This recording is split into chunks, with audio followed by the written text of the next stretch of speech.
Hello, hello, hello. It's finally time. I have been waiting for this for quite a while, and it's finally here. Echoes of Ash and Dust. Finish posting everything. Go quick. Go. Sure everything is up and running. It is perfect. Okay. So, a couple things. I've been avoiding everything I possibly can regarding any potential spoilers.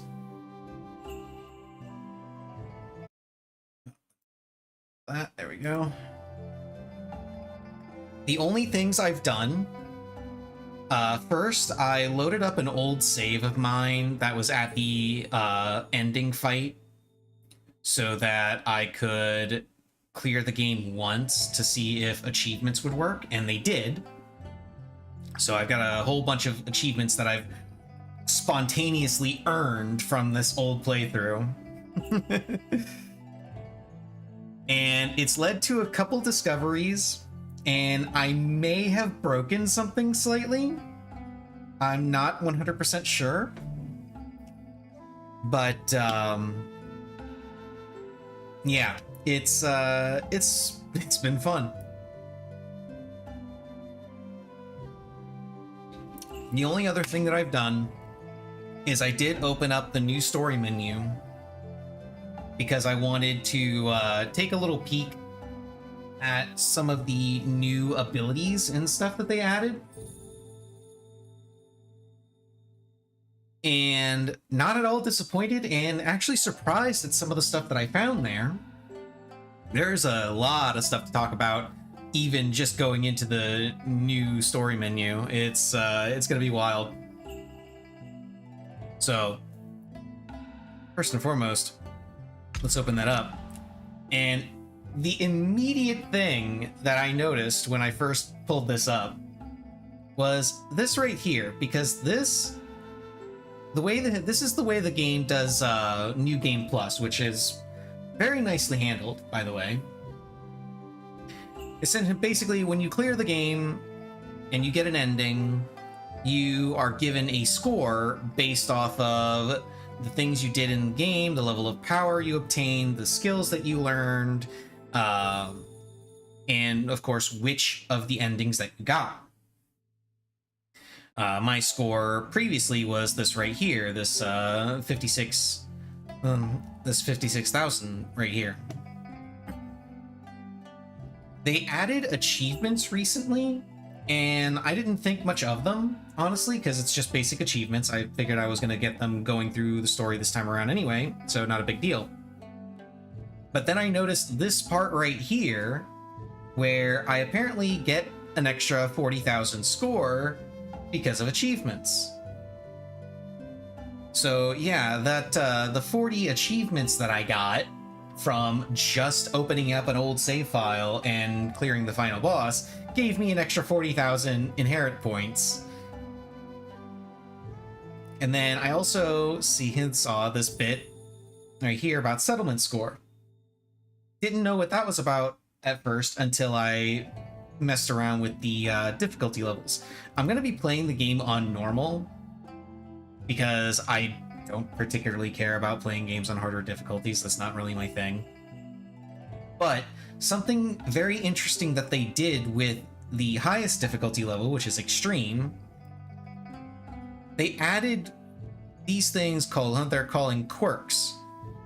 And playing through the game on extreme, on extreme with these quirks active is what increases your settlement score. So they give you a way to make the game a little bit more interesting if you're into difficulty challenges and such, and a way to reward you for doing that. And the quirks are actually really cool. They each give a detrimental effect and a beneficial effect, and they have different they like, just looking at them, I can tell that they could change the way you play the game completely depending on which ones you choose, or if you just choose all of them just for the hell of it. So like the first one, some elite enemies gain rebirth at the start of battle, which gives them a revival upon death, and you get, in exchange, you get a 25% chance that life skills will yield double rewards. Life skills are your crafting, basically.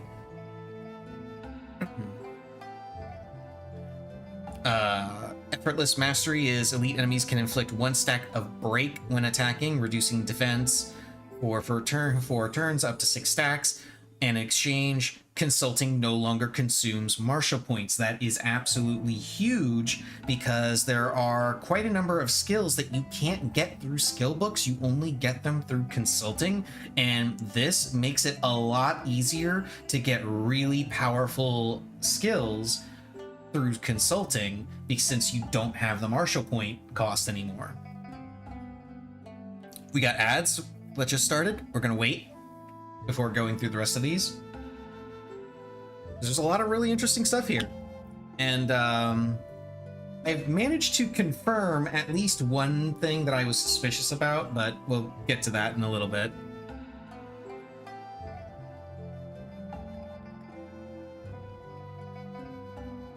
I am super excited for this game. I love it.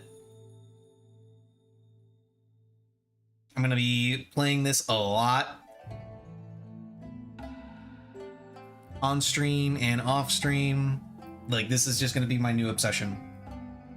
Although I do remember I need to pull up a guide. I accidentally moused over the thing. I don't like that you mouse over the menu and it immediately changes. I'd like to click on the menu. So I just kind of showed off something that I wanted to explain later. And I'm going to be playing this game just obsessively for the next week or so. I might even try and go up to a higher difficulty for giggles and test out some of these quirks, because like I said, some of these quirks are actually really entertaining and would change a lot of things. Okay, ads are done. Now I can continue with the quirks. So we went over Samsara, Effortless Mastery, Relentless Vigor. All enemies have a 15% chance to reduce move cooldowns by 1 turn after taking an action. In exchange, all stamina costs are reduced by half. This is also really good and relates back to Effortless Mastery. Consulting is something that also requires not just martial points, but stamina as well. So if you don't have stamina, you don't have martial points, you can't consult with someone, but cutting that in half, again, makes it much, much easier for you to get a lot of stuff early. Fortune's Bounty, all enemies gain 10% more crit rate, and winning a spar now grants 3 items. This one is probably the easiest one to deal with because there's a lot of abilities. There are a lot of abilities that you can take that will reduce enemy crit rates, so the detriment here isn't really that bad. And winning a spar granting 3 items, sparring already has a chance to grant you up to 3 items. This, I'm assuming, just makes it a guarantee. So you don't have the RNG of you could get 1, 2, 3 items. It's just you always get 3 items. Unless they changed how sparring works and now you only get 1 item when sparring, and they did that to make this more worth it. I don't know, we'll find out. Blessed Craftsmanship. All enemies gain an effect which return 8% of their damage taken. In exchange, forged and tailored equipment guarantee maximum random values. This is also absolutely huge. Crafting was something that I typically ignored in my playthrough because, number one, I played on normal difficulty. crafting isn't really necessary on normal difficulty. Number two, there's a lot of unique equipment that you can pick up through the story that kind of renders crafting not really obsolete, but not as impactful as it would otherwise be. And finally, crafting also requires that you get necessary recipes, which are some of those are easy to get, others are really hard to get. It depends on the recipe and drop rates, but some of those drop rates are absolutely horrible.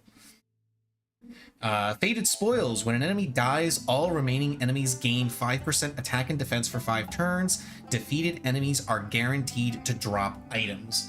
This, going back to what I was just saying about some of those items and the blueprints being really hard to, or recipes being really hard to get a hold of, this actually fixes that if you want to take it.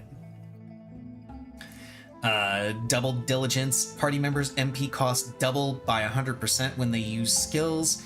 XP gain doubles for all life skills, so this will let you learn your life skills a bit faster. This one, to me, feels like the most useless to pick up, because the few times I bothered with life skills, I just consulted with people in order to raise my level. I didn't craft my things myself in order to raise my level, so I'm not sure how effective that one is. And the wording on it is a little weird. I'm gonna call that a quirk of translation, because cost doubles by 100%. It's just it's really weird wording. And finally, Boundless Abundance. Fallen enemies deal true damage equal to 15% of their max HP to nearby targets within 2 grids, and in exchange, life skills no longer consume coins. That is another reason why I typically didn't bother with crafting. If you wanted to get into it, you needed to have a lot of coins available. Granted, coins are really easy to get, so it's not really that big of a deal, but making it no longer consume coins at all just makes it a lot better. These ones are ones that you can pick to increase your settlement score, with each one increasing your difficulty score by 0.2. So that's how you increase your settlement score. These last two do not increase your settlement score and are purely for a challenge. This one is each Overcomer. Each level reduces party members' damage reduction effect by 1%, increases enemies' HP and MP by 5%, and attack, defense, chi gathering speed, and crit resistance by 2.5%. So literally just you do less damage, the enemies are tougher and deal more damage and act quicker, and you can get levels in this up to 30 to make it as hard as possible. And then finally, Apex Challenger. Cooldown of all skills except for normal moves of all units in battle increases by 1 turn. So you have longer cooldowns. Okay, so the other big thing that is completely new that I noticed when I opened this screen is this bit at the bottom right here, Legacy. You'll see I have one of these already, and again, I'll explain that in a bit. At first, I didn't understand exactly what these were, and it was actually these two that kind of revealed exactly what they were supposed to be, because the abilities that are listed here are the abilities used by 2 of the antagonists in the game, bosses. This set of abilities in particular is the set of abilities that the final boss has. There's a set of sword abilities and a set of fist abilities. All of these are boss abilities and boss items that you can unlock by playing through. Now, I wasn't entirely sure how exactly to unlock them, but when I opened up that old save file I had where I was at the final boss, I pretty much confirmed what you have to do. You beat a particular boss in a particular story moment, and they give you the item that unlocks it. So killing the final boss unlocks this one. I don't think it matters which ending you get, because I got it at the final battle. That may play a role, I don't know. But these three, I'm fairly certain, have to do with... these two are just normal, are from fights that were in the base game.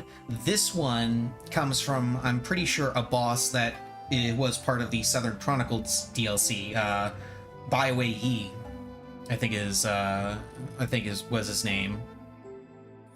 The rest of them, I'm fairly certain, are from enemies that were, or bosses that were added during the Echoes of Ash and Dust DLC. So we've got Mara and Bodhidharma. I'm not even sure I'm pronouncing that one right, but that's what I'm going with. I'm fairly certain that these two in particular are to do with this one, definitely. I'm not sure about this one entirely, but I think both of these have to do with the stuff that was added to the Shaolin Temple. And one of the reasons I believe that is because they added a lot of Shaolin abilities. So I'm assuming that they come from these come from the Shaolin Temple.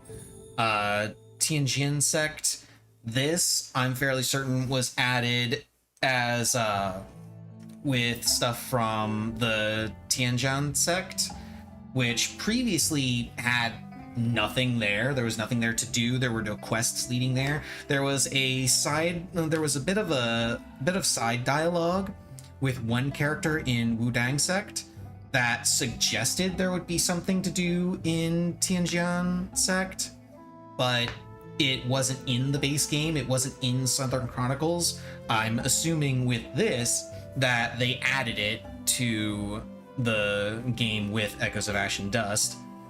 And these two, I have no clues whatsoever what they are about or what they're from. It's more stuff from Echoes of Ash and Dust.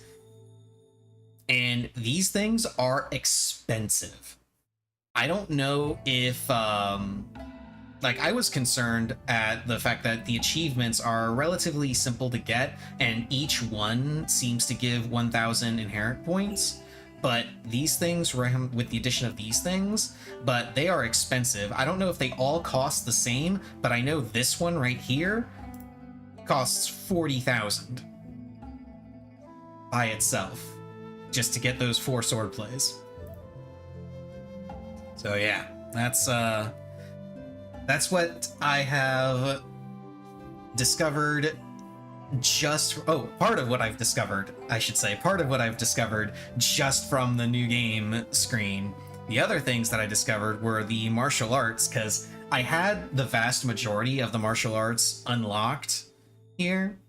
So I was able to kind of use it as a means to go through and see what things were added. Chakra Ceiling Strikes, I'm fairly certain is new. Anamita Finger Strikes is new, and it's a Shaolin Temple skill. Like I said, they added a lot of things to Shaolin Temple. And that's all for Fist Weapon. Hidden Weapon has a lot. Crimson Blade Mastery is new. Magnanimous Rectitude Mastery is new. Kindled Spirit Mastery is new, and Radiant Grace Mastery is new. I'm willing to bet, I don't know this for certain, but I'm willing to bet that all of these masteries are coming from whatever you get and wherever you get this Mara's legacy from. And I'm basing that purely on the fact that the Mara Killa item there looks like a hidden weapon. Okay, for sword, Celestial Yang swordplay is new with Tianji Palace. Bodhidharma swordplay is new in Shaolin Temple. They added a full suite of sword abilities for Shaolin Temple as part of this. There's Demon Conquering swordplay, Tiger Taming swordplay, and Shaolin swordplay. Mountain Ridge was one that I didn't unlock from the Southern Chronicles DLC. Same with Whispering Viper, I think. I can't remember if Whispering Viper was part of the previous expansion or not. But I know Mountain Ridge was one that was from Southern Chronicles, because that one is taught by the medic lady, and I didn't get her affection high enough to be able to learn this. Which brings me to the thing that I apparently broke, because there's actually two abilities that she gives that I didn't get her affection high enough in order to get. One of them was Mountain Ridge swordplay, the other was a cultivation method. Where is it? This one, Yergel Saint's Compendium. I did not have this unlocked, and for whatever reason, it unlocked after I beat the final boss when I opened up that old save. So something broke there. Don't know what, why, or how, but hardly matters because I'm not going to be taking this anyway. Okay, we were on sword. Saber. Saber also got a bunch of new Shaolin stuff. 4 forms of Zen. Body saber play. Mirror saber play. Polearm got a couple of new things. Heavenhold C-span. Tanlang spear play and Siege Piercer spear play. There was only one new lightness skill added, which is water traversing step. Well, one new lightness skill that you can inherit was added, which is water traversing steps, which is only the second lightness lightness skill, I believe. Again, also from Shaolin Temple. There is one other red lightness skill, I believe the unique skill from that damn, what are their names? Two of the girls that are from the same school can learn a red lightness skill. At least I think it was a red lightness skill. But this is a new one. And then cultivation methods. 5 Balance of Sutra is new. Supreme Blaze is new, and it is a Zhuanhuo cultivation method. Yoga Arcanum is new, and I think that's it for the new stuff that's in here. Yeah. So now let's go ahead and set up my game. Again, I'm playing on normal. I'm going to do my normal start of maxing out Meridian points.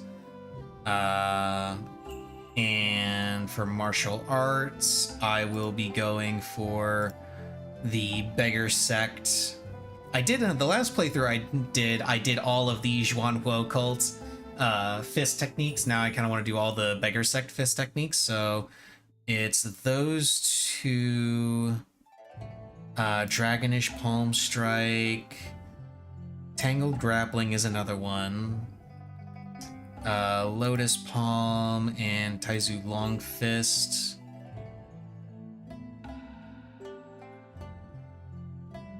And then for lightness skills, I'll take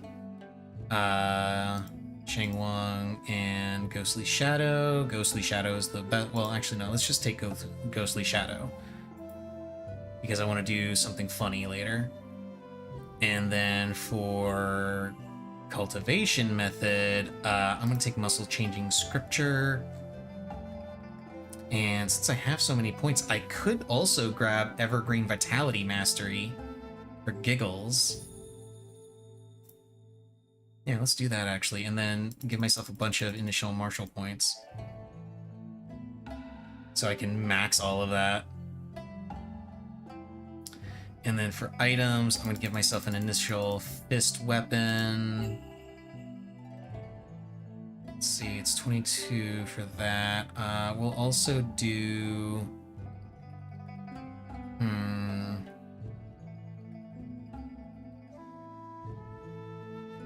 Actually, wait, if I do... Let's go class 5. And then I can get headwear, garment, and shoes. I'm able to buff up my things just a little. Okay, yeah, that's... Okay. Yeah, that sounds good. Okay. I am sufficiently overpowered. So let's begin.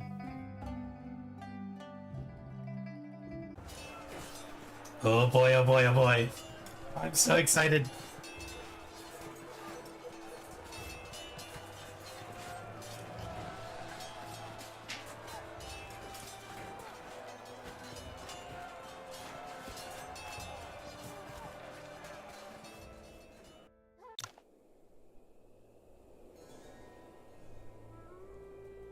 Hello, Missy. Wake from your nap?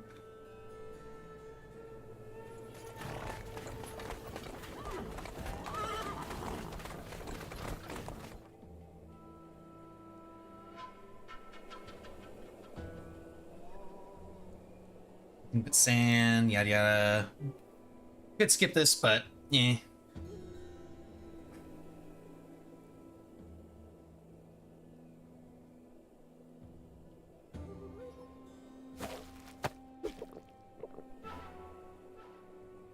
Milk liquor.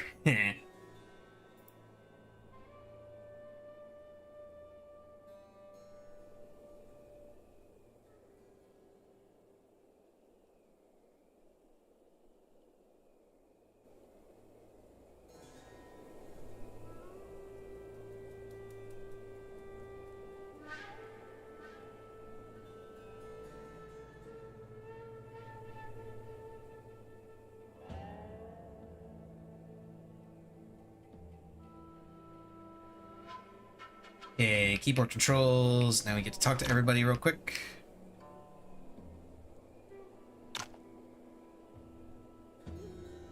Oh, I should probably go ahead and, yeah, let's go ahead and equip all this.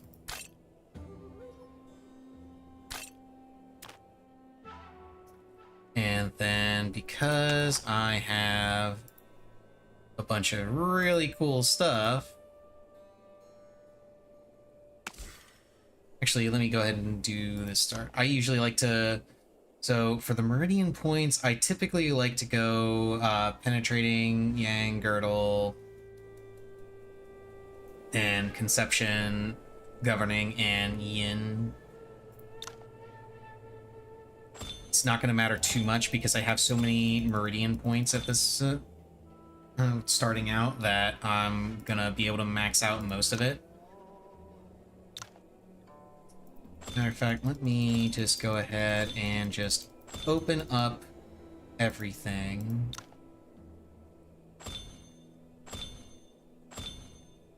And then I'll pick and choose what I get for the bigger ones. Because if I remember right, I should have plenty to do that.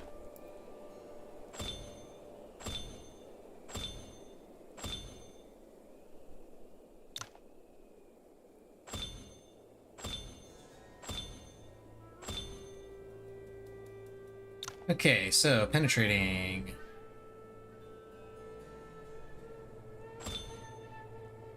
Yeah, let's just grab everything. Oh, nope, I ran out. That was it. I think they increased the cost. Did they increase the cost of some of these?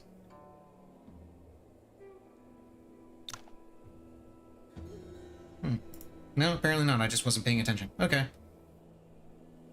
That's fine. Just getting what I got is already really, really strong. And now for my upgrades.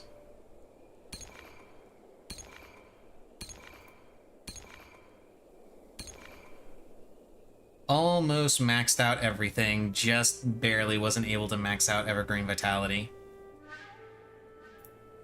Which, honestly, the fact that I was able to max out everything that I was is kind of ridiculous.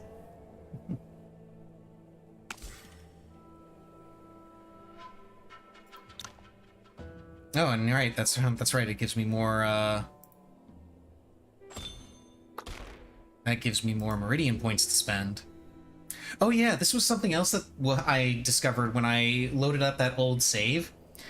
Previously, once you unlocked everything on the Meridian tree, you were gaining points, but you couldn't do anything with them. They actually added a function where you could take the Meridian points that you had and increase your individual stats over here with them. Strength, con, internal power, and agility. So that was pretty cool. It's pretty cool to see. All right, let's actually get this started. I'm gonna offer the old man some water.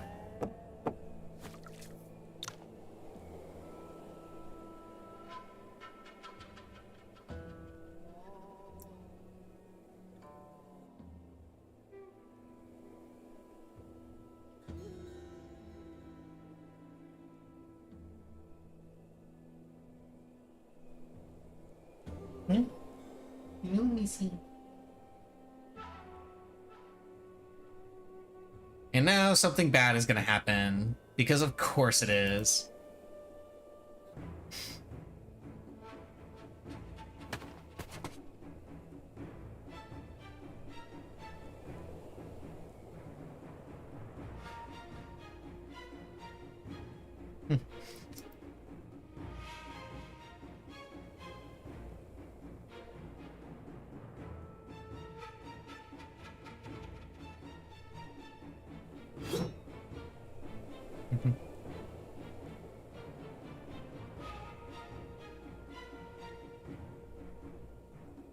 Ah, yeah, the Xuanhuo cult people.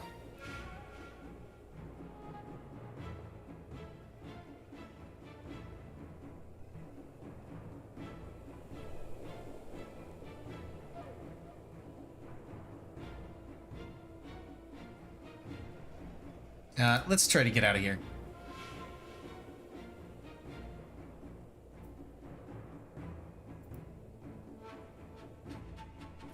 Oh no.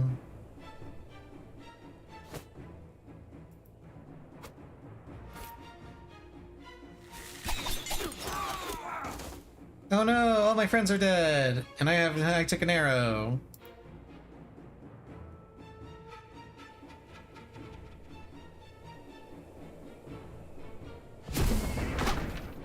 Okay, was it really necessary to destroy the carriage?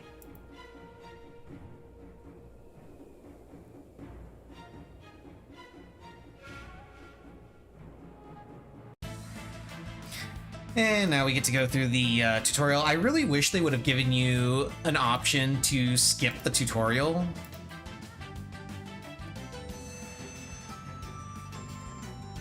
Because it would be nice, but it is what it is.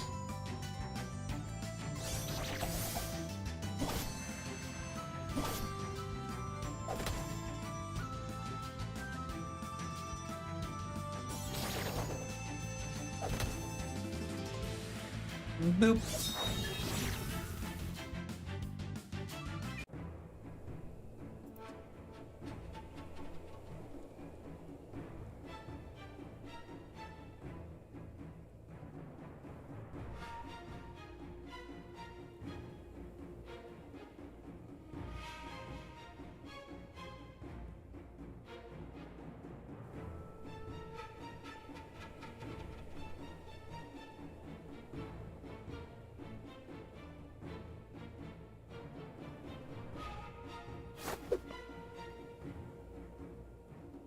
Oh, and he swallows the antidote.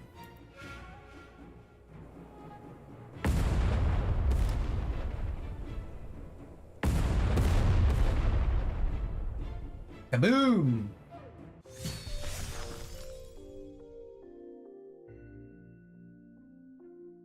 A few moments later.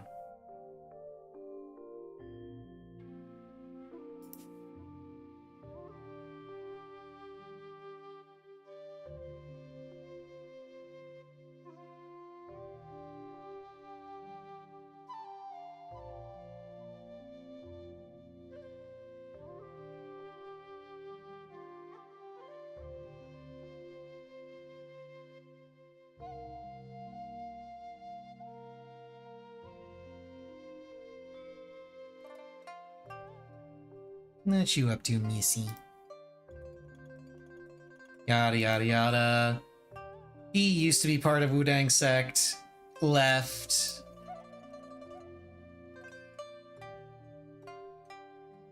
Oh, we have ads. Oh, wait. Hi, Missy.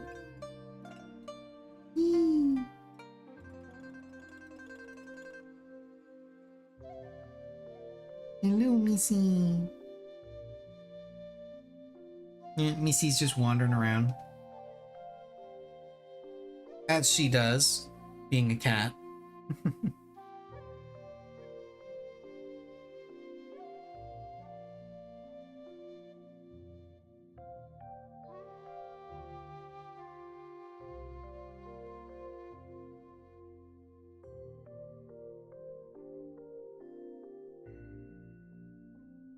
Should really take this opportunity to make sure I've got that guide that I was planning on using for this, because the steps you have to take in order to get all of the stuff that you can in the Southern Chronicles are really specific. I think this is it. Yes, this looks like it's... Yeah. Yeah, okay, got it.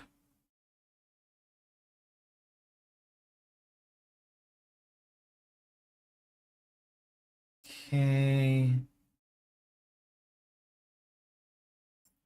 And then, let's see here.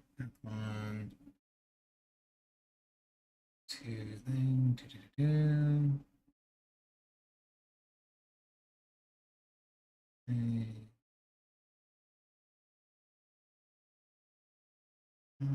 okay.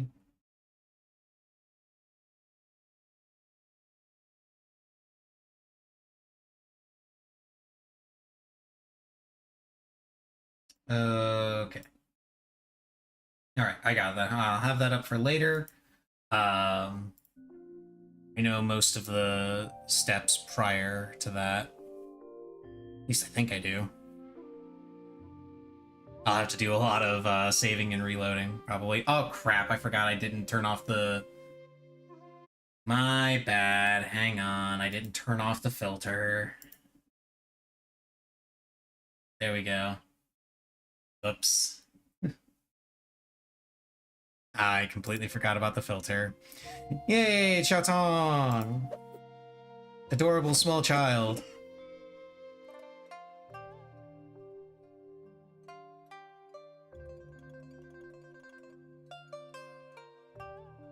I've been in a coma.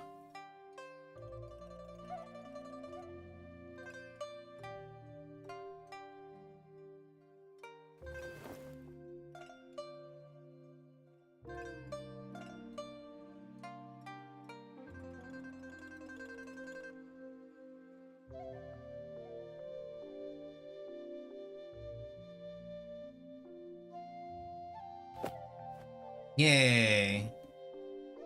Give her some snacks, and she is happy.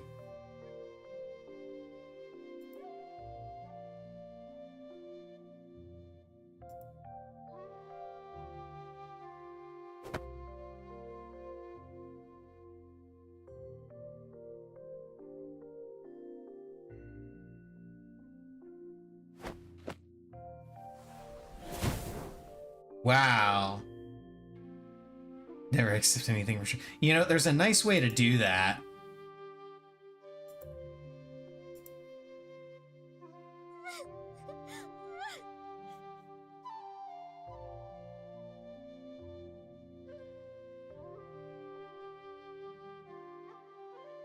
Poisoned by frost venom.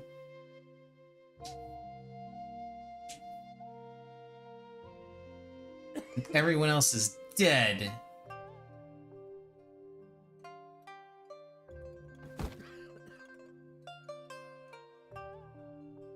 Uh-oh.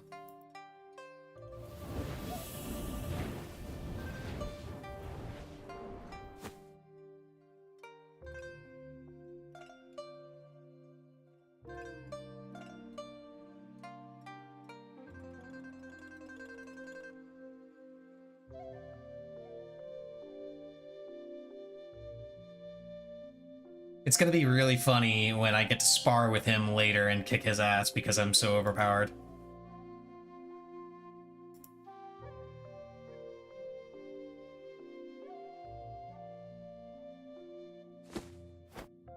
Yeah, the Toxicant Pendant.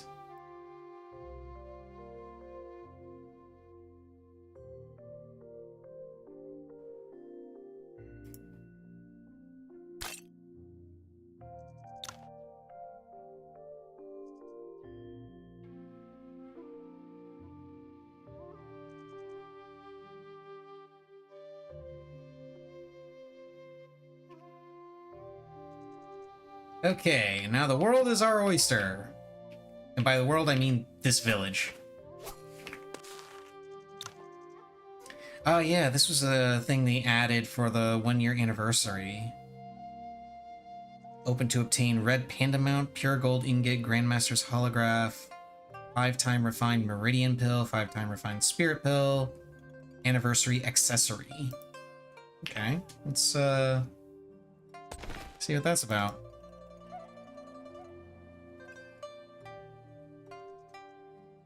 Restore a large amount of stamina. Used to gain Meridian points. Oh, that just sells for a lot. It's treasure. Then we get accessory, book containing the tale Wandering Sword. Skill acquisition rate increase, end of turn MP recovery, and coin drop rate. Neat. I'll take it.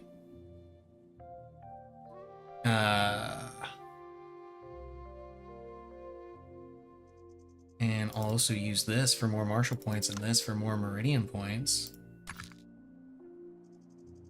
Okay, so now I have a red panda. Cool.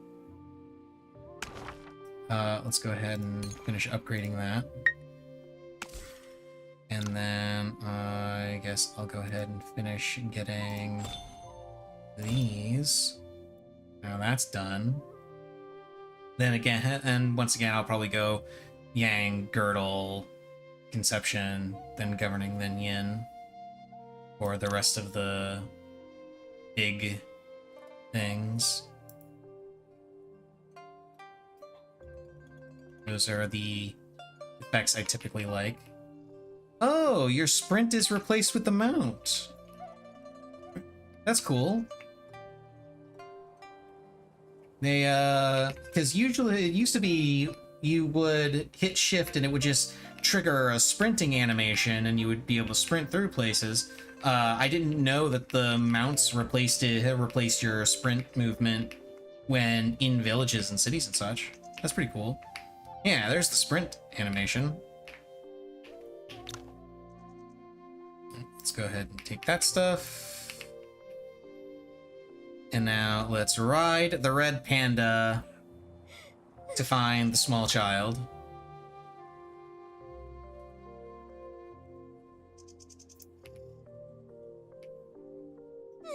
Don't cry, small child. I have a red panda. It's soft and fluffy.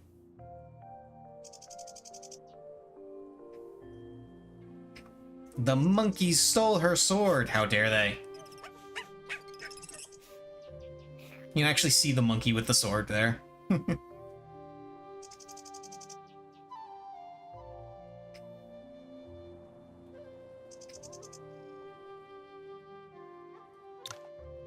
Yeah, I got affinity.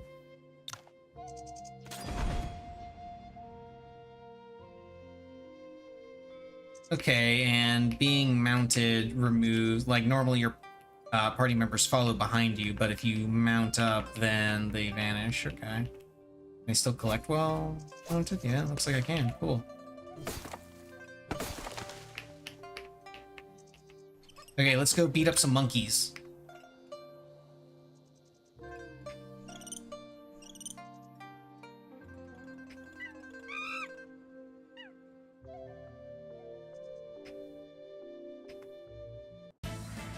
Yeah, now I get to absolutely destroy these things with my skills. Look at that. Boom!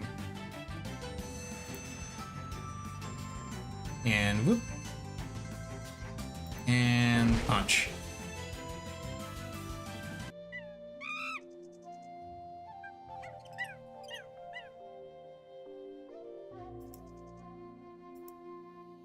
Yay, we got the wooden sword back.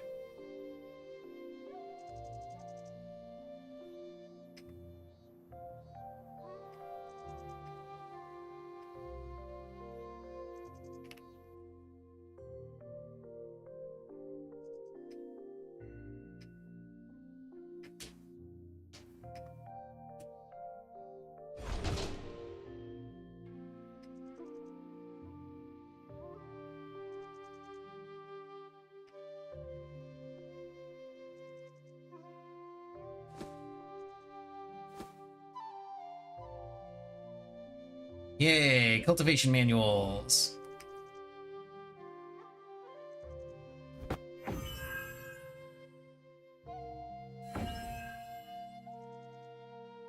And this, once again, is where you're supposed to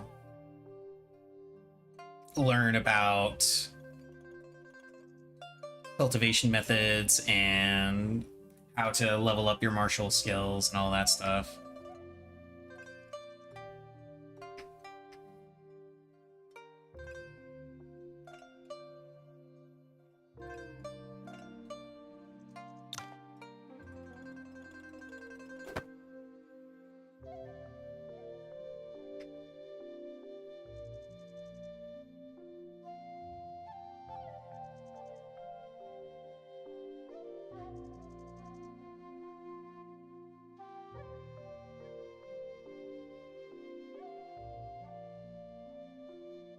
Because she's dead.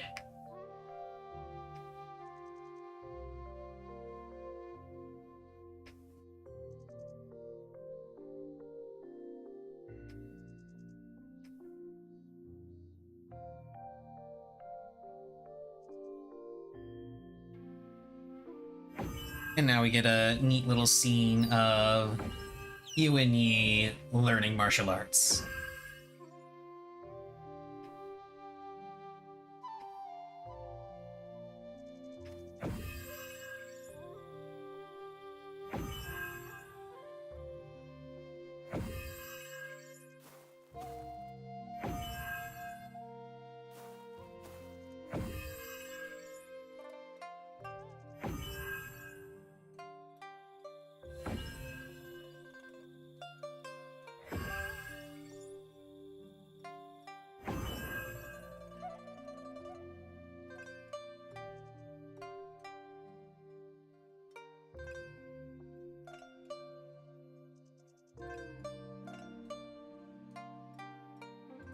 Go away, scam caller.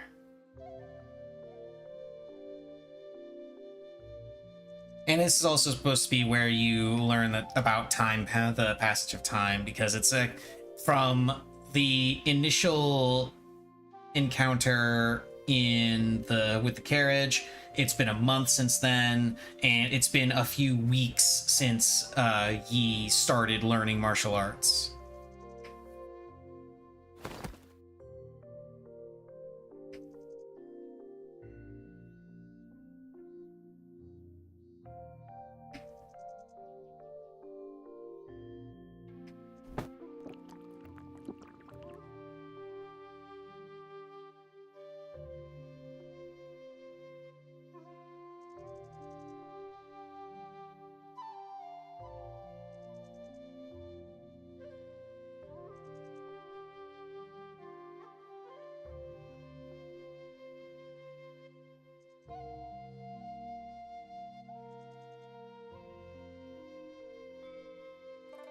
What if I can keep practicing until I'm better?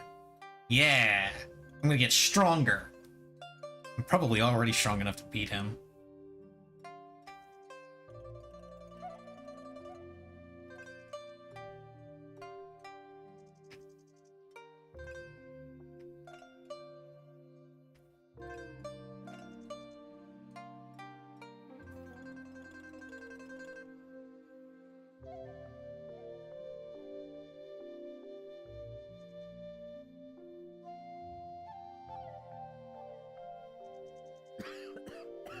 Uh-oh.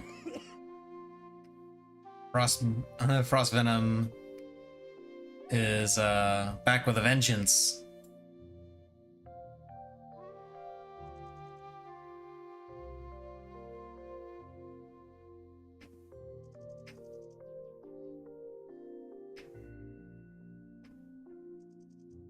And this is where they teach you about Meridian points. But of course, I've got most of the tree unlocked anyway.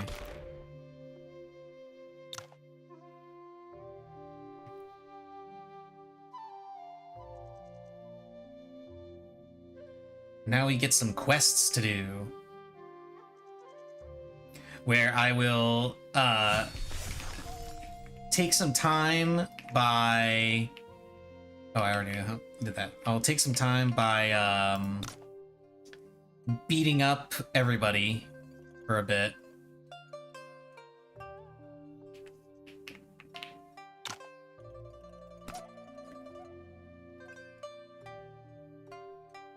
And I can rest here, right? Yeah.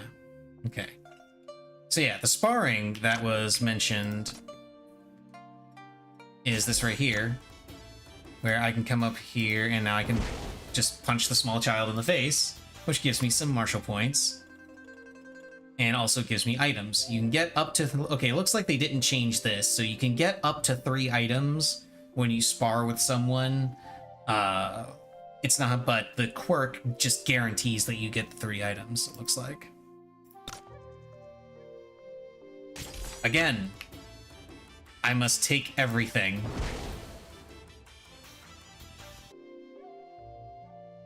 Okay, one more time. Punch. Okay, so that's all of her abilities, and it does cost me stamina in order to do that, so eventually I'll have to just come here, rest, and get things back. I can't spar with him yet. I need to go and do some other things first. Namely, I need to grab a sword that I can gift to him. And then that'll get his affinity high enough with me that I can spar with him, and I can get some extra stuff.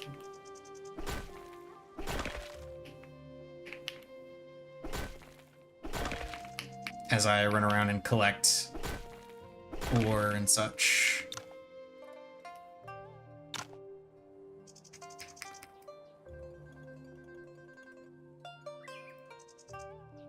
Let's do some quests.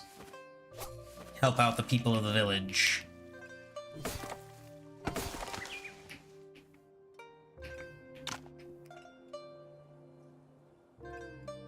Yada yada yada. Of course the war has ended.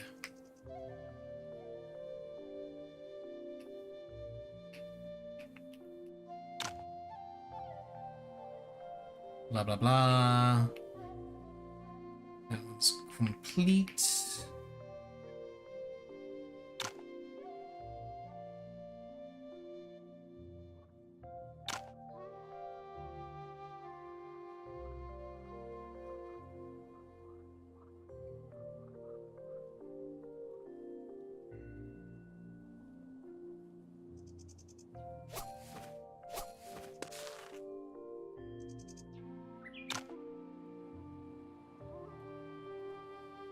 You should have it reforged.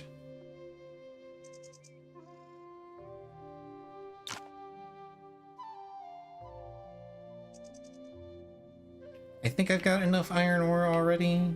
Might need like one or two more. Oh, never mind.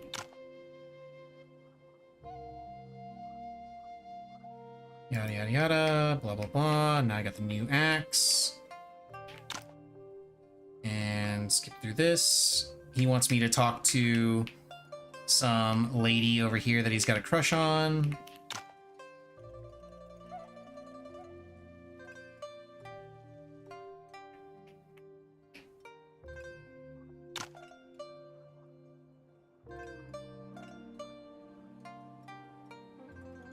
And then I come over here, give this guy back his axe.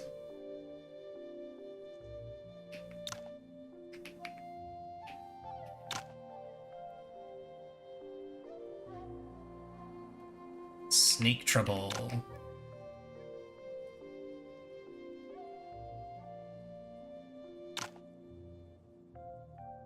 Yada yada yada. He's the one that needs the herb, or that can tell me where to find the herbs, I should say.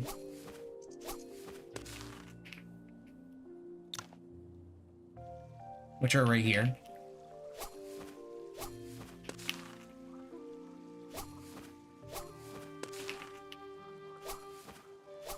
Some of these quests you can't actually complete until after you are able to leave the village.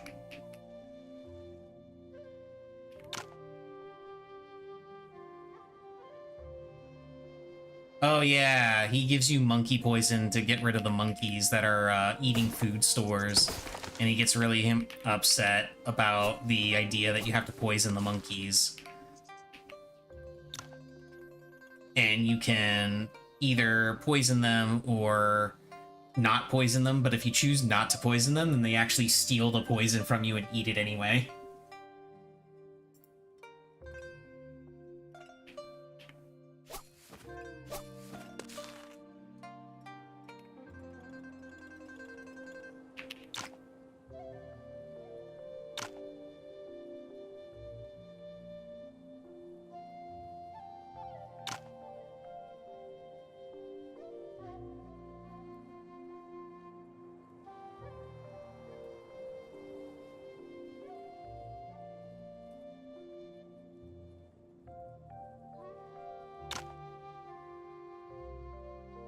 Okay, yeah, he's only 10, so if I gift him an item...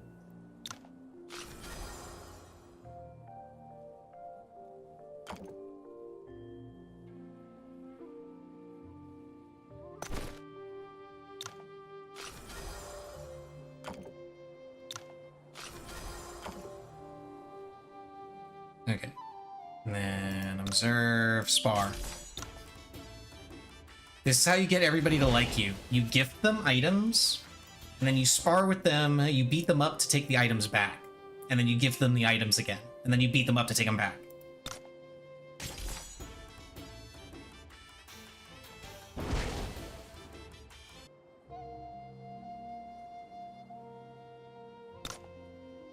No, I can gift him this again.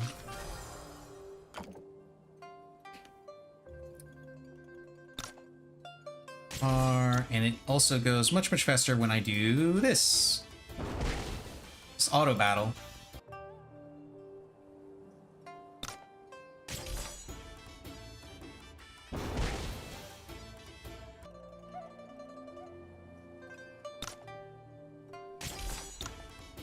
And I'm going to be doing this with everybody in the village. So it gives me a bunch of stuff. And raising affinity with everyone to max is also one of the things that you need in order to get extra points for inheritance.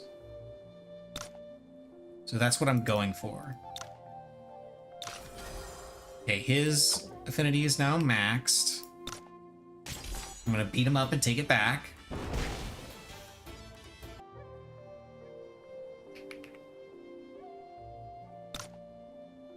Let's see, what does she like? She likes the armor.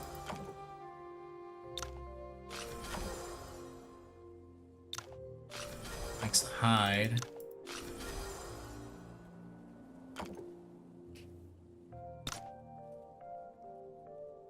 And now beat her up.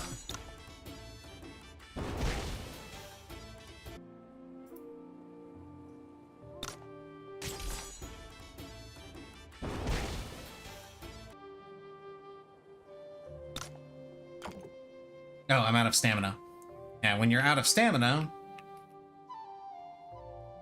I can just run up here, rest, and away I go.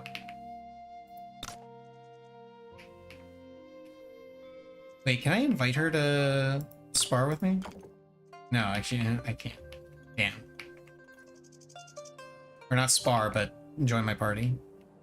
Apparently I can't do that right now. Give me your stuff.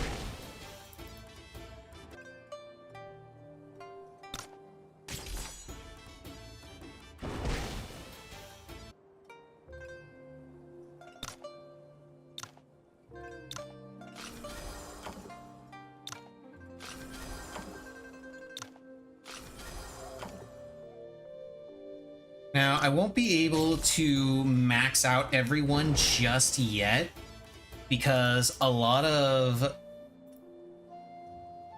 if I remember right, gifts, yeah, see, now I can't gift this armor because it's her affinity is already too high. I need rare items in order to raise her affinity.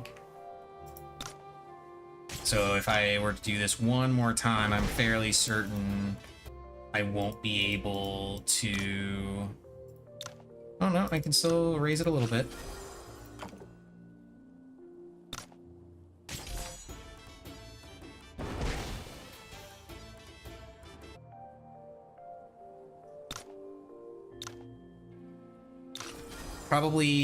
I can probably do this with that item up until 60, and then it won't let me do it anymore.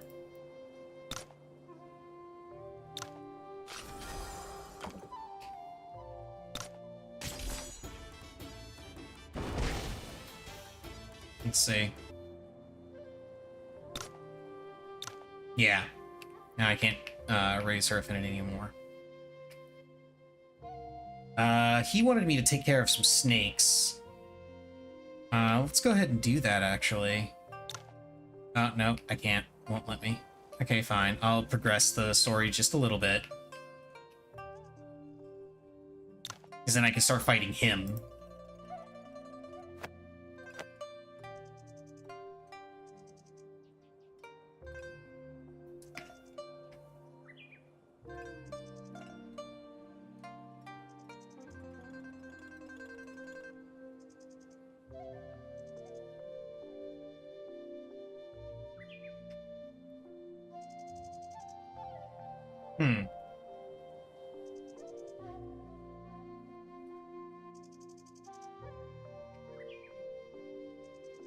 He drinks. He drinks a lot. I think there's another... Yeah, there's another chest here. Oh yeah, and he has a quest too.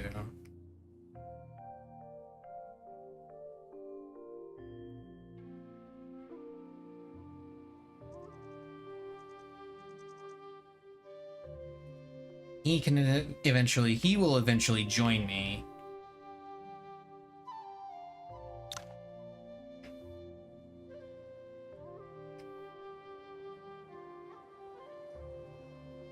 Yeah, it's Master Jiang who wants it.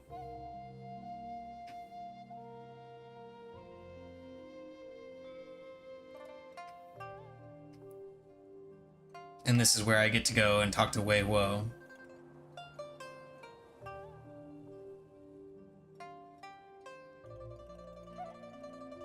Now these three are here.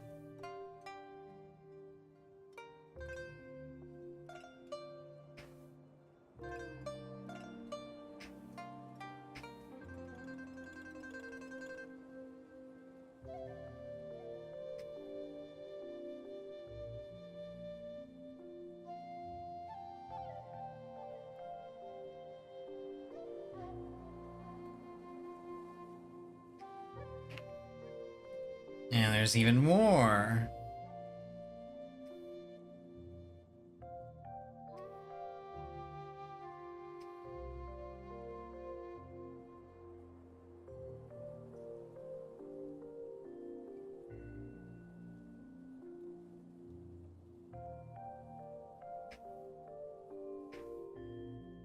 I wonder what they could be here for.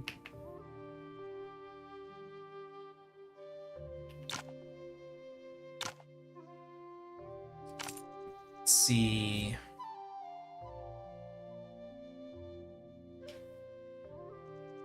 Can't remember. Let's see, he's got this stuff. Right, he's got the sword. Well, it's a saber, not a sword. He's got the sword. This is the guy I gotta give stuff for, or give stuff to first. And now, let's beat him up. Oh wow, he actually survived past the first turn because of evasion. Doesn't matter.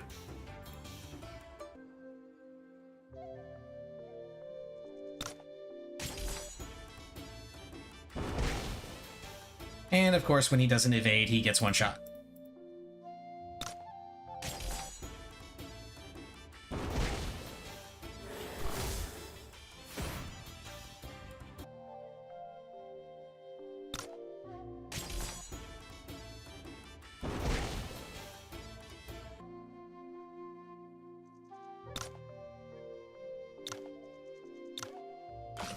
He likes the treasure, so I can get him up to max really easily. Which is good.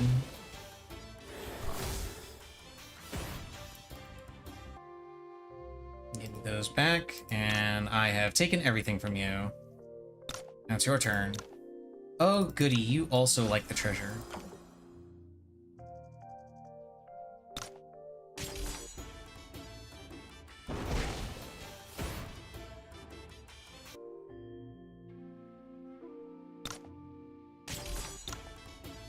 And again, I'm going to be doing this with everybody.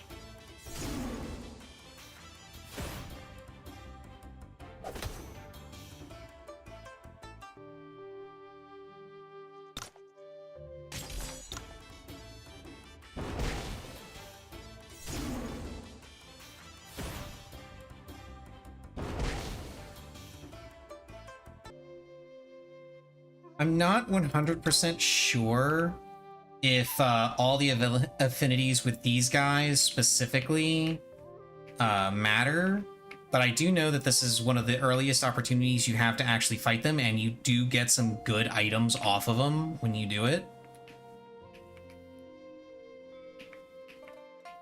So I'm going to go ahead and just take the time to take care of it now so I don't have to think about it later. Can I go ahead and actually... Yes, he likes tea and he likes the sword. Okay, good. Got him up to 20. Let's go ahead and do what I can to get him up a little bit higher until I start sparring with him.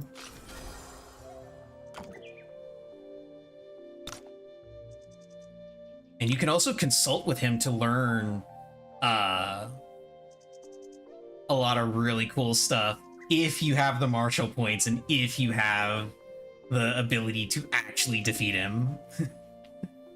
If you manage to actually pull it off, then you can learn some really cool stuff with him from him.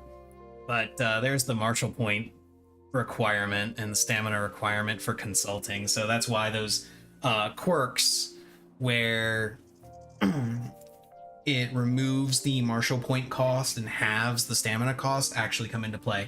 I'm gonna be right back. I gotta go pee, and I'm gonna be beating up more people, taking their stuff.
Alrighty.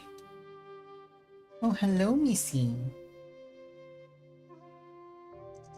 Hello there. Did you want to come up on stream? You stretch. Stretch, Missy. No, you don't want to be up on stream. You just kind of wander around. Come here, you. Come here, Missy. Big kitty. I got the Missy cat. Here's Missy. She's adorable, isn't she? Yeah, you're so cute. Mwah. Love you so much. Yeah, want to lay in my lap for a bit while I play? And what Missy? Does Missy want to be in my lap? You thinking about it? Yeah, there you go. There's a good kitty. Yeah. There you go, Missy. Just relax in my lap while I beat people up and take their stuff. Gotta sit a little bit awkwardly. But you know what? It's worth it. Because I have a Missy. Okay, let's see if I can beat this guy up.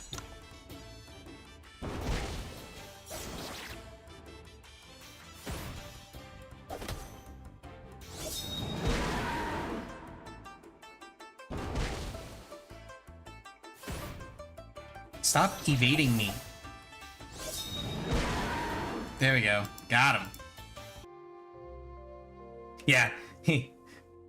I can block 1/10 of his power. The classic line. Yeah, he gives you shit pretty much no matter what you do. If you win, he says, wow, you can't even hold back 1/10 of my power. And then if you do manage to beat him, he's like, yeah, I was only using 1/10 of my power. Ooh, Qingfeng swordplay. Yes. Sir, spar. Beat him up again. Beat him up, take all of his stuff, and let's see if I can actually consult and learn any of his moves.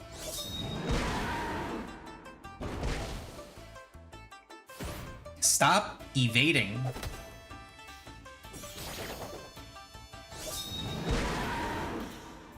There we go.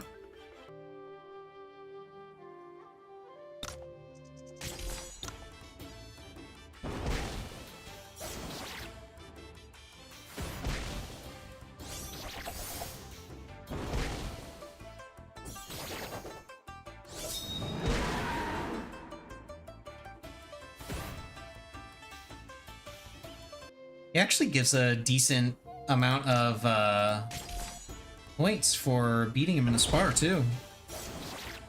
Not nearly enough to like effectively learn his more powerful cultivation methods and such, but I could probably learn one or two things off of him.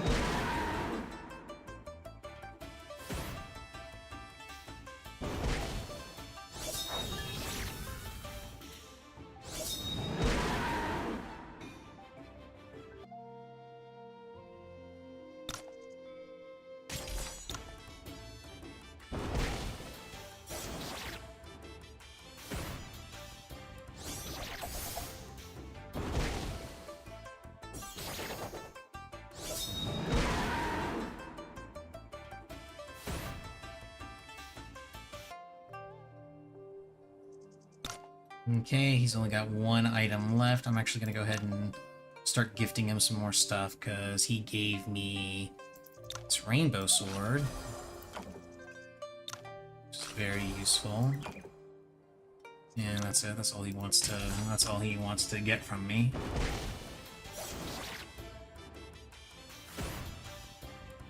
Normally, if you're doing just a regular new game, you're not able to actually fight him. He just annihilates you. The only reason I'm able to do this is because I started with a whole bunch of extra stuff. And I'm just super overpowered for the level I'm at.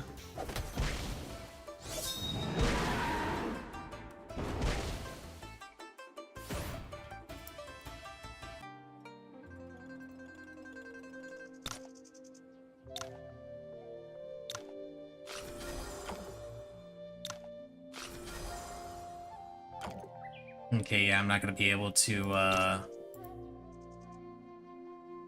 Okay, so I can learn Wudang swordplay and Yin Yang swordplay off of him, but I don't think I'm gonna be able to get the affinity needed in order to get Xingfang. Well, I already got the manual off of him, so I don't need to, but I definitely will not be able to get what I need in order to learn Infinite Force Symbols or Cloud Cap Leap or Tai Chi swordplay.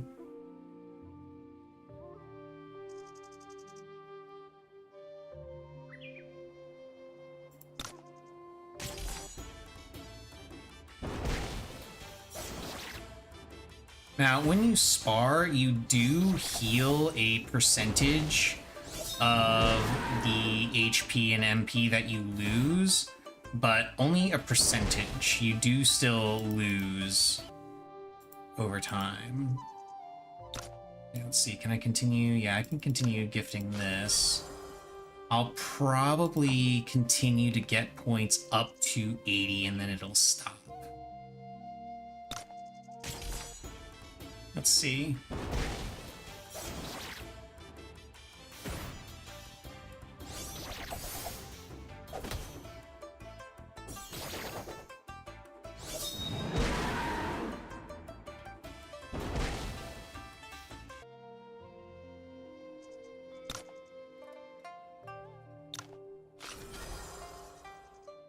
Okay, yeah, it looks like it'll let me go up to 80.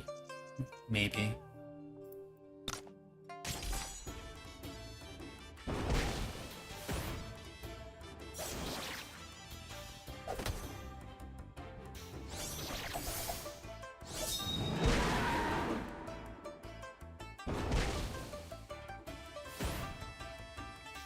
Get punched.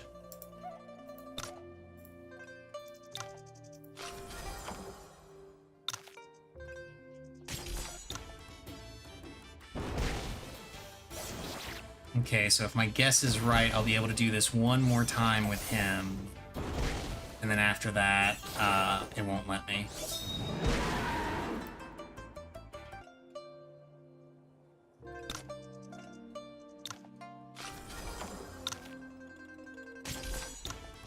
Let's see.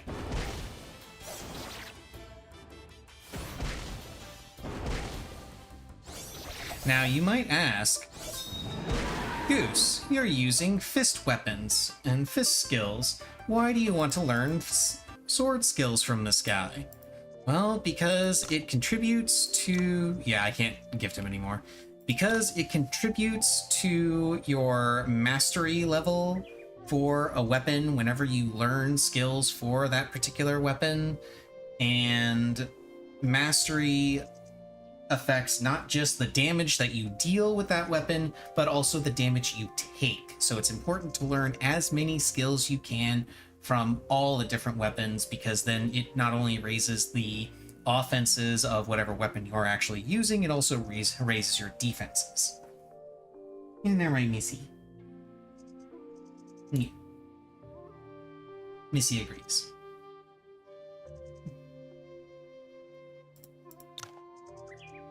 So let's see, what consulting can I do? I can, like I said, I can learn Wudang swordplay and Yin Yang swordplay. Xingfang I can learn from him, but I got the book from it so it doesn't matter. And Guiyuan. I think that's how you pronounce it. It probably isn't how you pronounce it, but this is the most important thing, because that gives me Meridian points. But I need more stamina.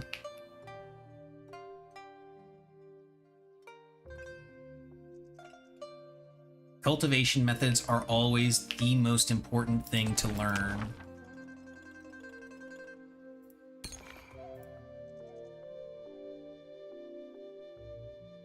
Oh, I should switch those two. So I'm using the actual good palm technique instead of the basic.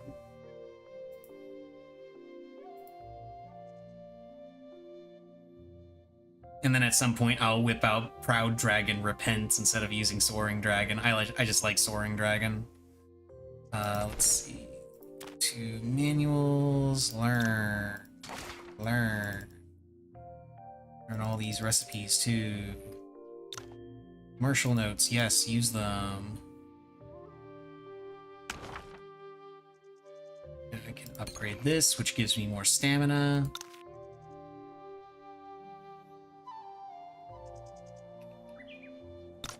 Do I have enough to consult with him? I do. Yeah, won't let me do this one though because it's way too many. Like, I'll also be able to get these through just going into Wudang Sect in general, so it's not really important that I get these. But I could get them if I wanted, and that's what matters. And I have new sword moves that I can use. Only 110 Meridian points? No, not enough. Can I actually go into the mountain now? So I can kill the snakes? No.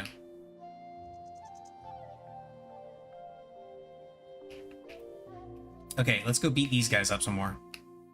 Did I get all your stuff? I did not get all your stuff. Give me your stuff.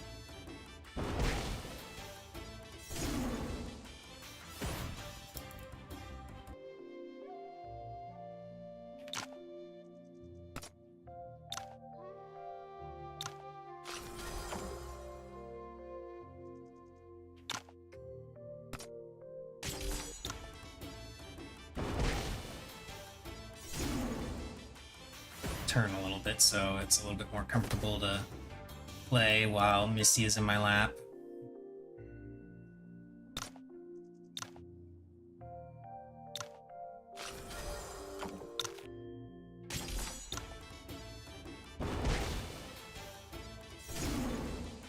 I've had conflicting reports on whether or not raising the affinity for these guys actually matters for your score or not, or if it's only people that you run into after leaving the village for the first time. But given that it's not really that big of a deal for me to beat these guys up, I'm just gonna go ahead and beat them up.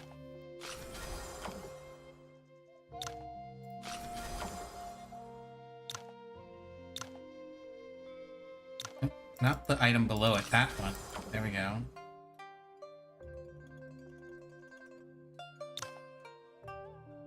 Okay, let's beat this guy up now.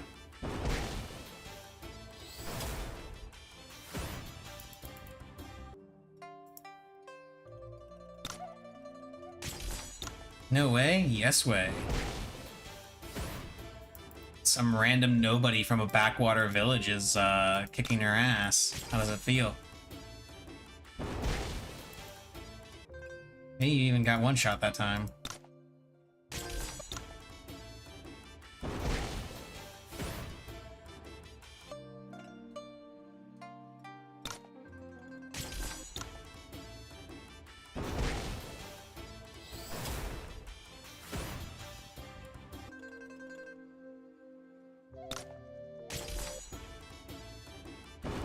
And take all your booze.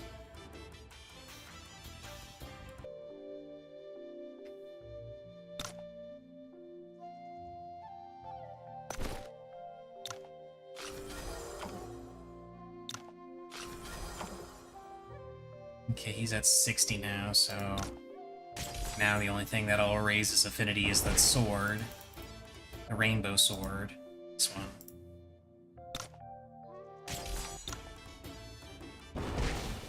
I forget what the actual numbers for it are.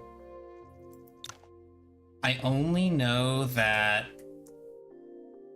like I said, like I mentioned before, the rarity of certain items matters when giving gifts, where items of a certain rarity will not increase someone's affinity with you beyond specific levels. So if you don't have an item that they like that is of a high enough rarity to increase their affinity, you just can't increase it any further. So if I had a rare sword, like if I started with a rare sword, then I could raise this guy's affinity to max, but because I didn't start with a rare sword, I can't. The only sword that I can use is this rainbow sword that I got off of Yanfeng. And that will only get his affinity up to 80, I believe. I need a higher rarity item to get it past that.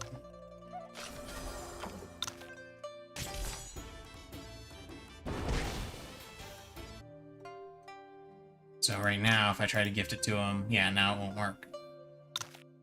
So 80 is as high as I can get it. See, I already beat you up. You're the only one downstairs that I haven't beaten up from this group. You will take... Oh, good, you take the treasure. That means I can max you out.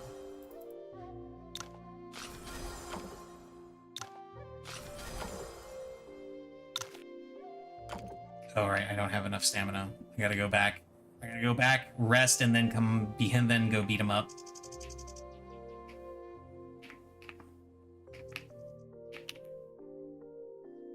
Mind you, this entire time, I have deadly frost venom toxin rampaging through my body. That's just...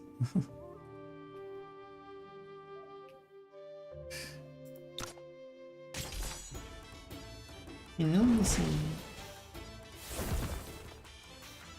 Nice and cozy. Nice and cozy, Missy cat.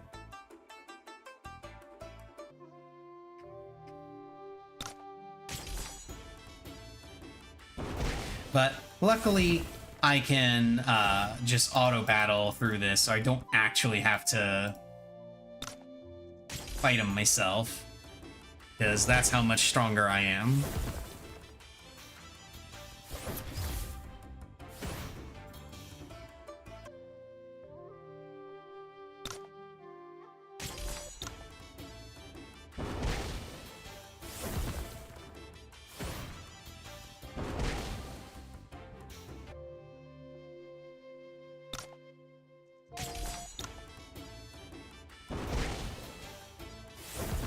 And the only ones, I should mention, the only ones I'm actually going to be doing this with, I'm not going to be doing with everybody on the village on stream. The only ones I'm going to be doing it with Oh, you want to go down? Okay, here you go. The only enemies I'm going to be doing this with on stream are these guys, specifically because I don't think I run into them again. Some of them I know I do. But there are some of them that are only available to spar at this point in the story.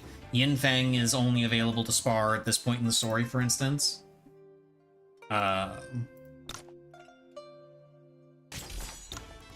So I want to try to get their affinities as high as I possibly can, as quickly as I possibly can, for the sake of future inheritance points.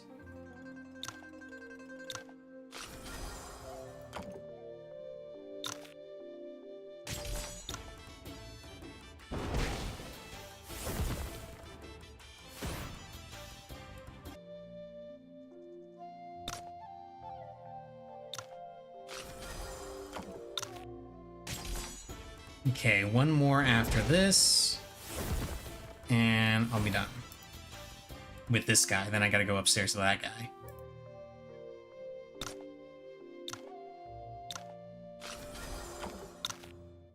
Nope, not that.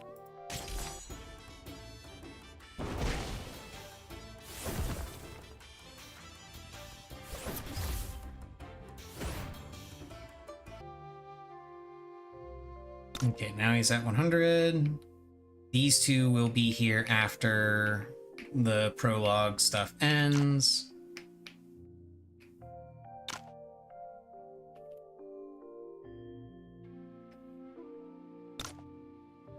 This guy also likes swords and ore.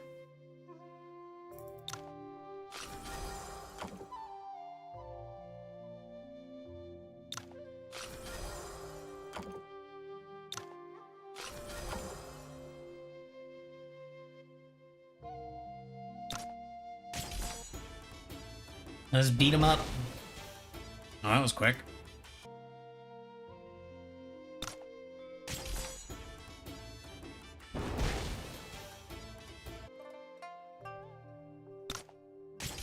It's always convenient when you just one-shot the person that you need to spar with.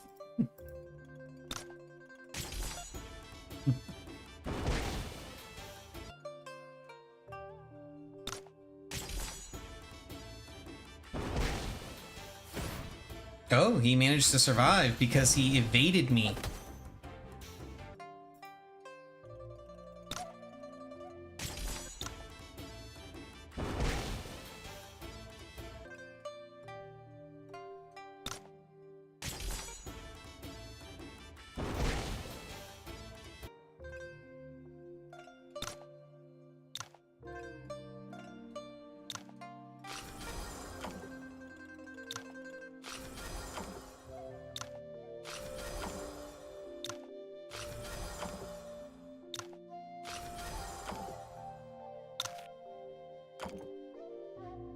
Oh, I don't have the stamina.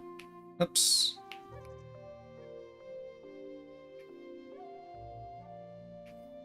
This will also go by a lot faster when I actually get more lightness skills, so I can get more, so I can have more stamina. Because that's how you get more stamina, is you get lightness skills and you level them up.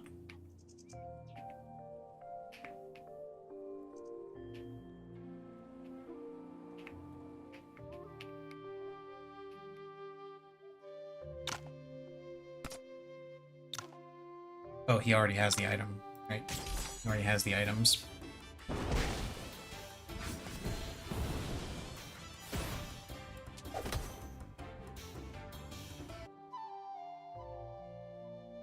I should also turn off the auto battle real quick. Didn't turn it off in time for that, but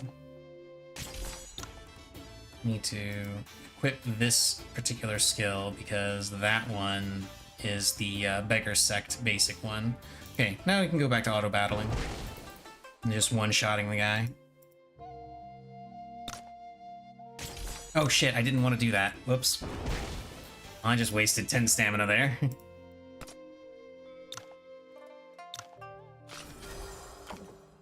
Okay, now only the sword will give him extra affinity, so he'll cap out at 80 as well.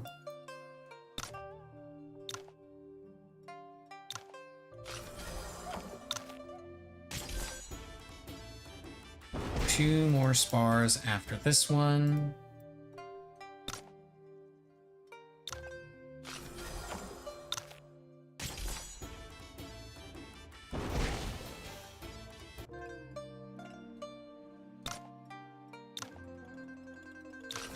Okay, he's now at 80, so he's maxed. Or at least the maximum I can get him to. And he doesn't have any stuff.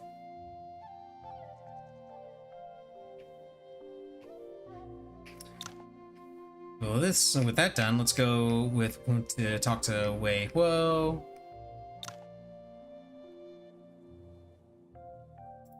And we're gonna give him this. We're gonna spar with him. Punch him in the face.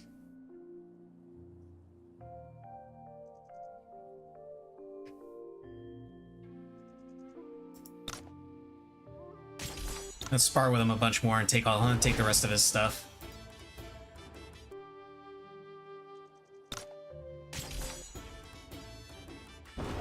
We got ads. I'm just gonna keep going because all I'm doing is sparring to take all of Wei Huo's stuff.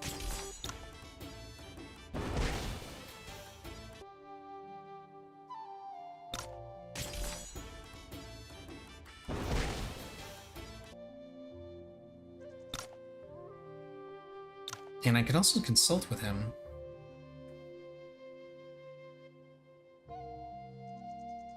He does have 2 cultivation methods that I can learn. But he's going to join my party soon, so... Not really that important. I can continue the story.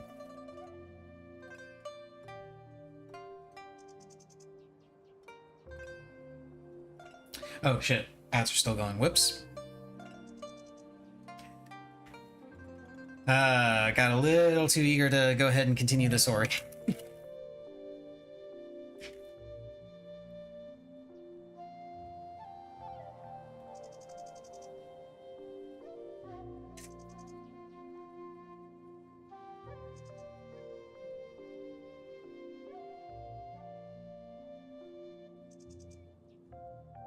Okay, there we go. So we went to see Wei Wo. We beat him up. We took his liquor. Now we're giving it back to. We're going to give it to Yin Fang.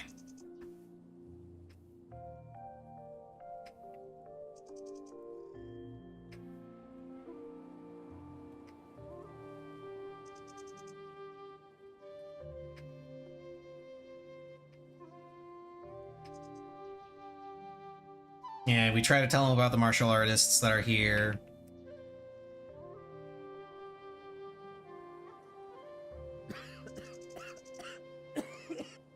Oh boy.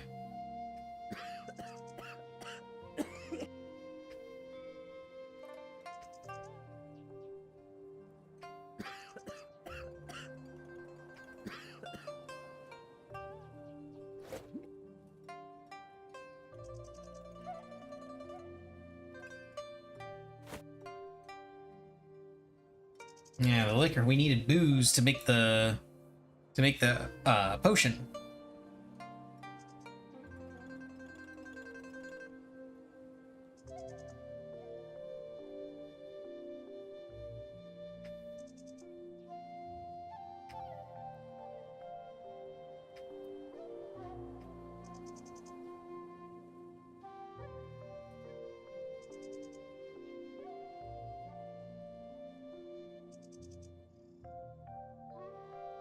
Finish the potion on the table. Now I get to go into the cave.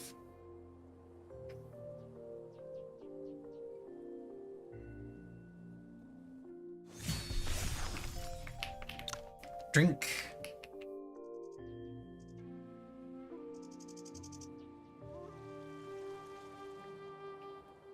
And now this is where you get to choose a weapon.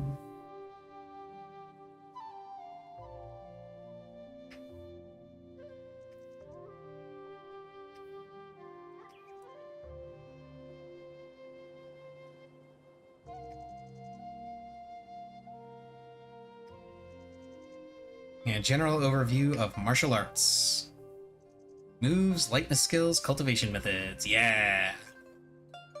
And under moves, we got fist, sword, saber, polearm, and hidden weapon.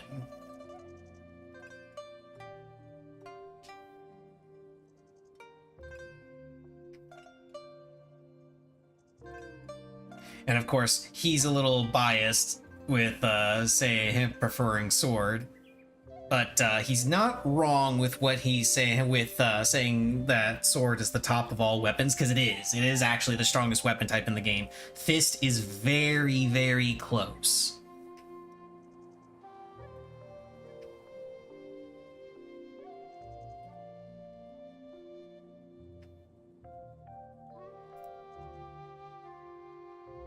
Yeah, since I come from Wudang sect, I'm more familiar with sword, saber, and fist weapons. I'm going to choose sword, and the reason for this, I'm going to choose sword here, and the reason for this is because later on there will be an extra thing I can get based on my choice here. I haven't actually done a playthrough yet where I picked sword, so I don't have that particular thing, so I'm going to go ahead and pick sword even though I'm going to be using fists.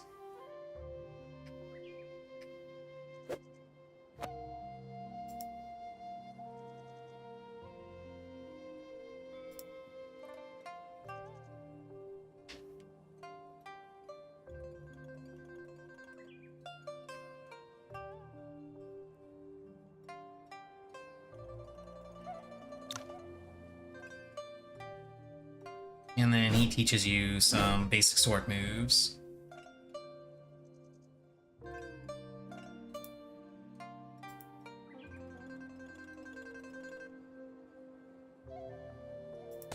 and then he wants you to equip the sword, and then equip the... Oh right, I do have Chain Fang.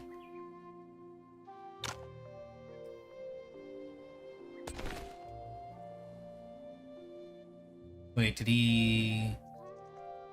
Hang on.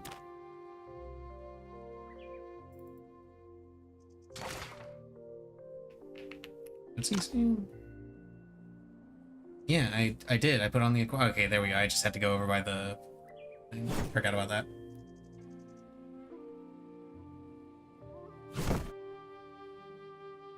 Yay! Now I have Grey Pine swordplay.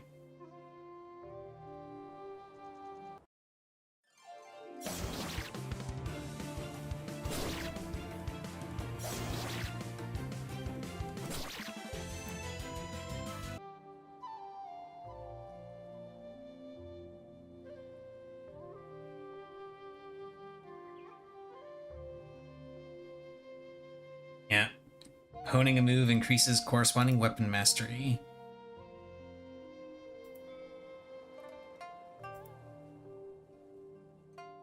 I don't remember re-equip my correct weapon. I don't remember ever having this one, Grey Pine swordplay. But this wasn't the thing that I wanted to get, but Swaying Pines, okay. I actually didn't know about these. Or maybe I did and I just forgot.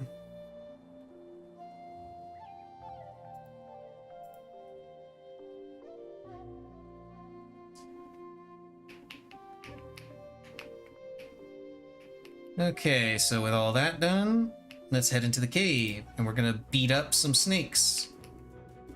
Gonna fight some snakes.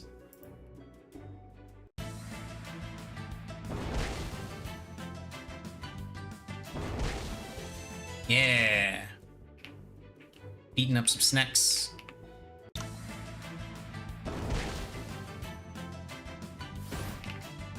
It's handy that they give you this auto battle function to make battles like this go much faster.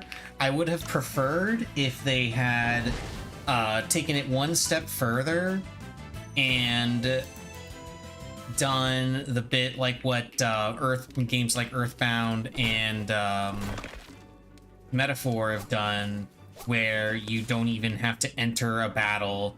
You just are given the rewards and the experience and such. Because your characters are so much stronger than the enemies that there's no way you would lose. Come back here, there's chests.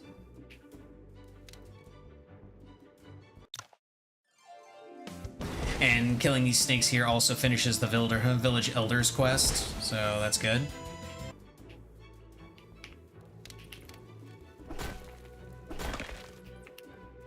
I should also be collecting stuff.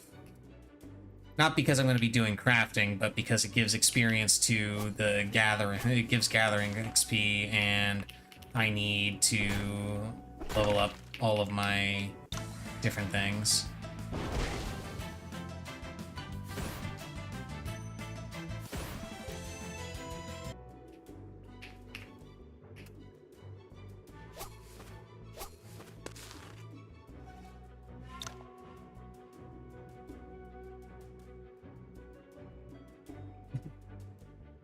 Snack egg.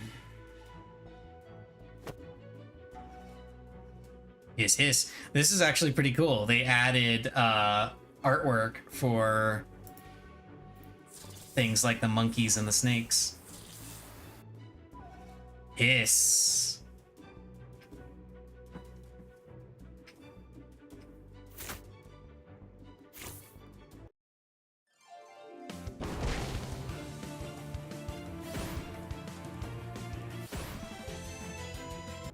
And now I have snake eggs.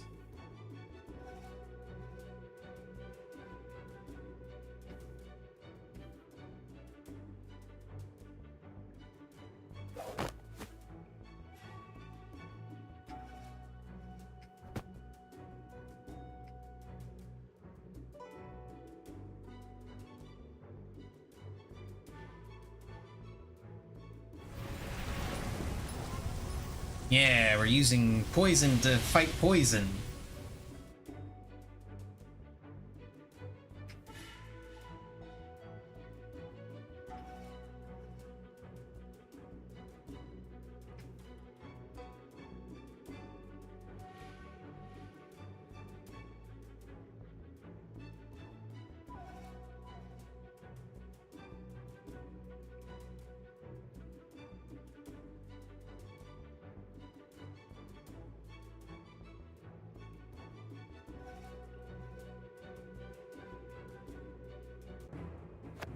Oh, and now these jokers show up.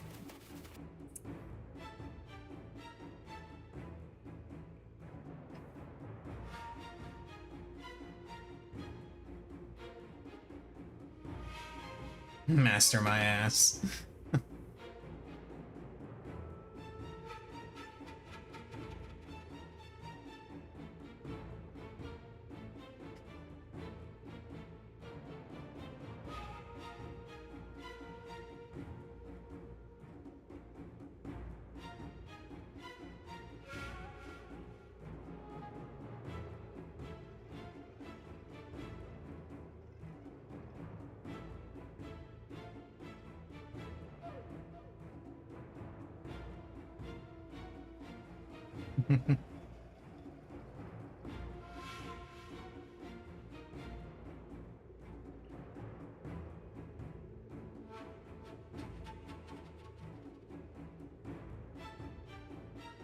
Zate. I don't think they ever mentioned that name before.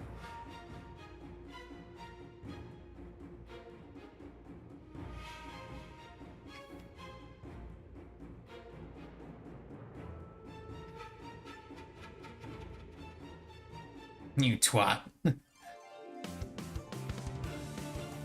You are no match? Well, you say that.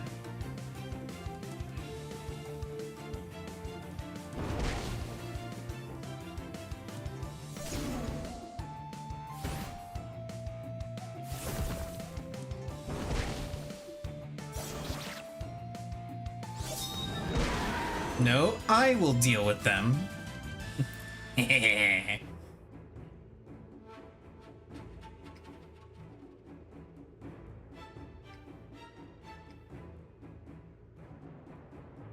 Oh no, they took Xiaotong! You bastards.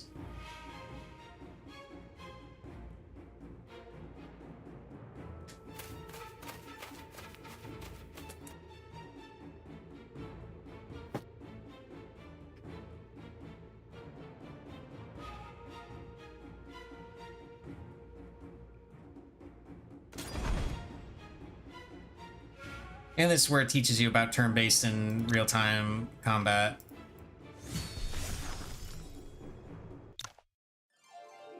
Because you can do real-time combat in this game. I personally wouldn't recommend it, but it does make things a little bit faster for certain sections of the game. Usually I just use auto battle for that, though. It works just as well.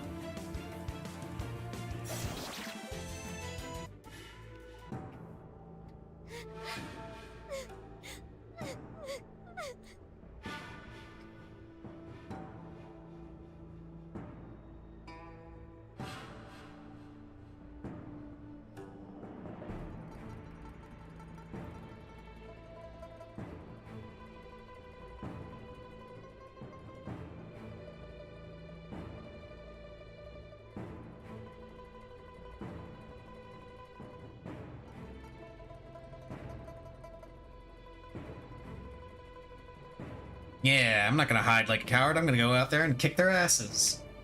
Because I can.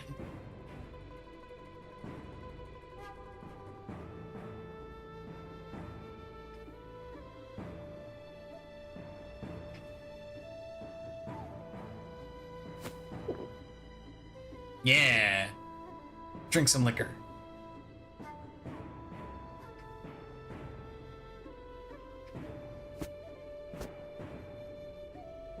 Five Immortals Mental Sutra.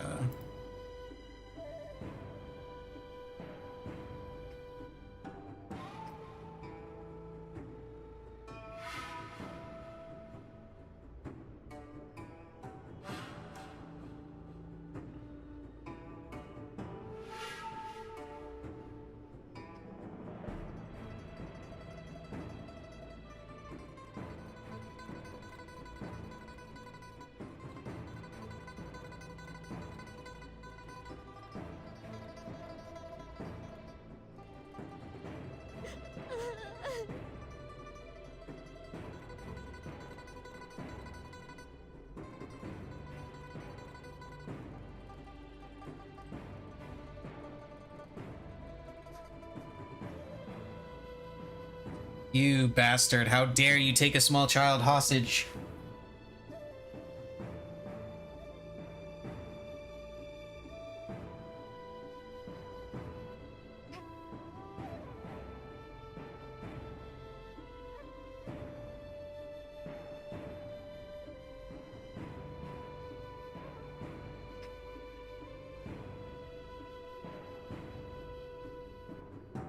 And now they're infighting.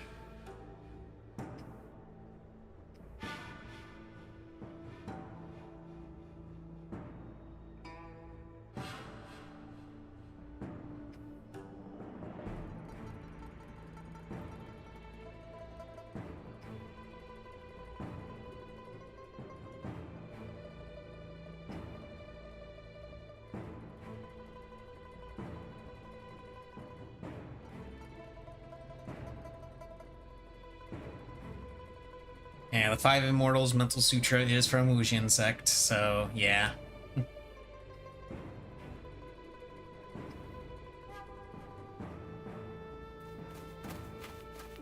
Oh, hello, it's Wudang sect.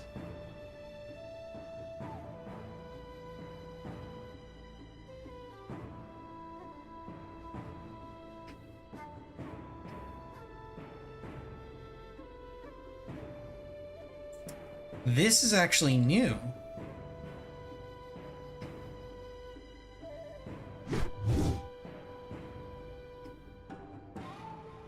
Now, they're not trying to ignore you, they're actually ignoring you.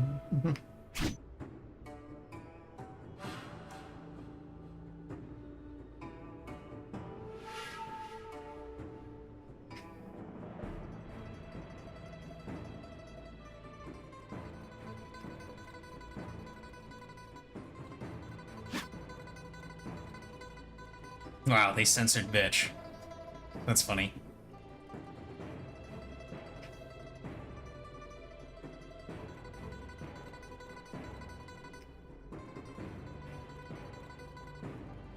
Yeah, I'm just gonna let it go auto battle because that's how strong I am.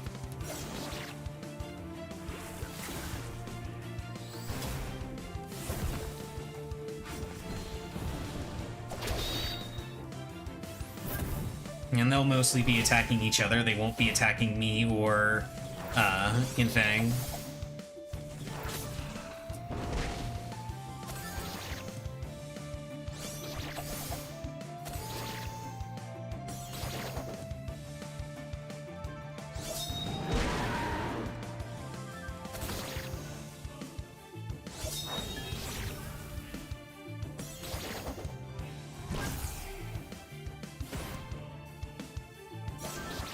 Okay.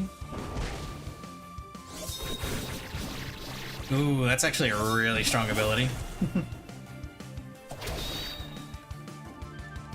Okay, that one's down.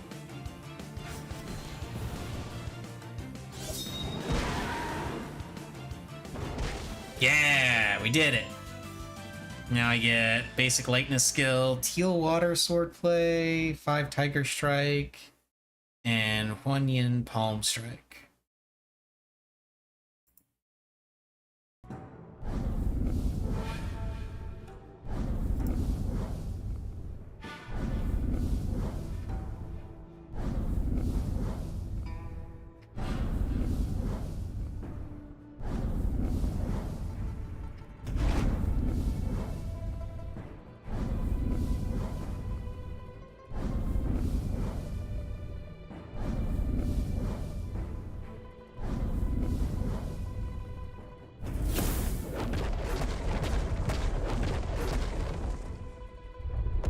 Oh no, the cave is coming down.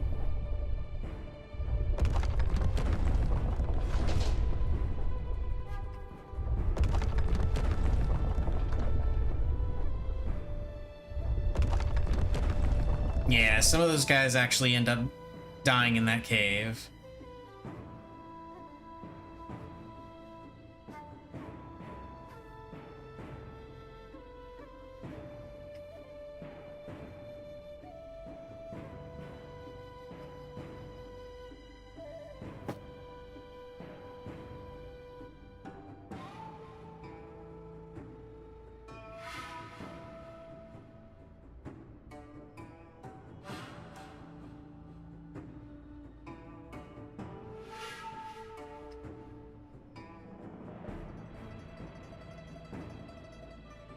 How the hell are you still alive? Because I'm the main character.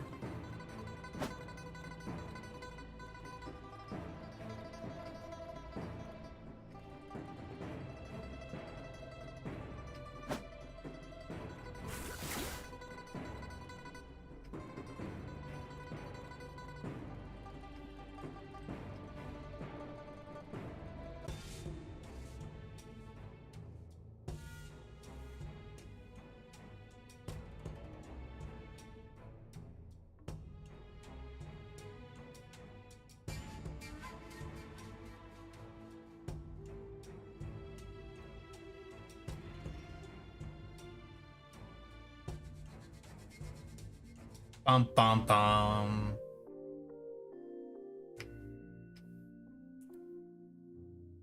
Yay! Hey, you! You're finally awake.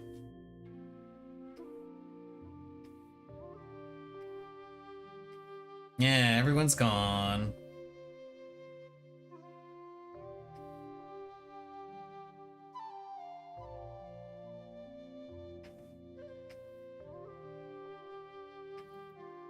He's dead.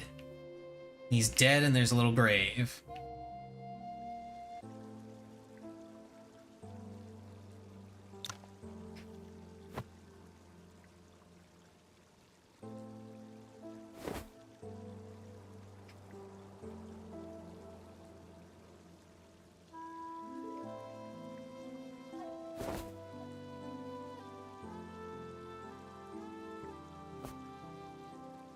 And so the journey begins. We must find Shatong.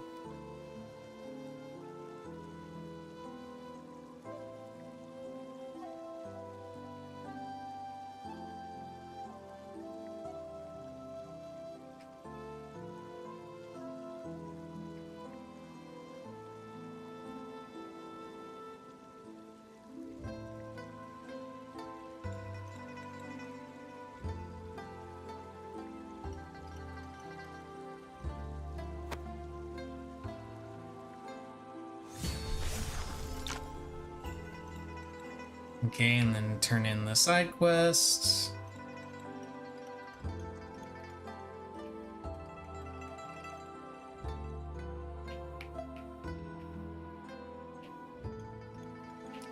And I believe I actually have to leave the village and Wei-Huo will show up.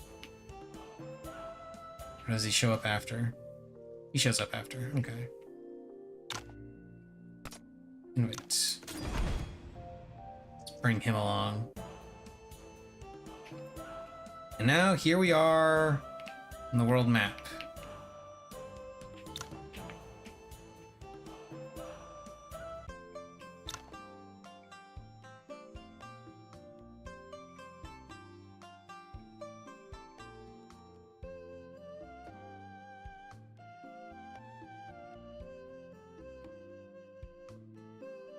Eh, asshole.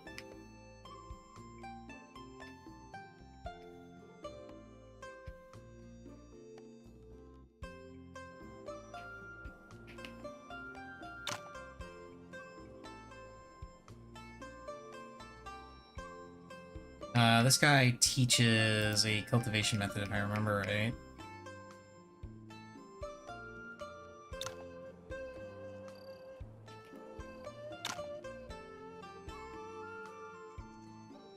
You gotta beat up the boar. Which, not exactly difficult.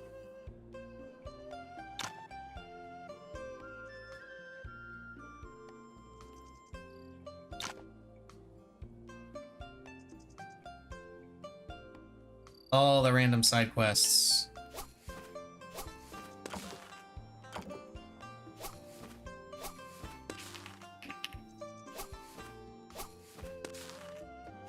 Collect wheat for the old lady.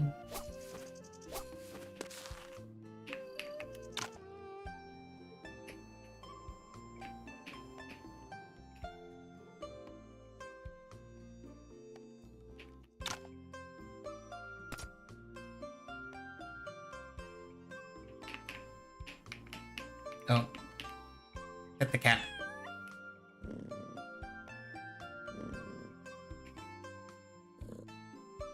Gotta pet the kitty. Okay, we talked to the innkeeper. We ask him if he's seen a small child.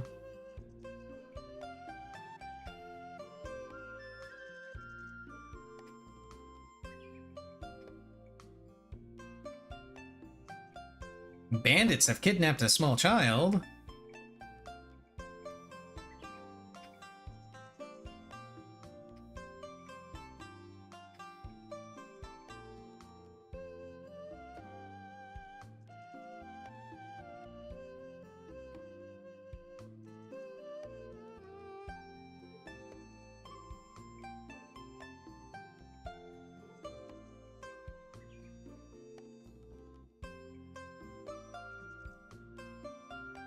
Now we go to the east.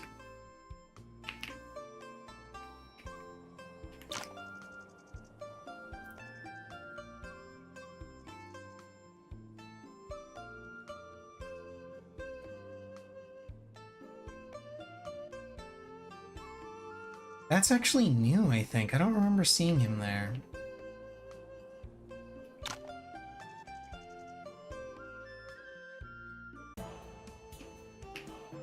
Okay, and now we go...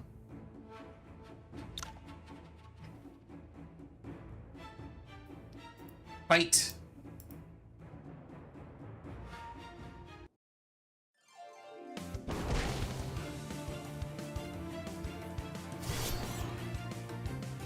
Launch.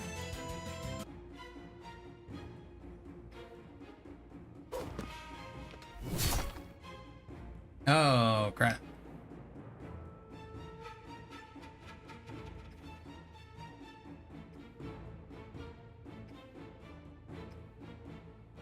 That's, so something that is introduced with that isn't explicitly stated is there are some fights that you actually are able to lose and still continue the story. That's one of them. But BRB real quick. I need to feed Missy. It is her food time. Yes, Missy. Yes, I'm getting you your food. You're getting your food. You're getting your food. Calm down. Missy.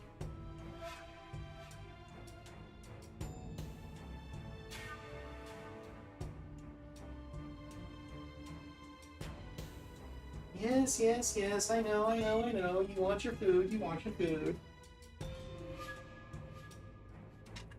There you go. Here's your food, Missy.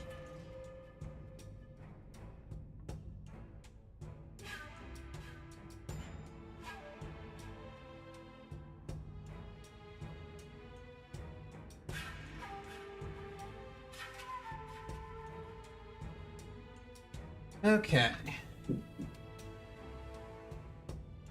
Got ads. I'm gonna wait.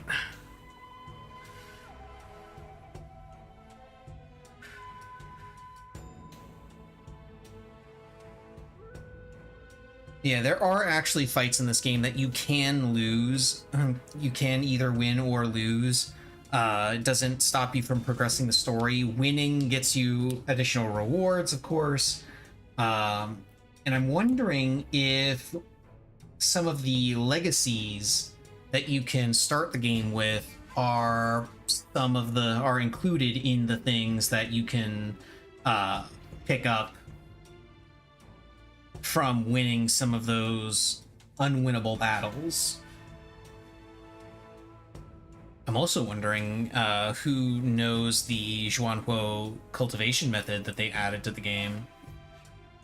I would assume that the character that we're about to meet knows it. You're in jail.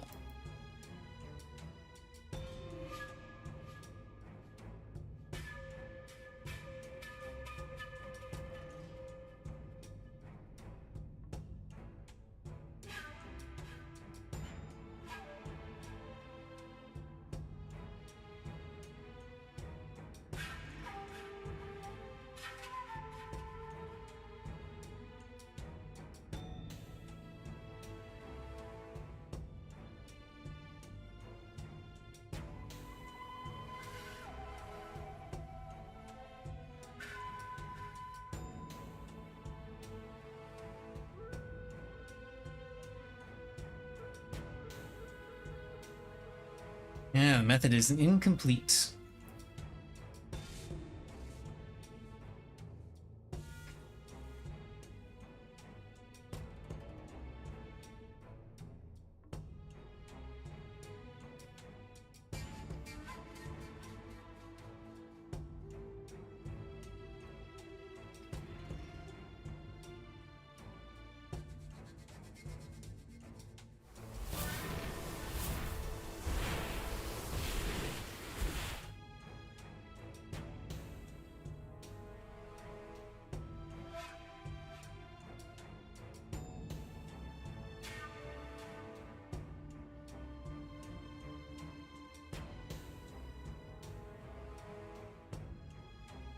They extended this a little bit. Because this is, Yi. Ooh, that's new.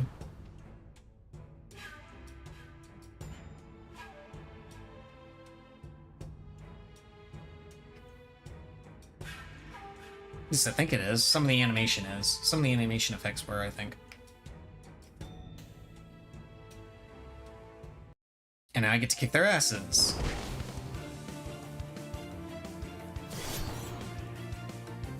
Punch.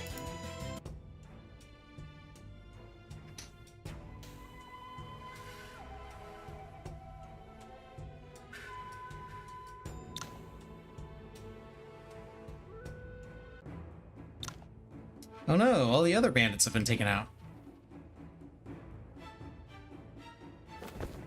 Oh, who is this?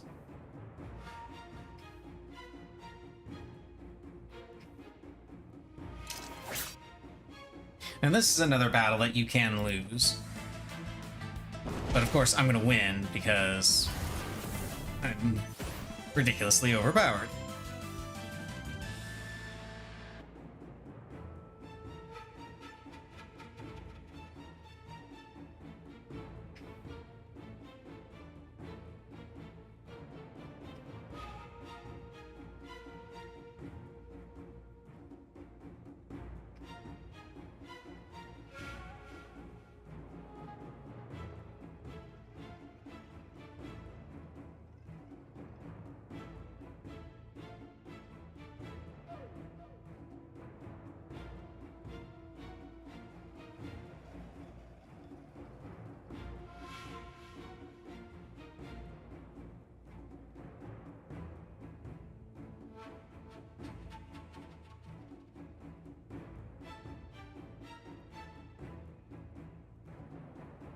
She's not here to rescue, she's here to kill.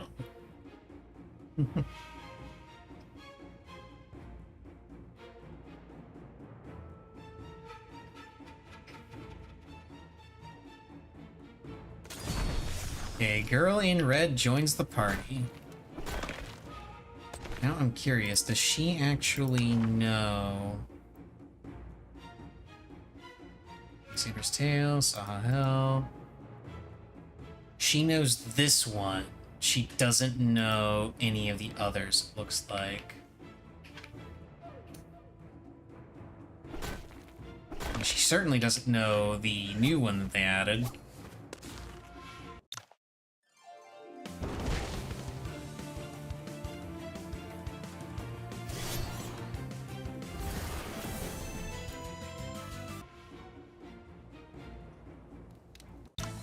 And now we're just gonna mow through all of these guys.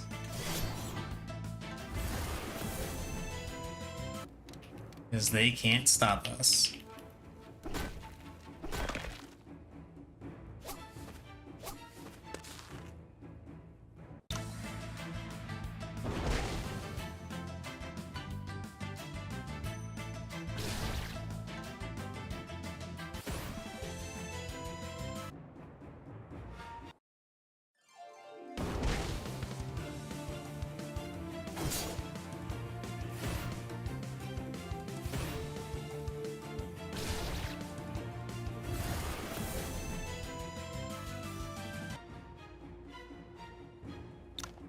Over here, grab this. And she's essentially supposed to be just an super overpowered character that you gain temporarily while dealing with these guys.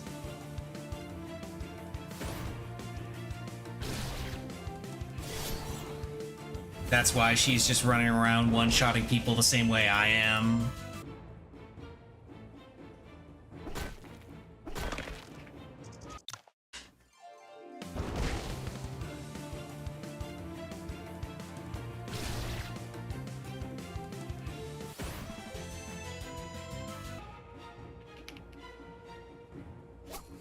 Must collect.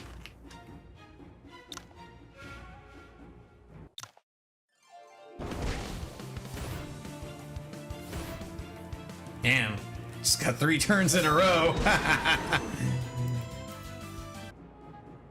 That can sometimes happen. That's what some of the Meridian points do. I can't remember which one, but I remember there is a particular Meridian point upgrade that I get that makes it so anytime I take an action, I have a chance to take another action.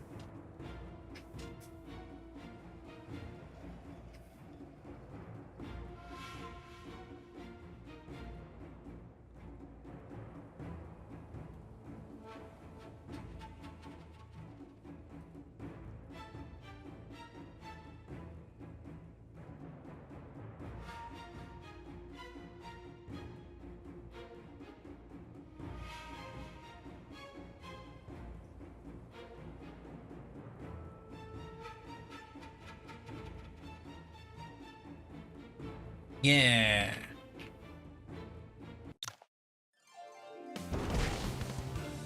Oh wow, one of them managed to evade, and it didn't matter.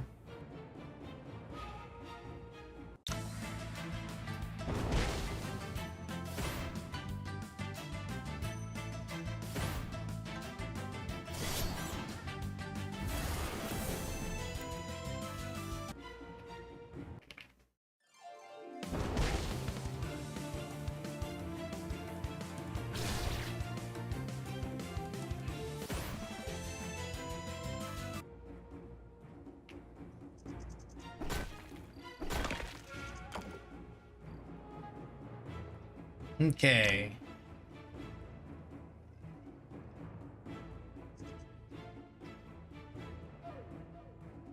There's the children. Yeah, let's beat up the guards.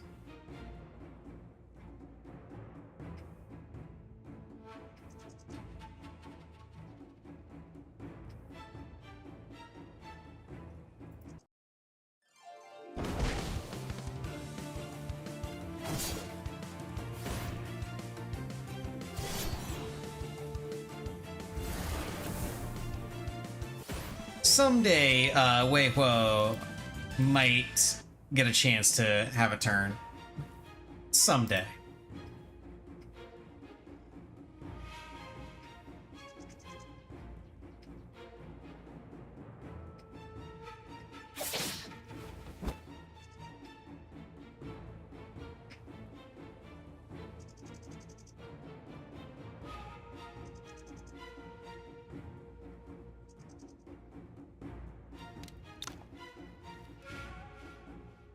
Oh, there's another guy down here. Let's beat him up.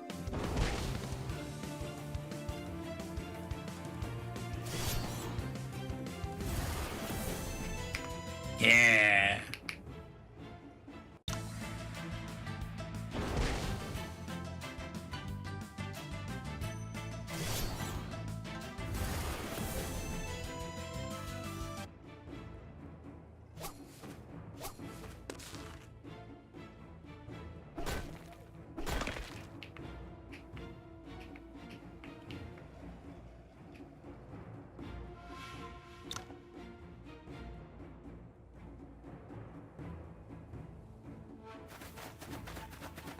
Oh no, more dudes for us to beat up.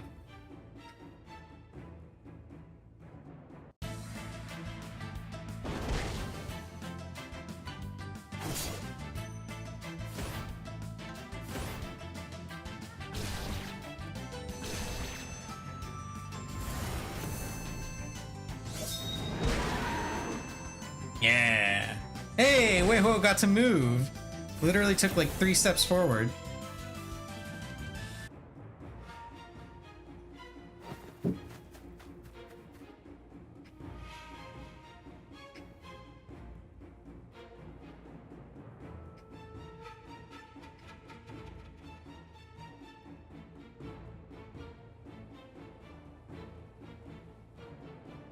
Okay, let's go fight the boss. And this is the thing. This is where the weapon choice comes into play, because you get a different manual based off of which weapon you choose.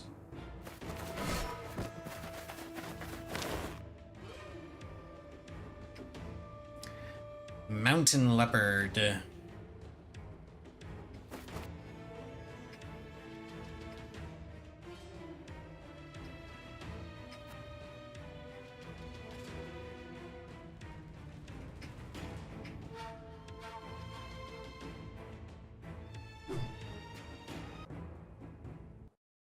Yeah, there's a bunch of dudes.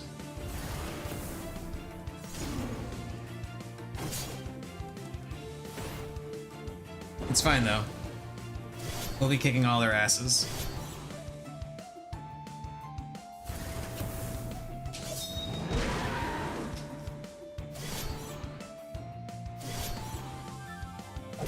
Onk.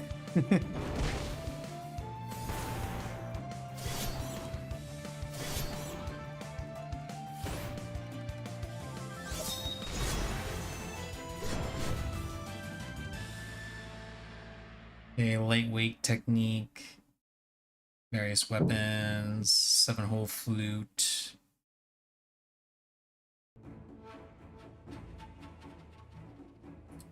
You're from Zhuan Cult.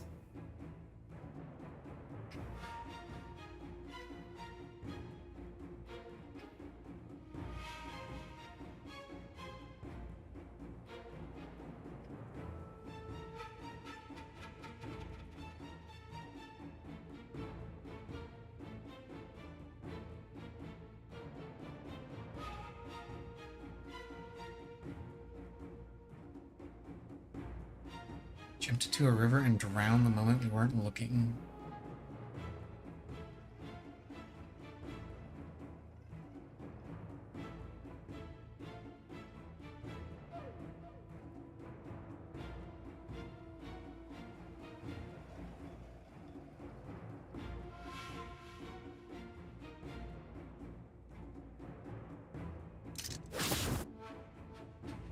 And murder.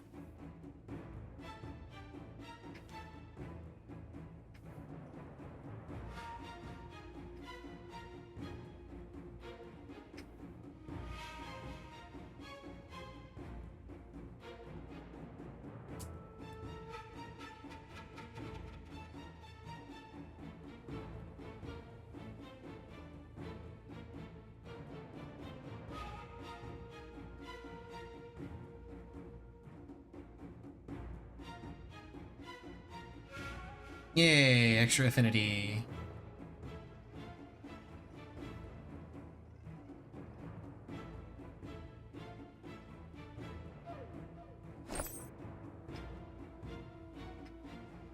Yeah, but first, let's open up that big chest.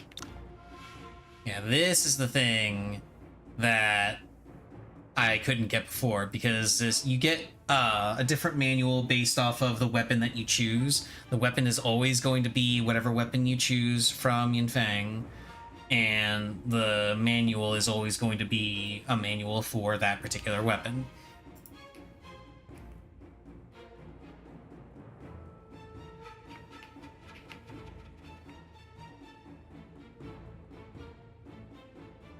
Okay, now to free the children.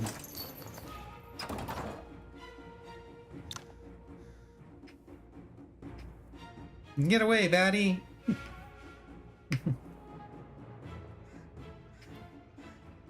Driven them away. We beat them all, huh? We beat them up. Don't mind the blood.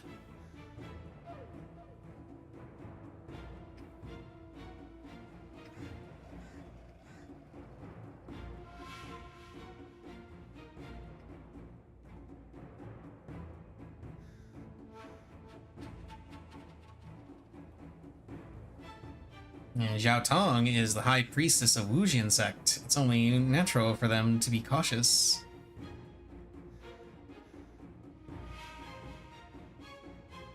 Go to Wudang sect. Actually, this is more or less Wudang's internal affairs.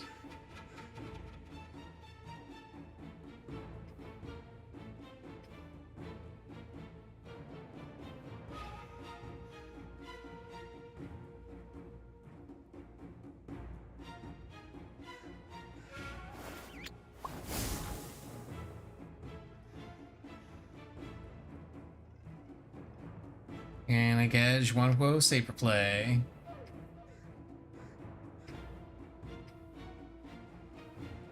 Now we get to take the children home. Yeah. Wait, did I get everything that was back here? Yeah, I did.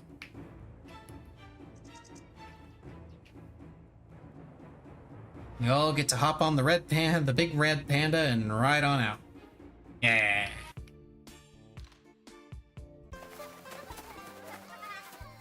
And the children have been saved.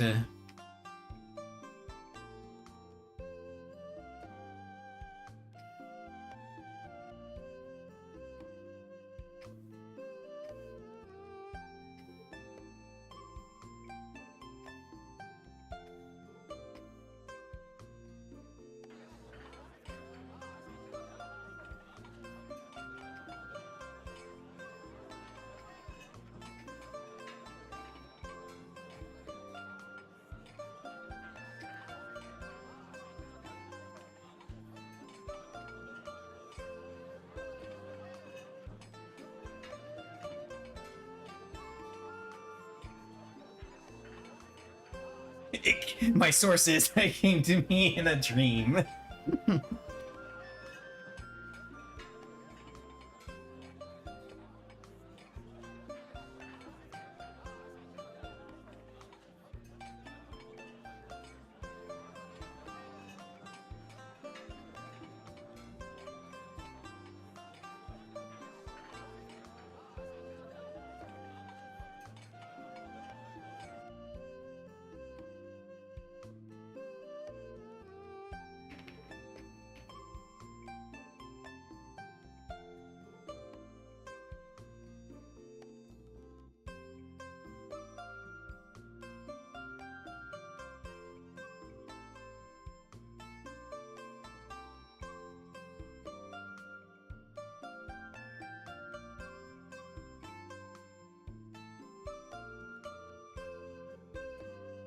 Yay, now we get to go to Wudang sect.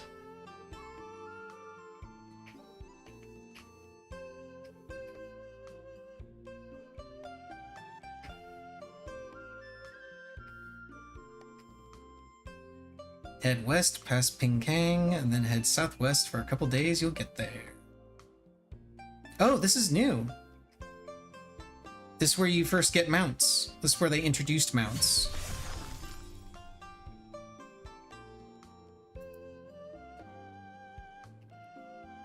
Neat. And I think I'm able to rest here for free.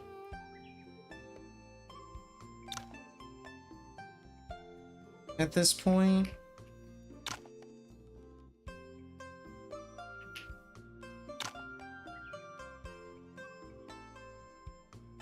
Yeah, I'm pretty sure I rest here for free now. Because I'm the hero of Mount Wanji, or Wanzi, or whatever the name is. Mouse over all this stuff, so...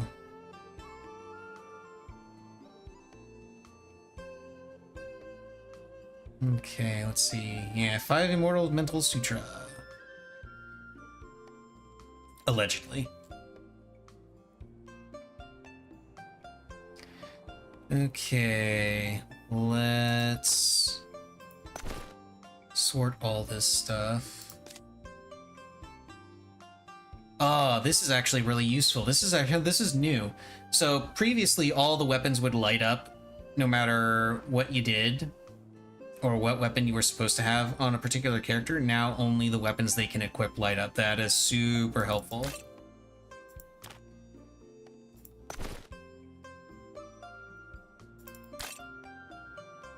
You can have this this new stuff that is marginally better than what you got.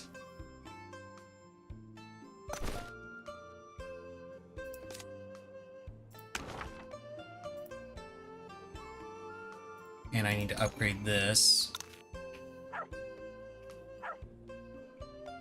And now I need to talk to this. Actually, hang on, before I talk to that guy, I want to... Let's see, we got a horse, a pig, and a goat. Let's go with the horse for a little bit. Oh, neat.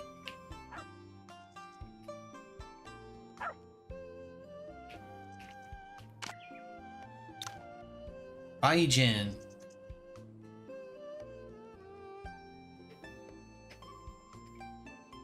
Yeah, we're gonna fight.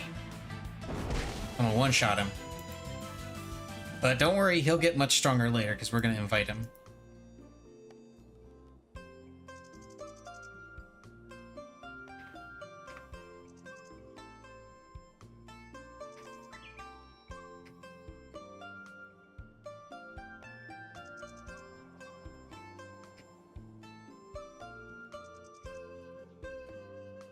Bandits must have accumulated great wealth. As you went there alone, I don't think you could take away much of the treasure. Yeah, he wants to go back and get the treasure.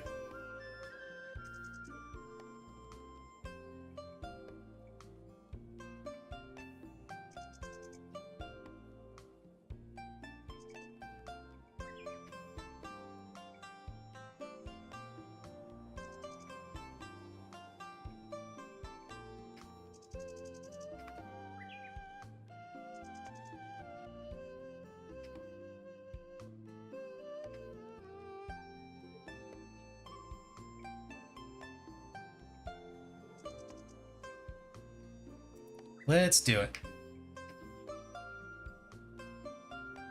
Now I get to go back to the mountain and kill off some bandits.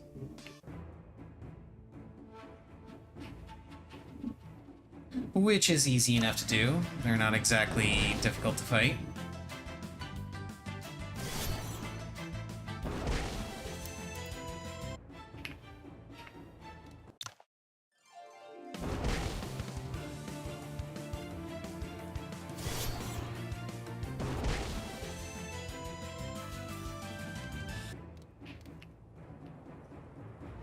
Okay, one more.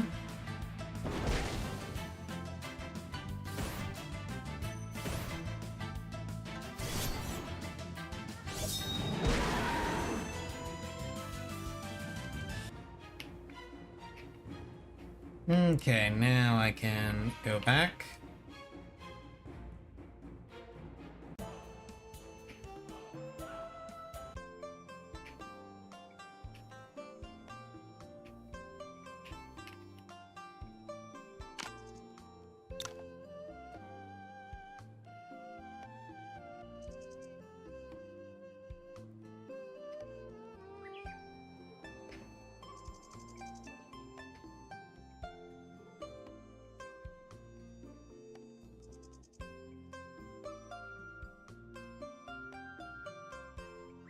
It's Tianlong Gang.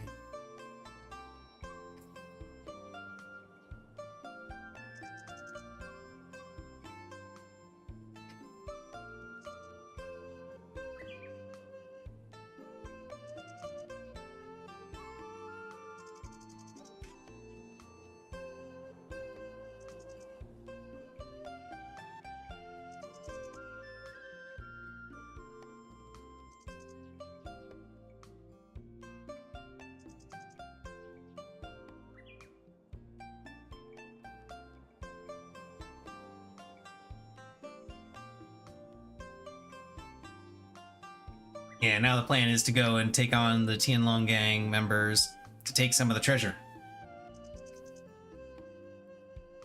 Oh shit, I did not mean to... I didn't mean to skip through all that. Oh well, it doesn't matter that much. This is all OG content, for the most part. Bits and pieces of it are tweaked improved, excuse me, and otherwise shifted around, but for the most part, this is all the same. This is all same old, same old.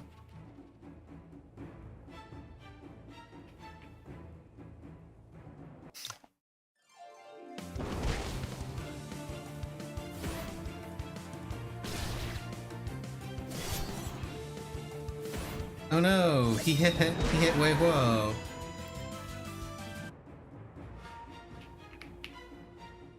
And I gotta go up to the top of the mountain, because that's where the leader is, and that's where the Jin is. Hello, Missy.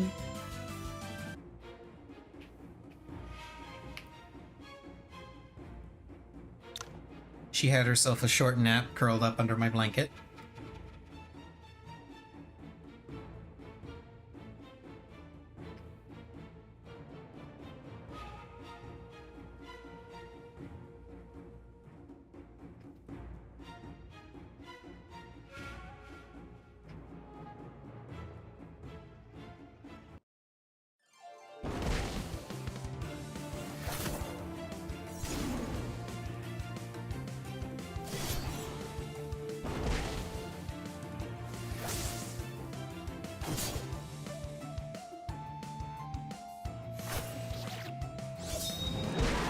And he's the first hidden weapon user that you can get.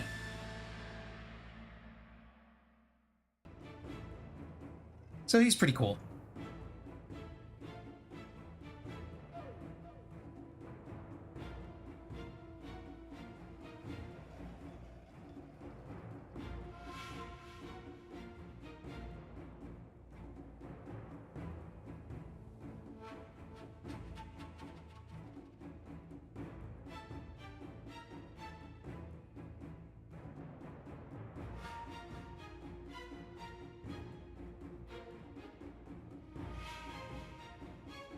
I'll take the jewels.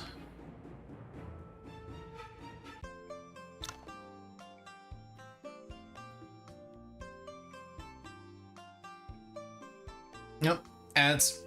We got ads. I'm gonna go ahead and wait. There's been a lot of really small tweaks to the story that are minor enough that I'm questioning if it was like that all the time or if they did actually update it. And I'm beginning to think it's been happening often enough that I'm beginning to think that, yeah, they did update a lot of stuff. Not just they didn't just add in the new content.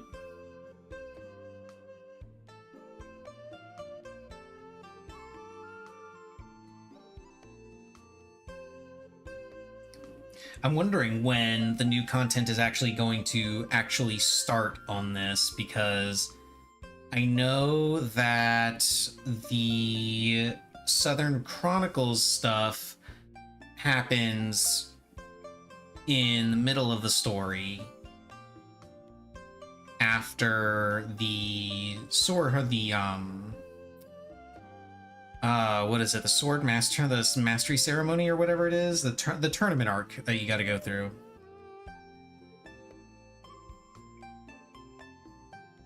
Hello, Missy. You gonna curl up in your chair? Yeah. Yeah, she's gonna curl up in your chair. You want some scritches? Let me see. You want scritches?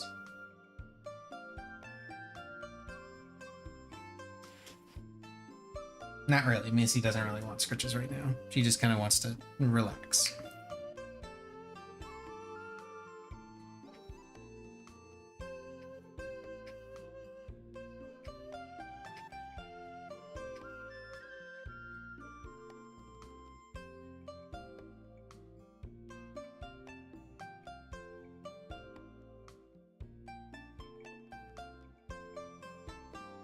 Okay. So he goes off to Petals Fall.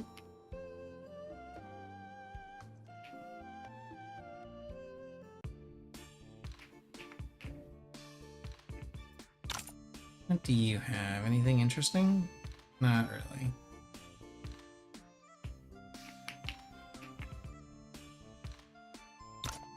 And now you can run into people like this that you can spar with and gift items to.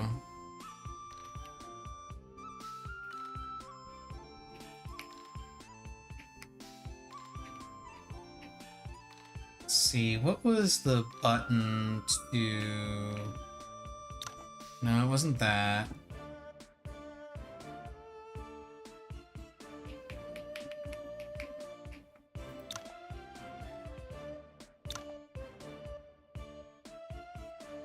There was a button I remember. It's literally just M, and then I can zoom out and get a better view. So there's Pinkang City and there's Wudang Sect. That's where we need to go next in the story. That's not where we're gonna go. I'm actually gonna head over to Shaolin. Oh, and I did want to show off. This is where Tianjian Sect is, which has some new stuff added to it.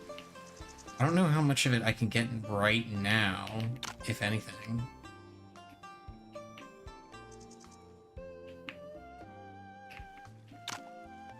Heard that our swordplay comes down from that of Shangqing Sect.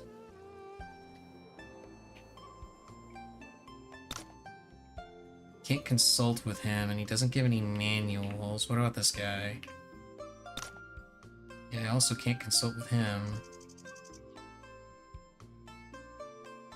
I'm pretty sure this is new. Sword Spirit Mantra. Yeah, I'm fairly certain that's a new cultivation method. Or at the very least, I don't remember it. Which isn't saying much, if I'm being honest, because it's been a while since I played the game last, so... It is entirely possible that I'm just forgetting.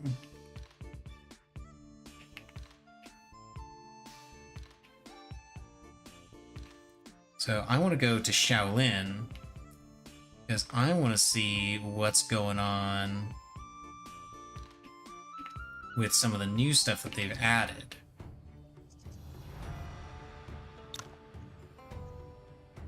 Oh, I can't actually go in until I join Wudang. Damn it.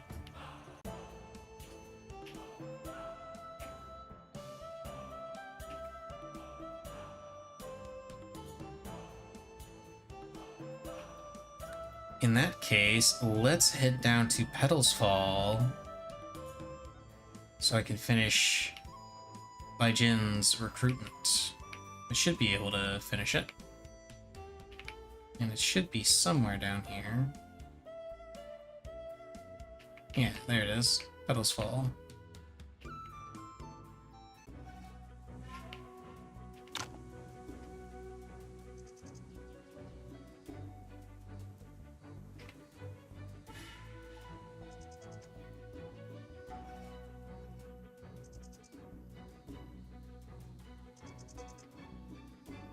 Yeah, fine liquor.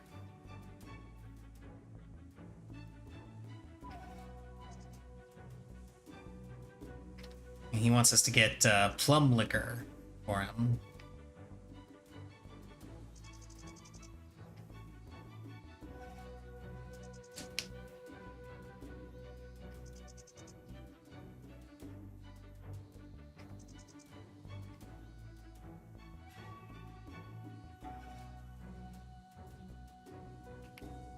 Okay.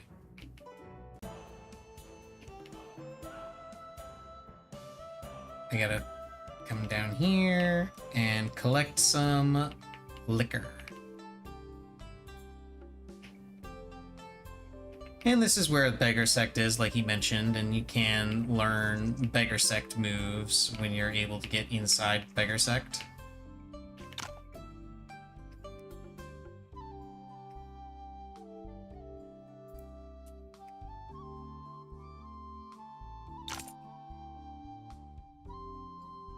There you go, plum liquor.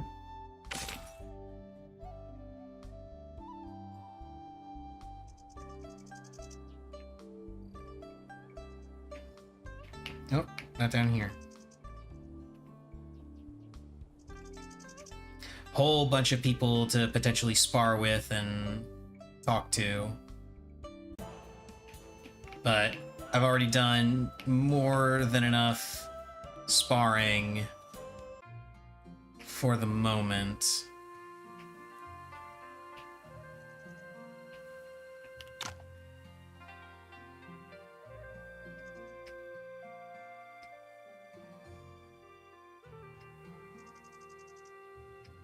Thousand-year-old centipede skin.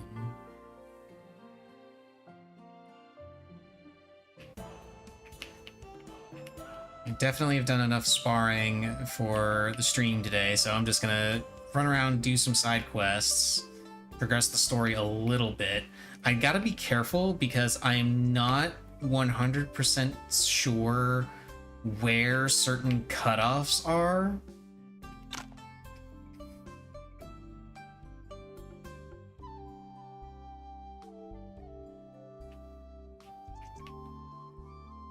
And if I progress too much, then I'm gonna end up missing stuff.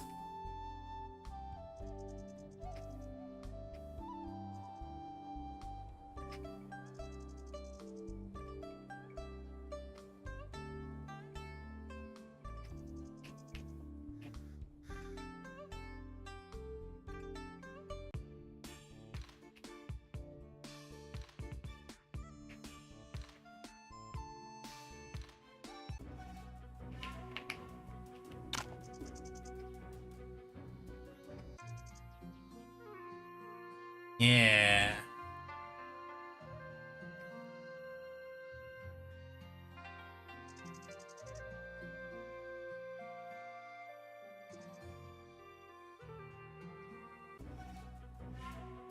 Uh-oh. What is this?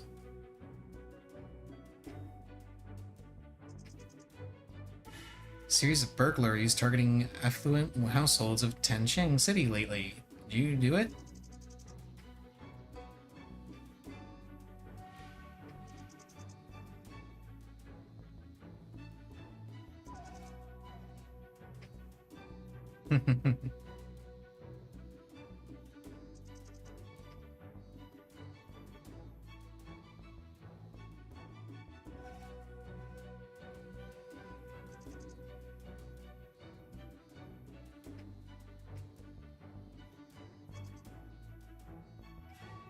Nah.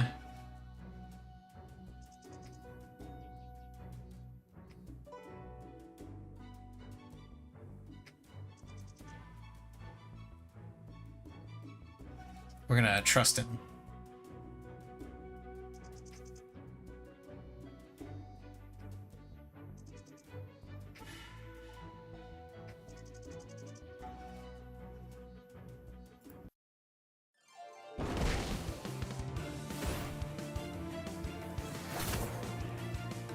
It'd be funny if they mentioned something about me using Beggar Sect moves against them.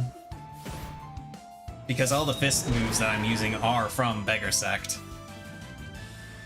Ooh, I got the Drunken Immortal Staff.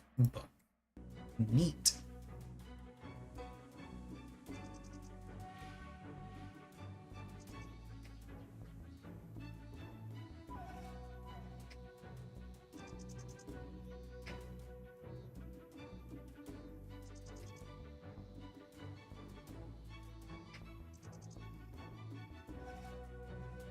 Yeah, go to the precipice. Precipice is actually a really good place to visit.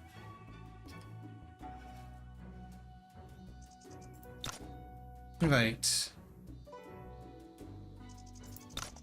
Oh, I can't invite them. Can I gift them some food? There we go. Now invite them.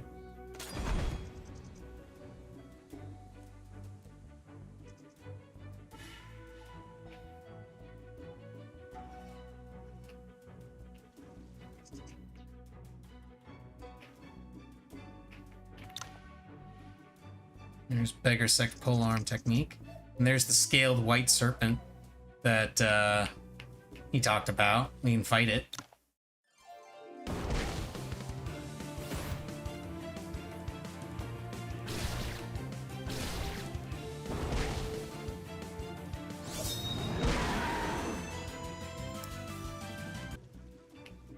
Yeah, the scaled white serpent.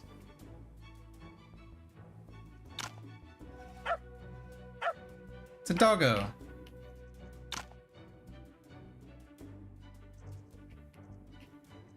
Let's beat up more scaled white serpents.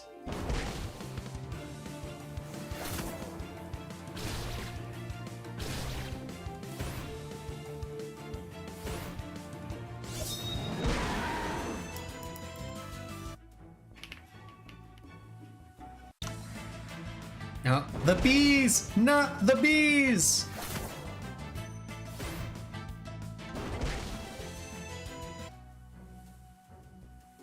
Yeah, he is a one-man wrecking crew. Because of all the extra stuff I've given him.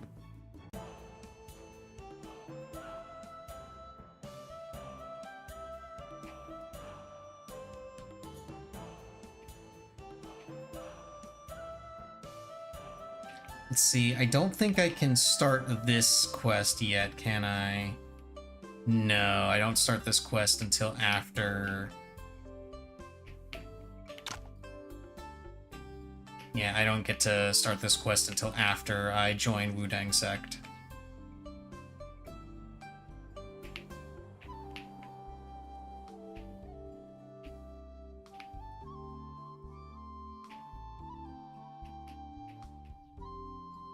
But there are a couple of other interesting things to run around and do prior to joining Wudang Sect.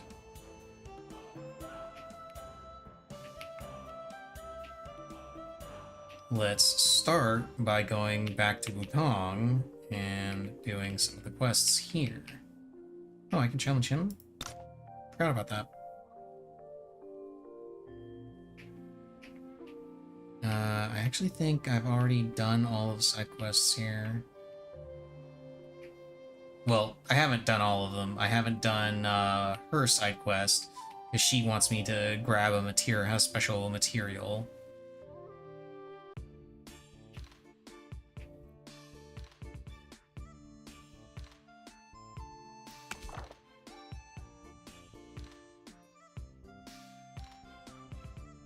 Yeah, I gotta go to the Wild Boar Woods and Mirkwood.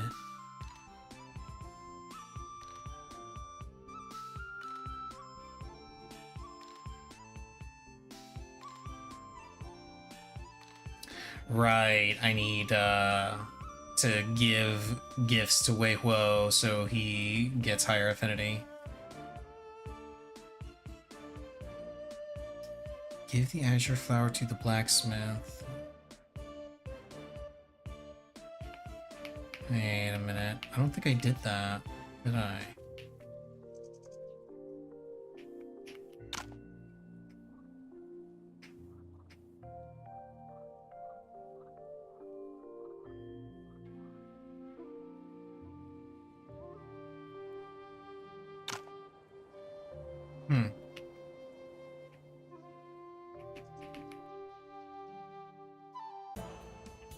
Okay, to Wild Boar Woods. So we can collect some things. And beat up some boars. See, there are boars everywhere.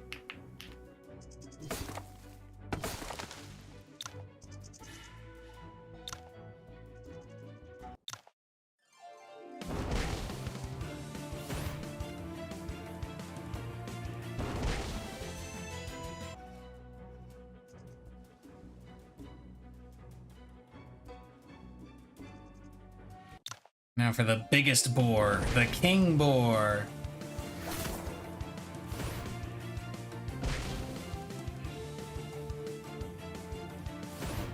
Yeah, the king boar lasted longer than pretty much any of the enemies I've been fighting against so far.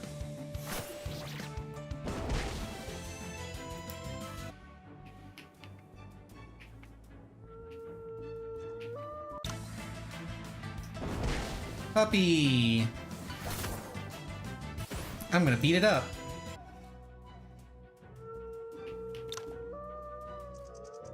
There's Jianggu cultivation method.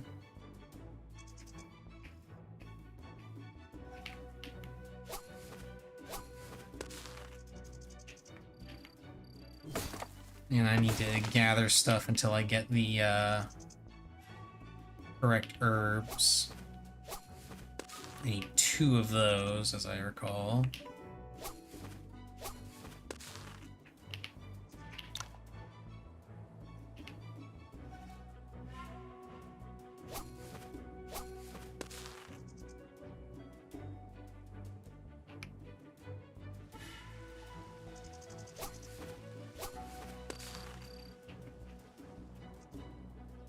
Ah, there it is. This should be the one I need. Yes. That is, in fact, the one I need. And I'll go ahead and beat up the boars.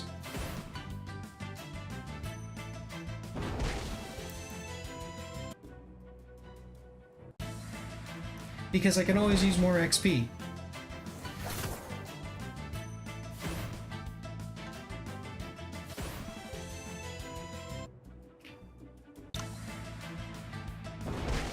Although my main farming spot is actually going to be Mount Tigor.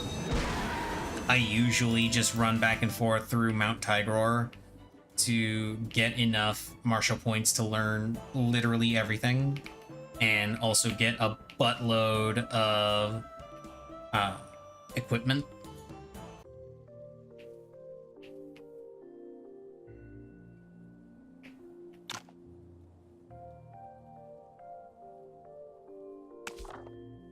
Okay, technique to prolong life, which is in Luo.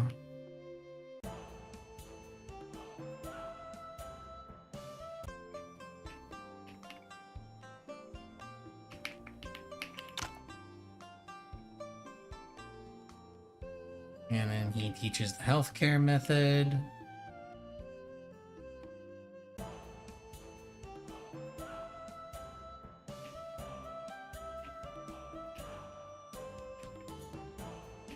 And let me think. I need to go south, actually, so I can get to where Mount Tigor is, because I'm not 100% sure if I can farm there now. I'm pretty sure I can. Simply because Yi is so goddamn powerful.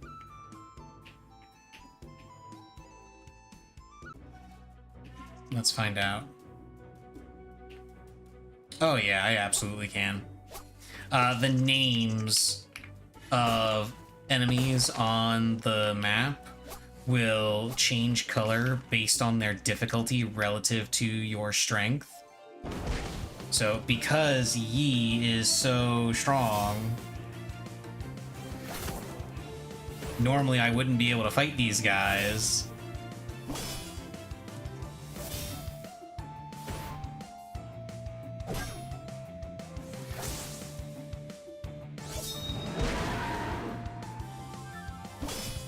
Yeah, see? That's what happens. He damn near got one shot, and he dropped class 6 items. And they rarely will drop class 5 items. And they all give a buttload of martial points. Which reminds me, I need to learn all this stuff.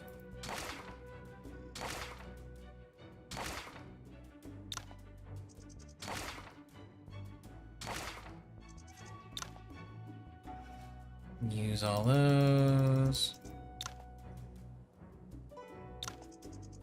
Use all those.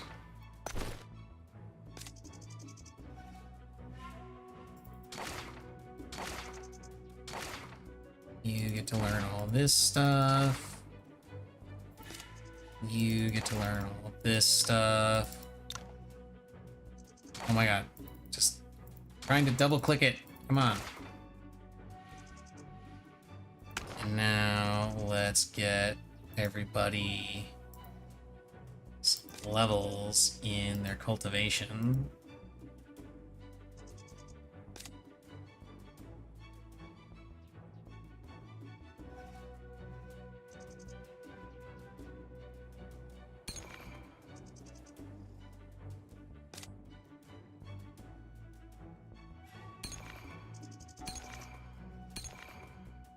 Okay. Oh, and you.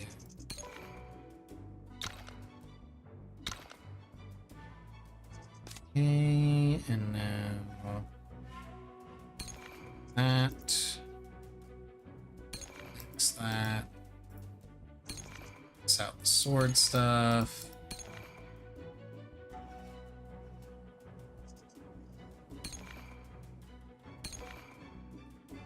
Saber, polearm. Oh, I'm running out. There we go. All those messages going up.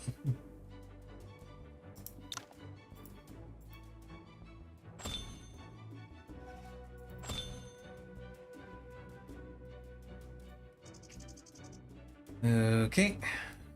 So I know I'll be able to go to Mount Tigrar later on. Wait, what did I not? Oh, Drunken Immortal. The special new double hit. There we go. Oh, I guess I should worry about their meridians. It's not important. Oh yeah, did they ever do anything new with Qingyuan Temple? Or is it literally just this happens? And then later on you can meet the monkey here.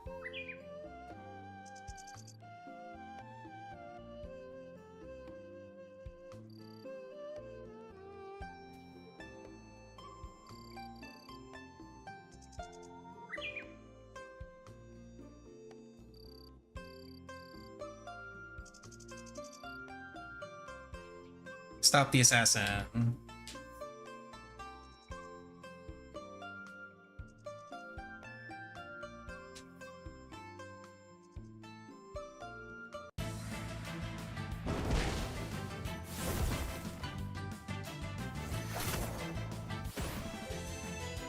Yeah, bloodthirsty bat.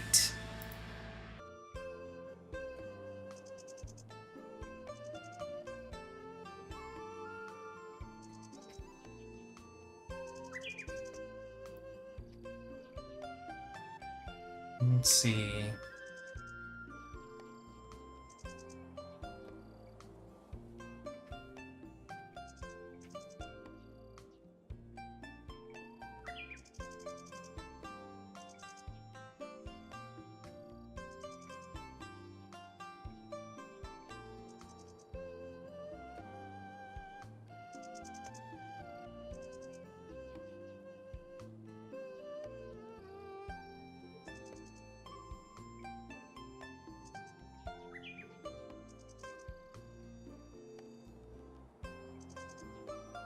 I wonder if this guy's gonna pop up again in the new content.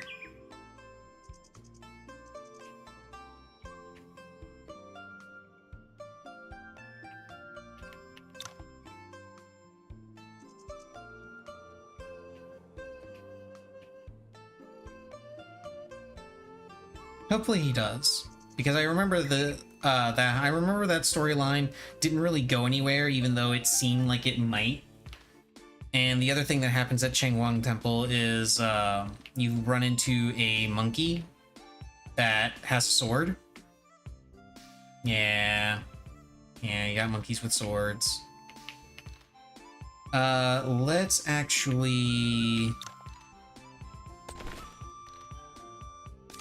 raise his affinity.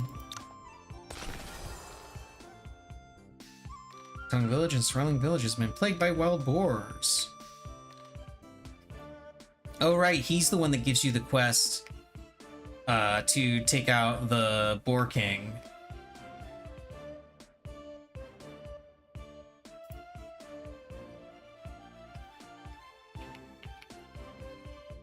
I completely forgot about that. I thought it was the lady in the village that did that, but no, it's actually Wei Huo. Okay, let's go kill the Boar King again, because I kind of already did it.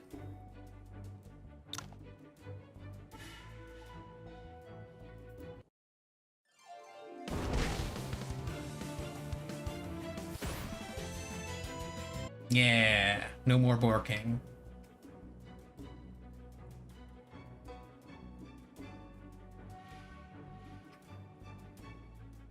Water bandits? Is that anything like the wet bandits?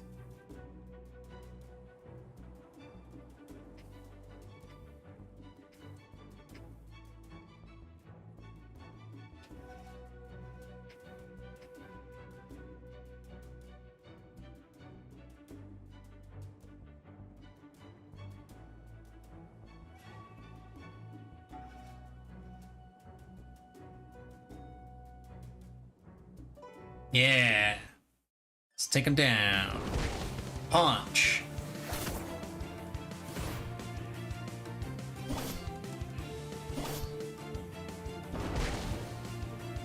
Bonk. Yeah.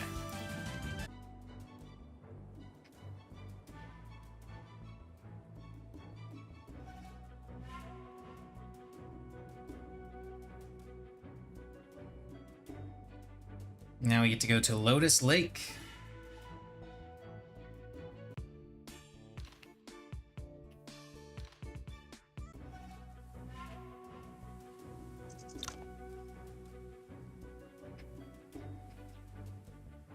Oh no, more bandits.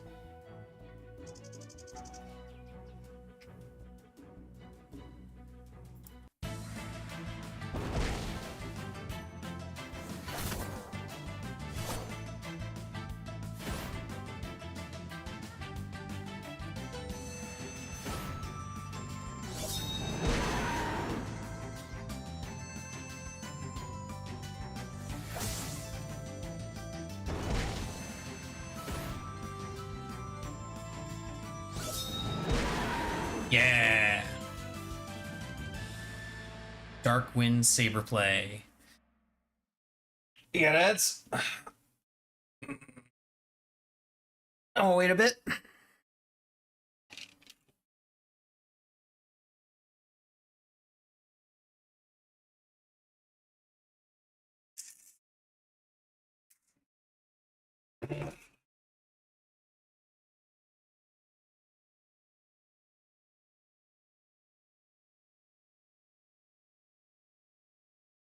Let's see, do they even drop anything decent? No, not really. But it's an early game quest, so they're not really supposed to drop anything decent. They're supposed to drop basic shit. I think I'll do Baijin and Weihuo's quests, and then get up to the point where I join Wudang Sect. More specifically, get up to the point where I have to earn the first Disciple badge. And then run around and start doing all of the sparring and stealing of items and, earning of items. I'm definitely not mugging people. I am not mugging people. It's very important.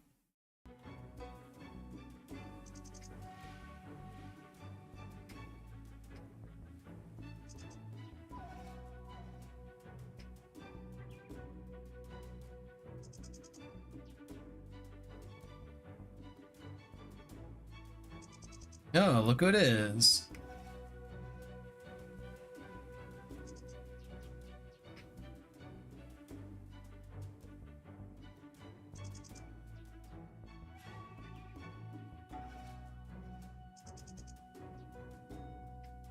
Disciplined Elder of Beggar Sect.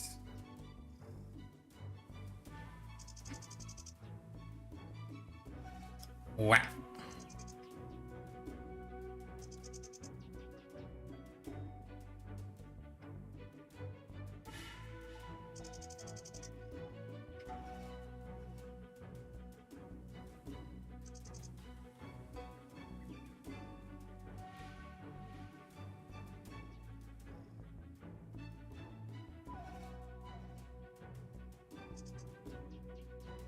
Oh no.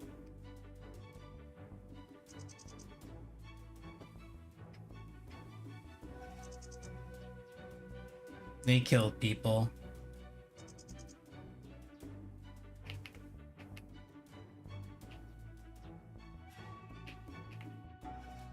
Okay, now we can go back and tell him that we killed the Boar King.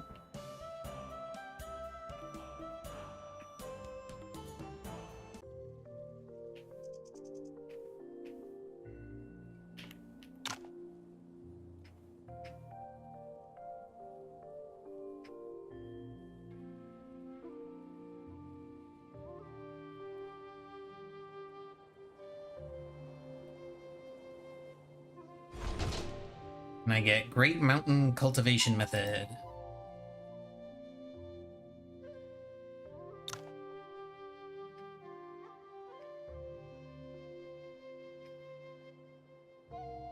Oh yeah, this is yeah,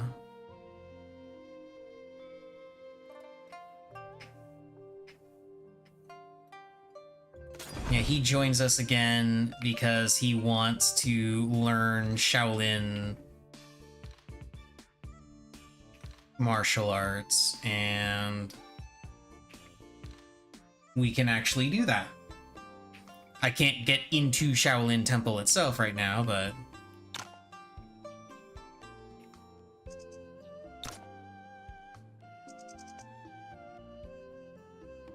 does this guy give me something? No, not now. I think he gives me something later.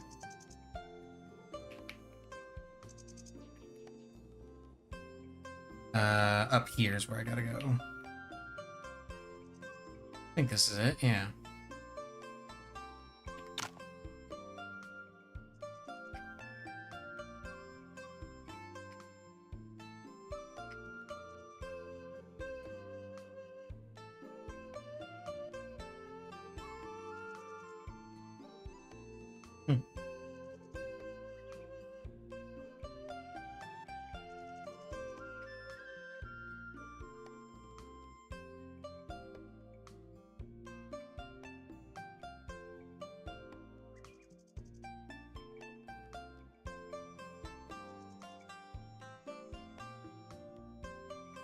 Okay, we get to go collect some ironwood, which is in the Wild Boar Woods.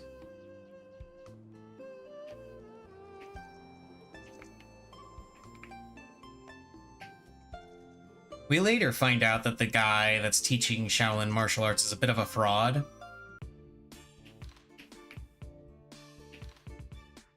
But we don't learn that until after we get him the ironwood and he attempts to teach us a Shaolin martial art, and then Yi looks at it and calls him out on his bullshit.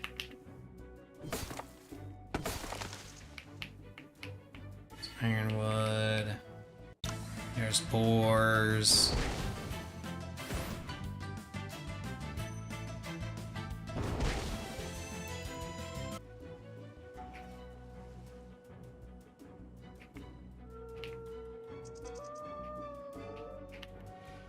Yeah, I think this should be the last. Oh, I already have 3 ironwood. Whoops. Let's dodge the boars. I do like the mounts. The mounts are nice. And now let's head back over.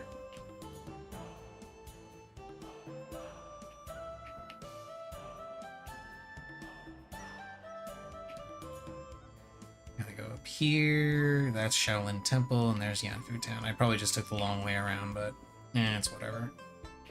I'm on a horse.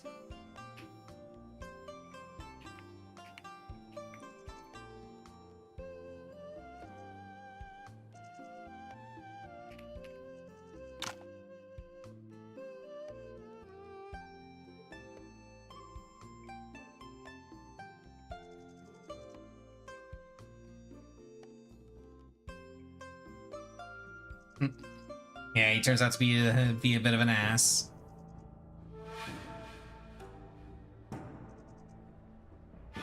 Salvation Staff.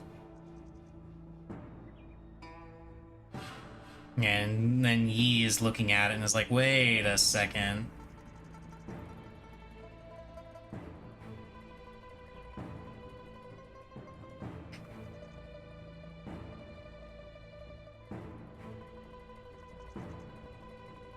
Yeah, this is most likely the real Salvation Staff, but this man somehow only learned the moves without mastering its essence, which is why it looks so convincing. There's something wrong with your so-called Shaolin technique.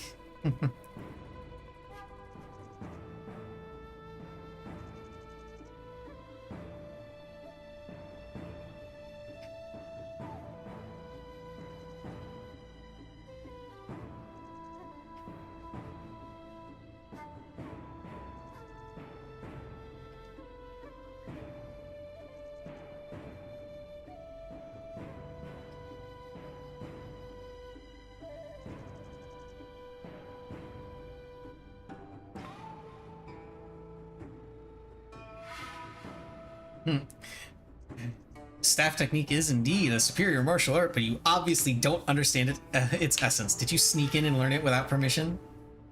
Bullshit! How dare you? And now we get to beat him up.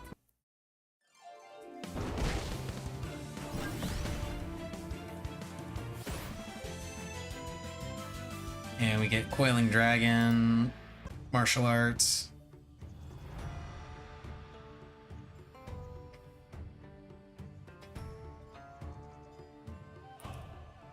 Hey, someone from Shaolin.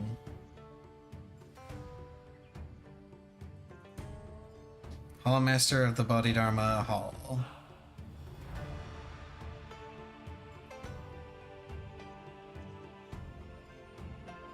He was once a secular disciple in Shaolin, but he somehow learned the Salvation Staff and later came to Yanfu Town to open a club.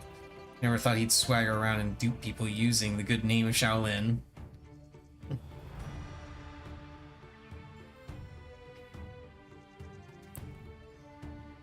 There once have been Shaolin secular disciples who only learned our martial arts without cultivating their minds and then came down the mountain to cause mayhem.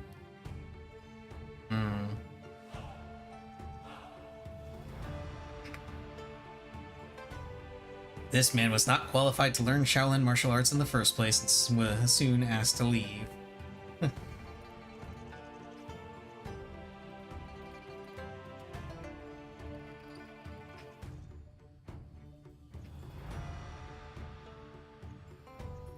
Many secular disciples have opened martial clubs near Shaolin. I thought I could do it too, as long as I didn't get into any trouble. Yeah, sure.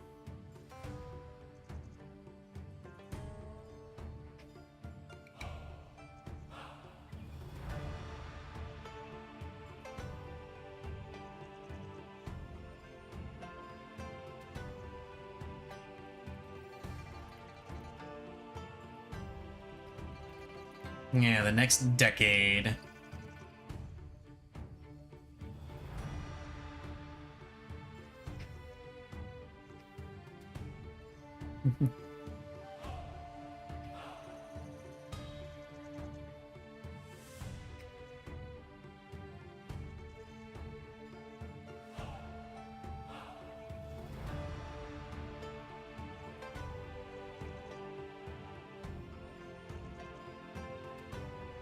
Now we get to go to the school. All the disciples that were training here are gone now because we exposed the teacher as a fraud. So nobody wants to learn there anymore.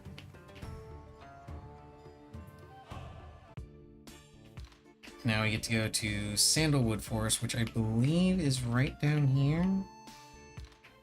No. Other side? Oh, it's over there. Okay, I see it.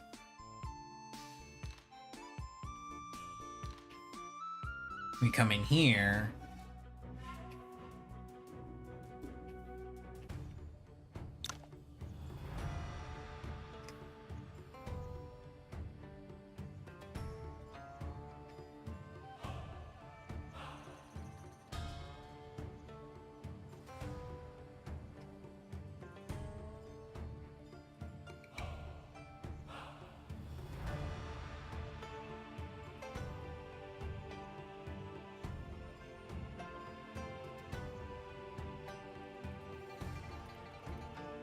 And this is when someone from Shaolin will actually show up and teach the real Salvation Staff.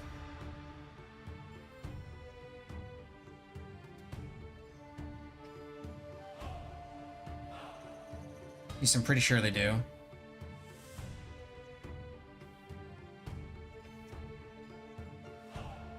Yep, there's one now.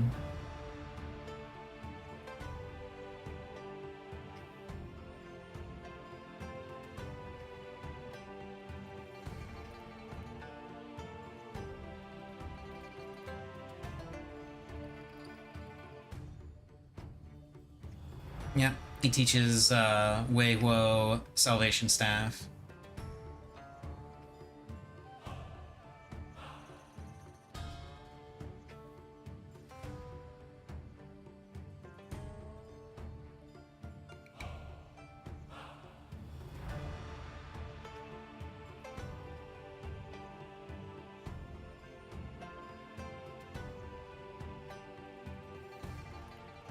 And Salvation Staff is a move that is completely unique to Wei Huo and Yuan Yi.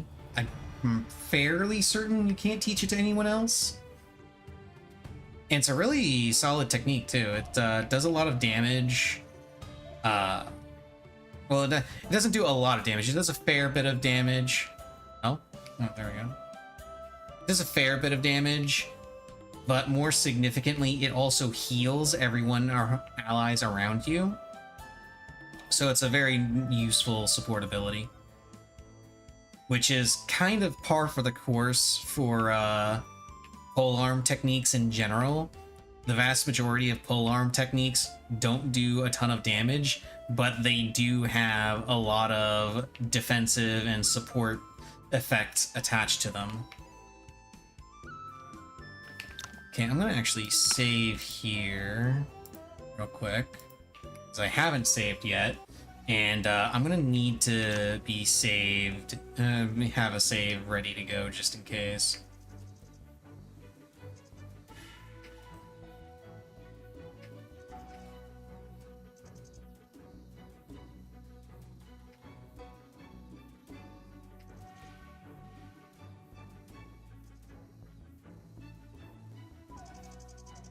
Okay, so there are bandits here. We're gonna beat them up and interrogate them.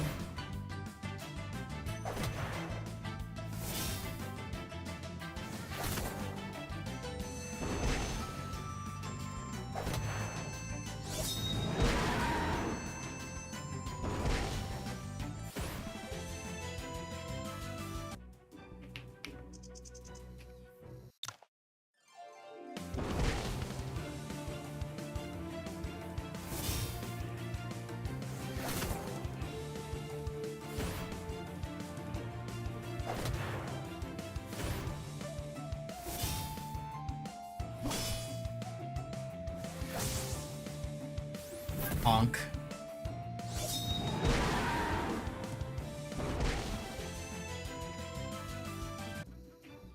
There we go.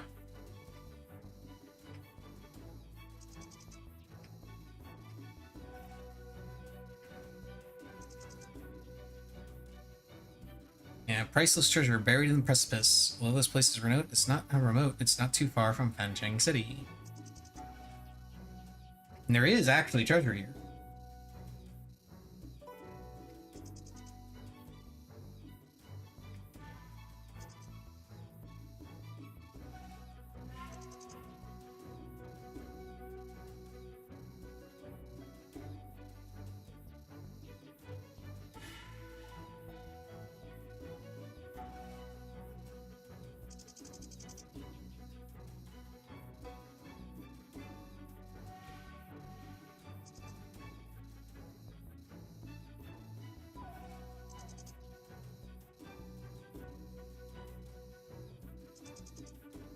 And so now he wants to go find the mystery treasure.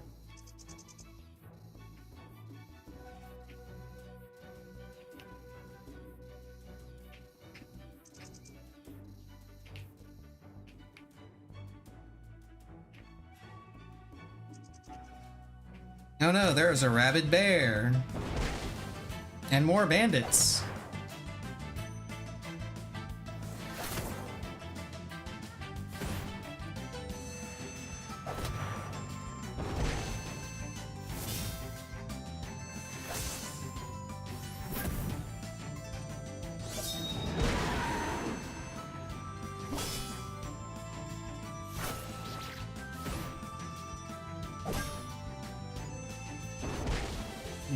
we go.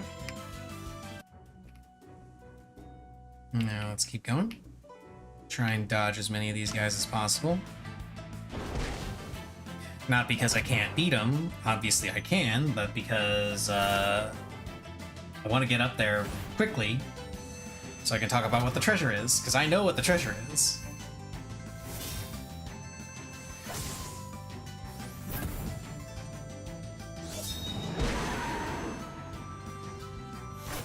Yeah, sadly they have not improved the AI on the auto battle function. So that's a little unfortunate, but it's not that big of a deal. Essentially, the game follows a very specific formula when determining what move you're going to use and how your character moves. The move that it uses is always going to be a attacking move. It's the AI does not use cultivation methods. It does not use lightness skills. It will always attack from the farthest. The AI will always attack from the farthest point possible. So if you have a clump of enemies and the next move that it's about to use is an AoE, it will not use the AoE in such a way that it hits all of them. It will always just move as far away as possible and hit it from the very tip of the damage range.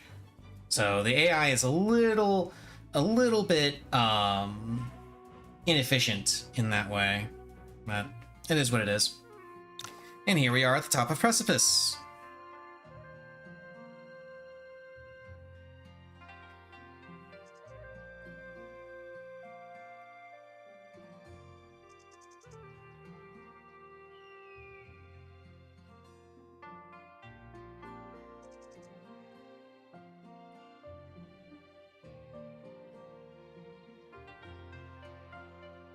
And Bai Jin is true neutral.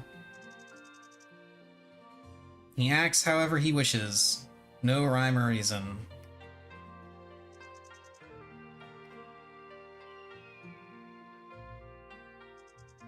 Oh, I can't remember if I'm supposed to contradict or agree with him. Shit. Hang on, I need to pause this for a moment.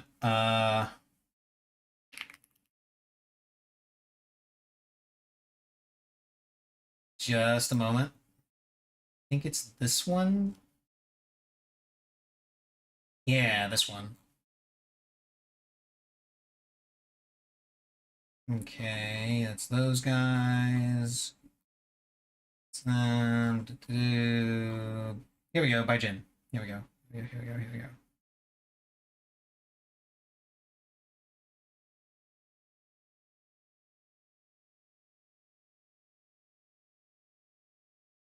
Okay.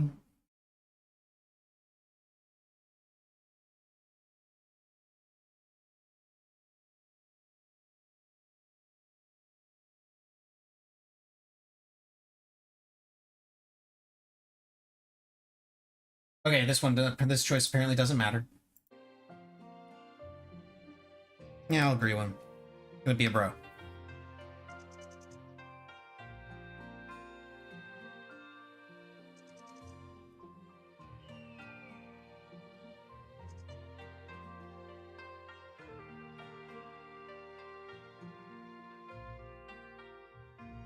Yeah, and then we get a blueprint, another hidden weapon, a move. And this is the thing that I'm not 100% sure what the requirements are, but I should have enough stats for it. Jump down. Yep, I've got enough stats. Cool. Oh, this is teaching me about fishing. I can fish. So yeah, if you jump down from Precipice, you find the cave, and this is where the buried treasure is. This is it. Oh, I rested. I didn't want to do that. I wanted to open the box. There we go. Yeah, Yoga Sutra's cultivation method. That's it. That's all it is. That's the treasure. BRB real quick. I gotta go pee. And then we'll continue.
I am almost back.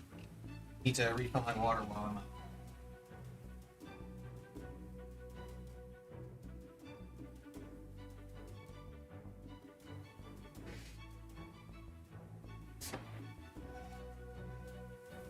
So if I remember right, you can actually get the cultivation method from here prior to bringing Bai Jin here. And when the bandits tell you about the rumor of the hidden treasure, you can actually tell Bai Jin that it is the cultivation method that you found. You can tell him about the treasure.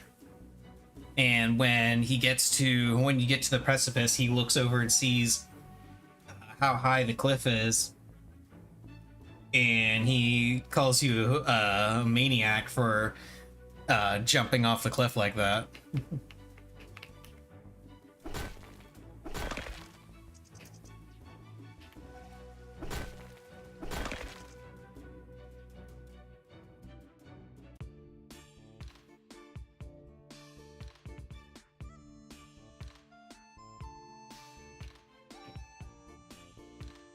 I wonder, is there anybody else I can...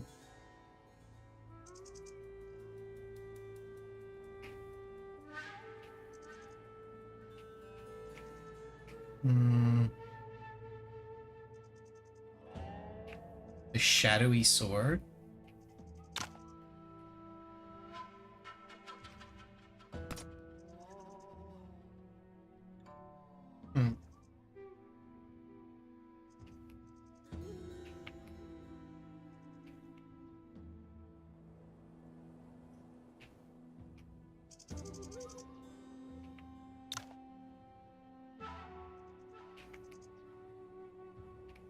Oh, I can open some. I can grab the stuff from there.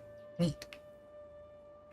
I can't remember if there's anything I could do in here early. I don't think there is. Oh, there's this dude.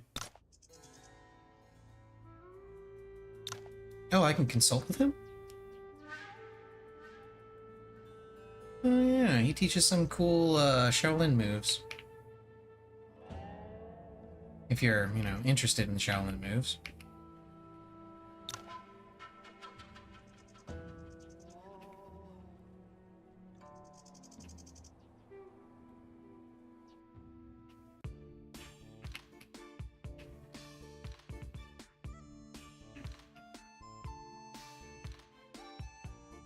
Okay. Now, with those quests done, yes, I haven't failed any. And as far as I'm aware, I haven't crossed any point of no return yet. So let's head into Wudang Sect.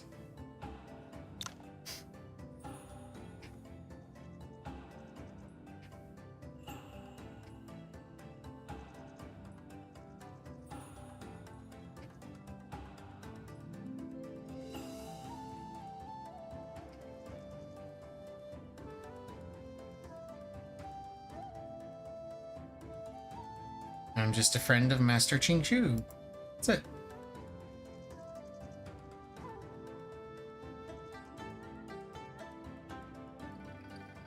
Oh, we got ads. I'll wait.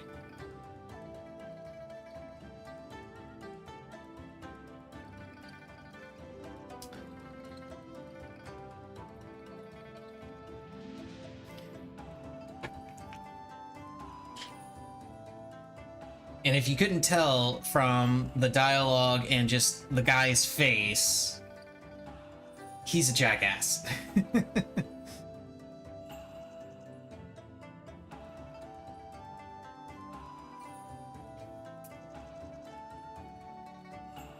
And I thought about starting the game a little early, starting a playthrough a little early, and getting through most of this ahead of time.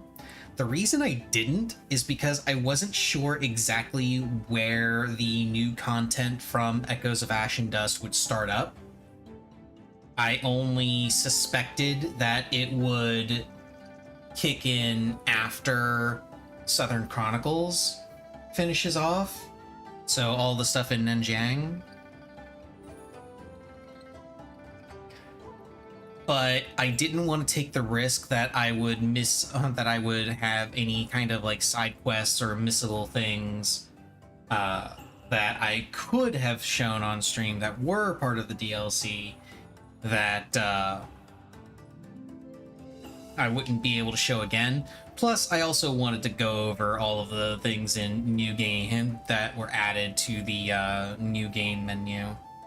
Okay, so yeah, this guy, he's a dick. Just massive, massive dick. And no matter what answer you give, he just gives you shit and doesn't believe you until you answer that you are a friend of Jiang Yinfang.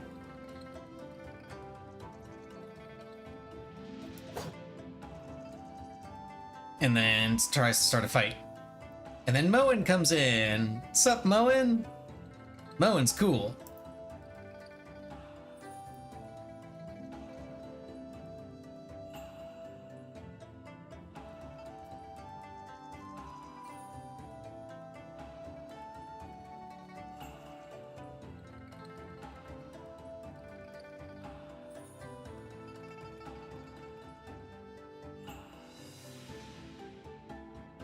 Yeah, he's dead.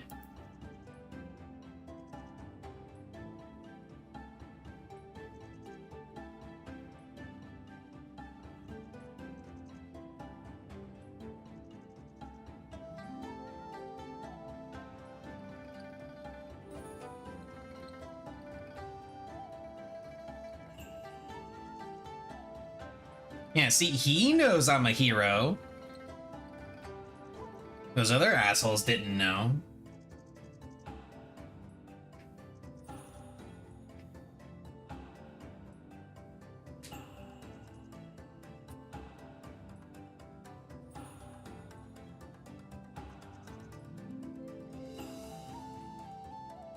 Yeah, Master Qingshu once saved my life while Master Jiang and I were sworn friends. I can't just turn my back on what concerns them. Yeah, affinity with Moen.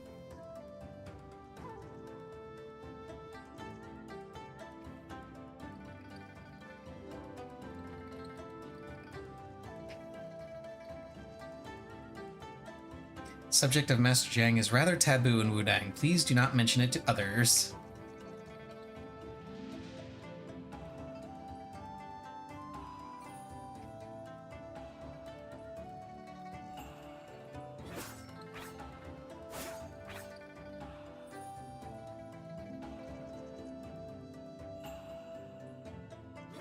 There's all the disciples practicing sword, and you get a little bit of extra sword mastery.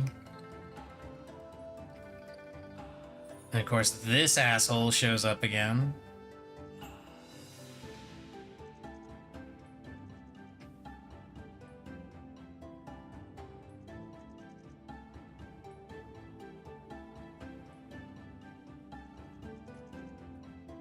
And of course, they ran off to tell someone else, even though Moen asked them to keep to themselves and was taking it to the sect leader.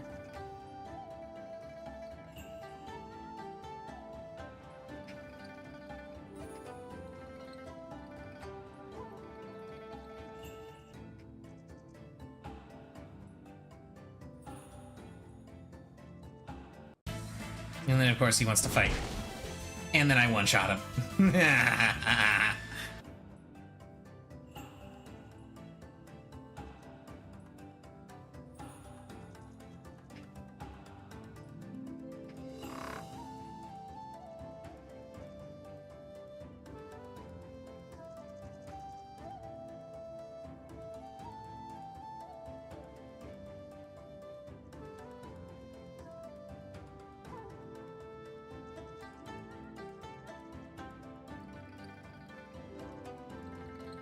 Your affinity with him, as far as I know, always goes into the negative, and there's nothing you can do to raise it. It's just, he hates you. He will always hate you. He will never be your friend.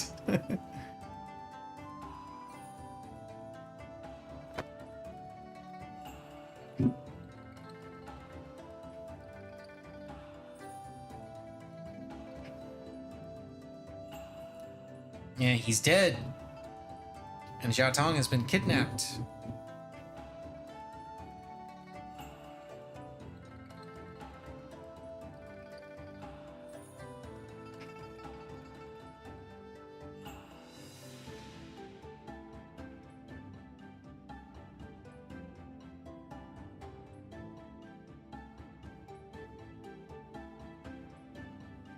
Ah, Master Qing Shao.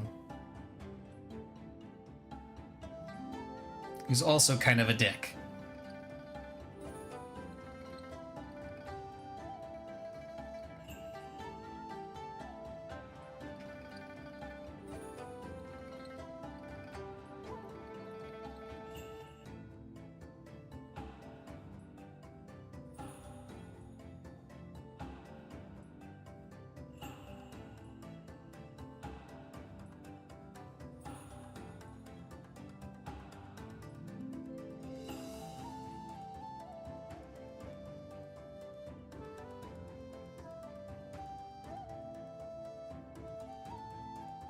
Disregarded the entire Wudang sect for his own selfish desires.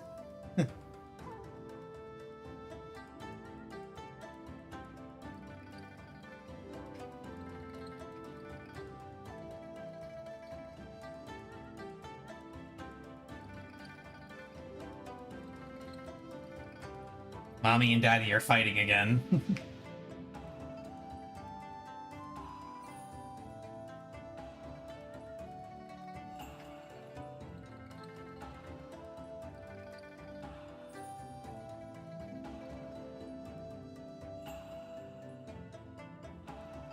Now you're using your authority.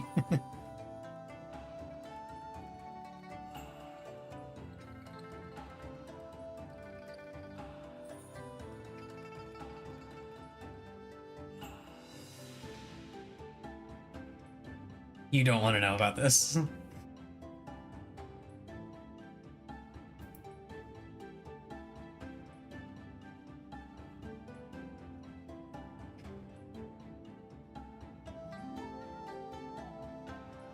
Yao Tong is set to become their sect leader one day, so she will be treated well there.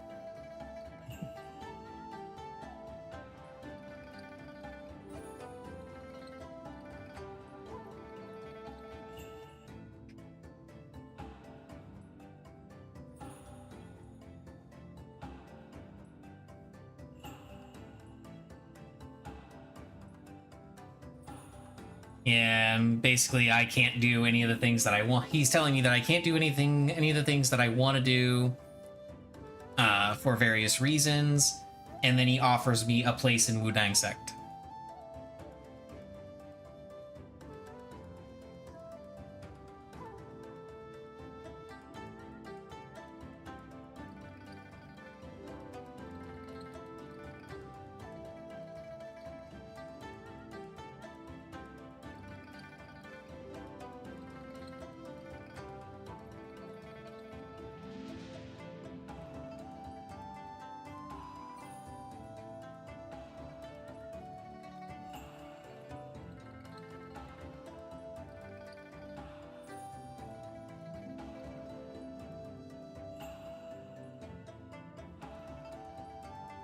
Yep, and you only get one answer here.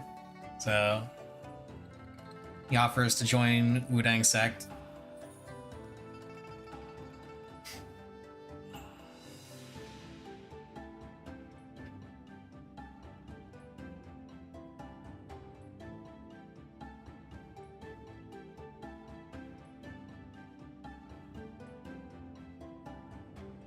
Yeah, never mention anything regarding Wutong Village. Also, the Five Immortals Mental Sutra is a secret treasure of Wujian Sect and is deemed heretical. Unless your life is at stake, you must not show it to anyone.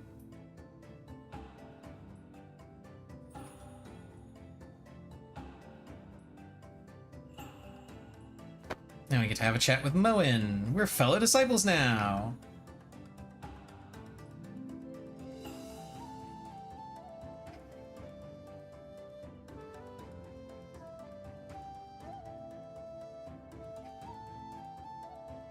Yeah, more affinity with Moen.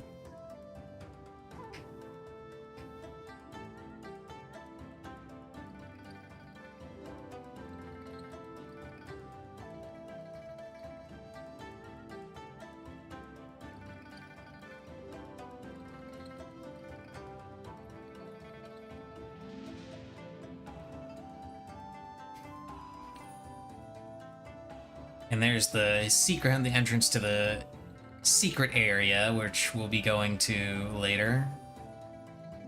Much, much later in the game. That's where we get Cloud Form Tai Chi, which is a very powerful cultivation method, especially when combined with the other cultivation methods from Wudang Sect and some of the moves from it.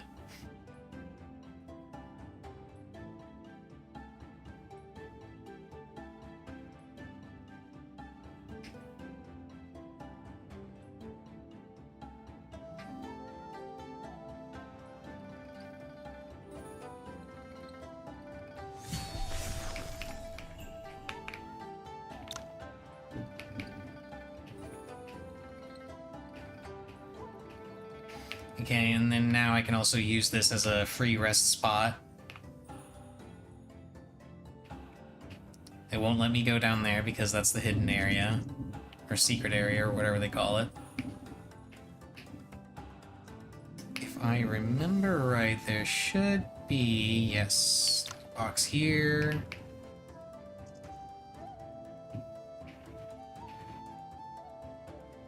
Some of the various people I can spar with.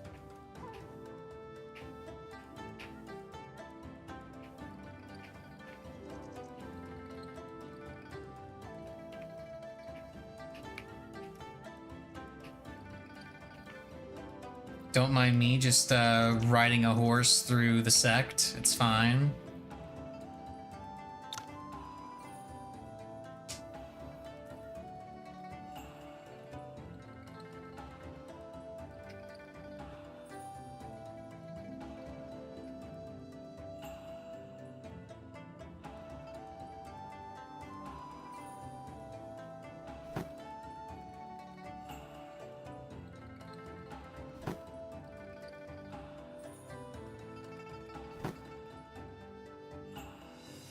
Yay, I'm a disciple of Wudang.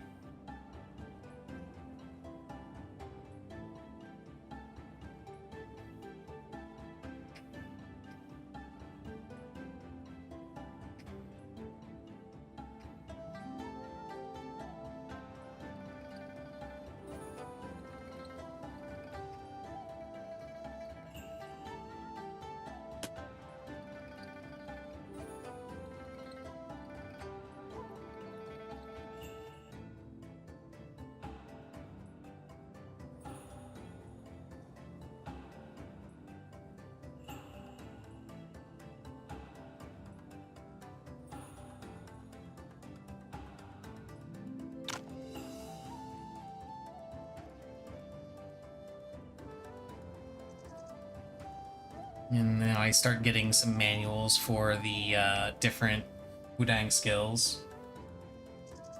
The lightness skill, cultivation method, and the basic swordplay, and actually, yeah, just basic swordplay ones. I don't think I get any of the I don't think I get the basic fist or saber play ones.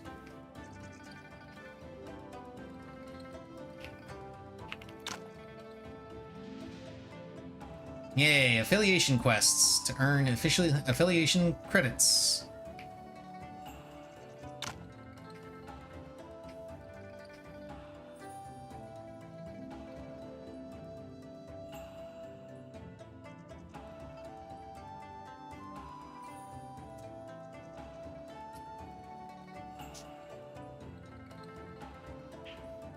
All of inventory, where I get supplies. And now I get a fancy new robe.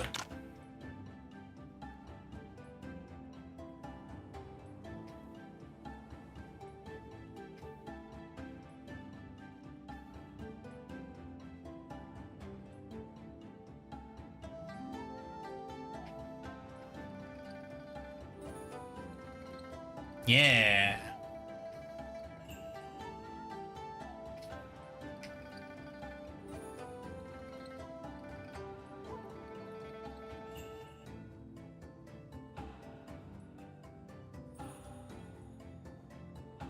Now we get to meet the alchemist.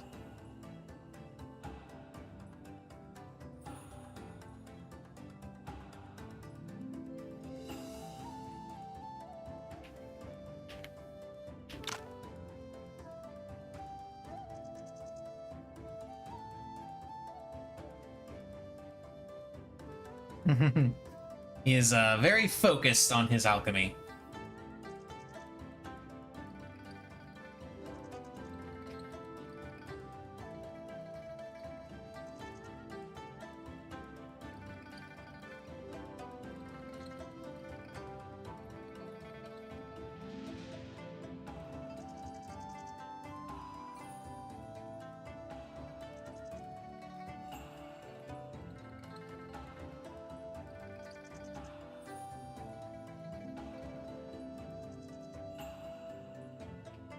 Also greet Master Qing Shao, who doesn't like us still.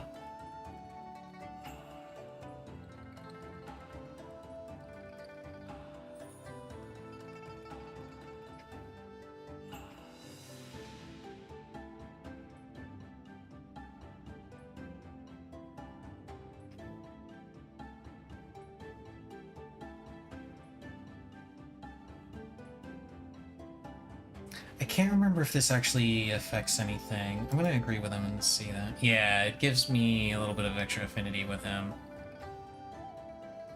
If I remember right, it's I have to agree with him and go along with some of his decisions regarding protecting the reputation of the sect and following the sect's rules in order to get the ending where I could become sect leader.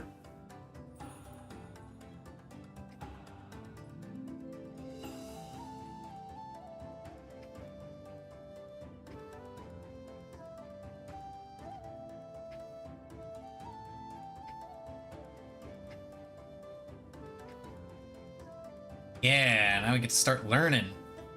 Gonna learn me some swordplay.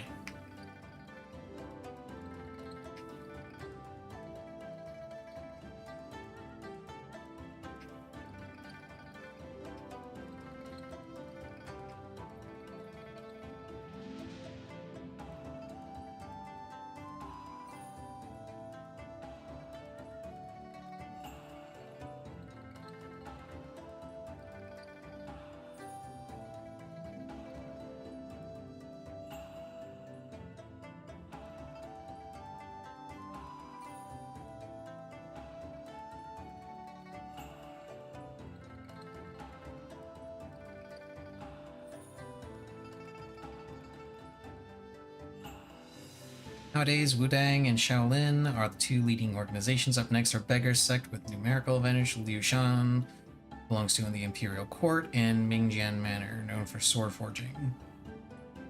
There are also others like Wujin of Nanjiang, Condor in the west, Zhuanhuo cult in the outer lands.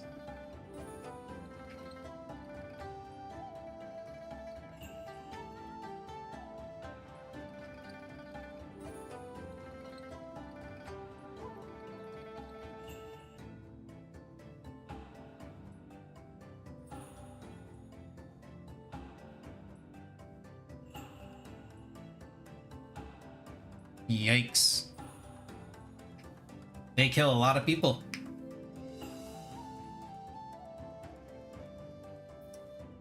Yeah. Yeah, Shaolin monks are not big fans of killing, fight with their fists. Beggar Sect disciples learn polearm techniques because their leader wields the green bamboo staff. Guanhuo cult excels at saber play, and Condor School hidden weapon. As for Wudang Sect, we are known for our swordplay. Yeah!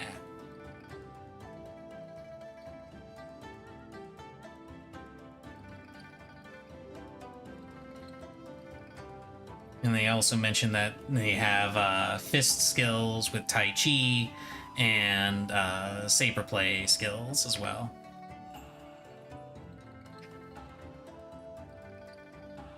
Find Master Dao Miao later to learn basic fist technique and saber play moves if you're interested. Yeah. Which I will be doing. I will be learning as much as I possibly can.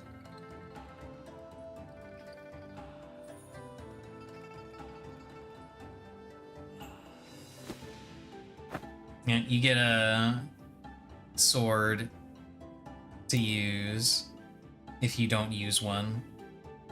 I think if you are equipped with a sword, he still gives it to you. But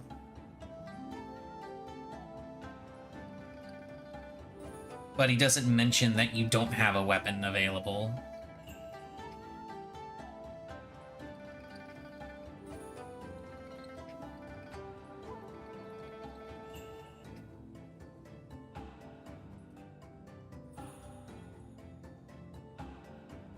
I like how Moen's stance completely matches everyone else's stance. And then Yi's is just completely different.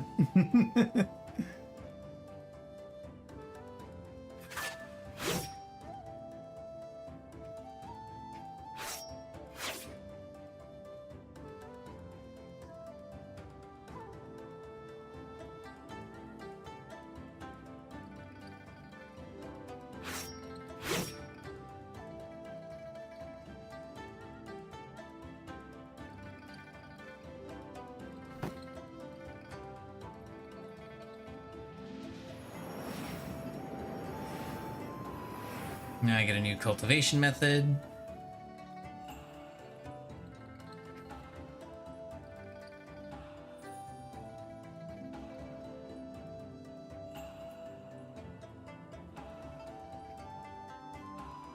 Yeah, now we can spar. Punch. Correct.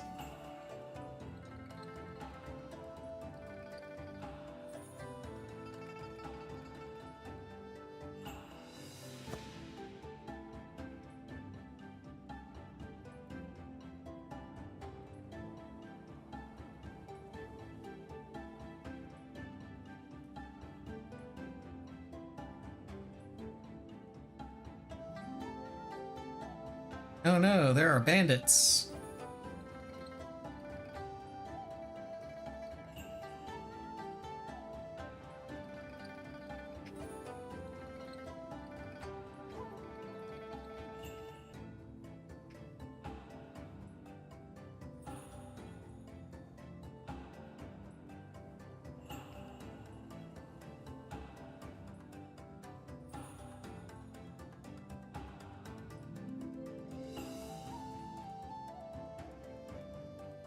Where's the third Mo? Oli is Master Qingxiao's only son. He has been confined to a bed for years and needs rest cure. That's another thing that I think they expanded on in the DLC. I don't know. We'll find out much later. And now we have Moen in our party. And Moen is, yeah, he's pretty good because he comes with the Dustless Sword, which gives him a bunch of extra bonuses. Solid gear. Like, he's just good. He's really, really good.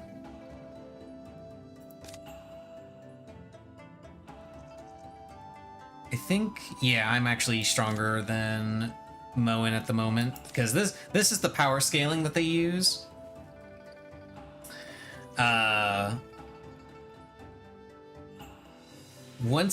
It's kind of hard to tell based on this right here how strong you actually are in relation to another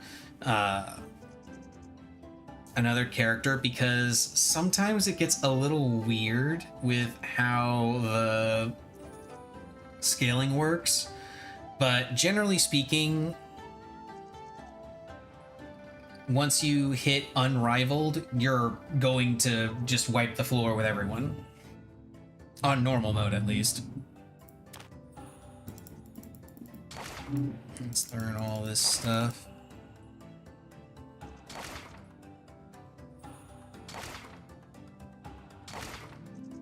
You think that's everything? Yeah, that's everything. Sort!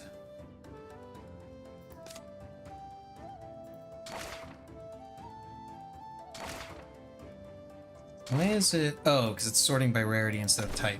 Yeah, there we go. Sort by type. That's much better. It's much more organized that way. I'm going to teach Moen all the things. Because of course we are.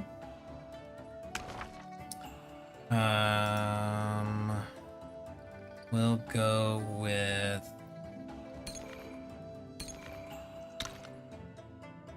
Yeah, I don't have that much.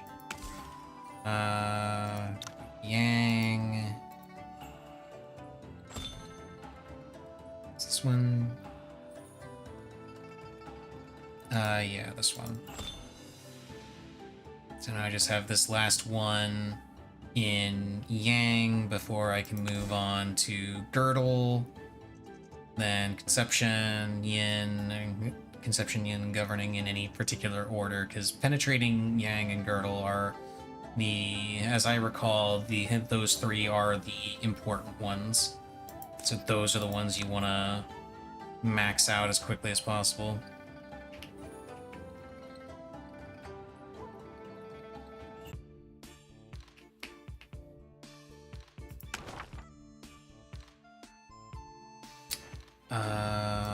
Oh, I want to go ahead and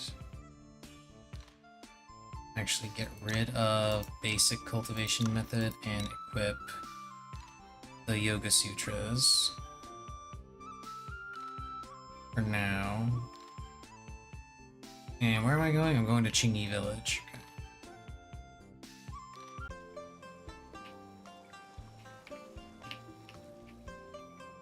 Talking to the village head.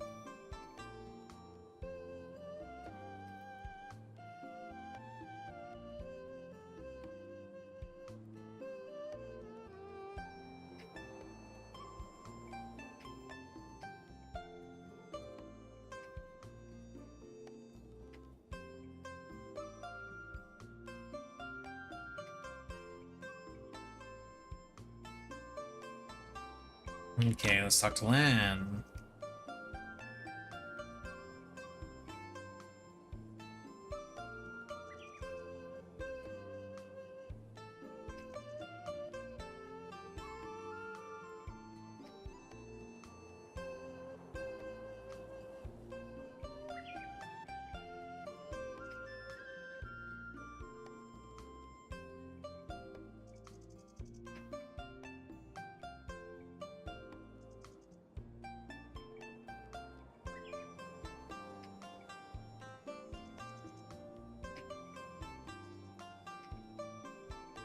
Okay, let's find out what's going on with the bandits. To the Monkey Woods.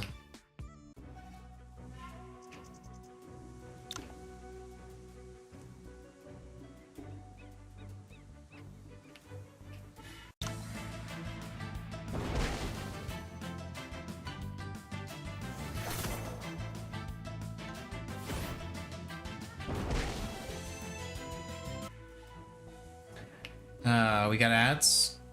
Wanna wait?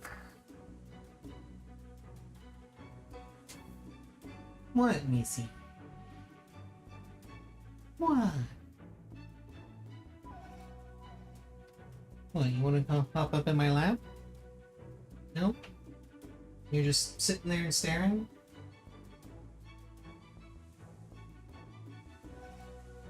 What you up to, Missy? You're up to something. What is it? Oh, I know what it is she wants. Yeah, I know what she wants. She's not getting it yet, though. She thinks it's about time for her. She thinks it's time for it because this is around the time I normally end my stream. And to be fair, I probably will be ending the stream right after I finish this quest, but I'm not ending it yet. So she doesn't, so she's not gonna get it. No, you gotta wait. She does look adorable, just kind of sitting there staring up at me.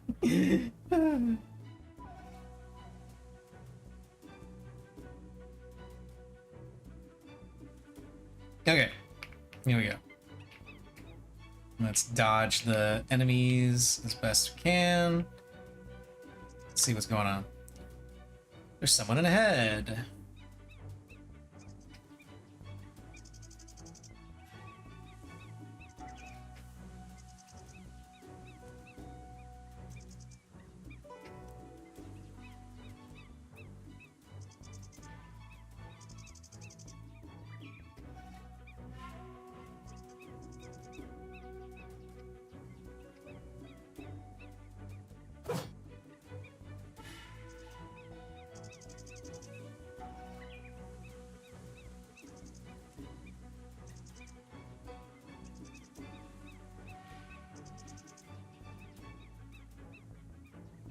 Yeah, kick their asses.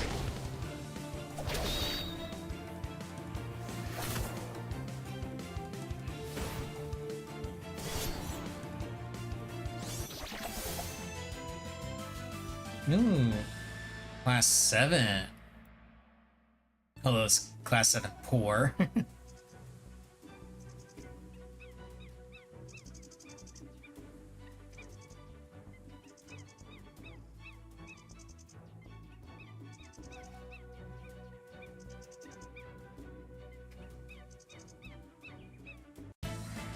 No, I immediately got sucked into a battle. Oh well, it's not a big deal. Punch.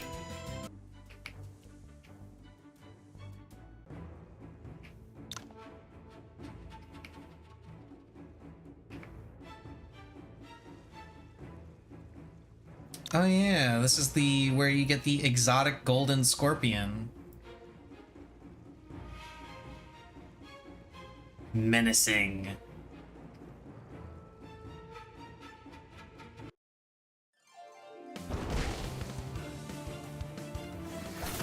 Normally I wouldn't go after this because this thing is very strong. So I would wait until I got more stuff. But because I have Mo in here with me, I'm gonna go ahead and go for it. And because I'm so strong, I can probably take it out, no problem.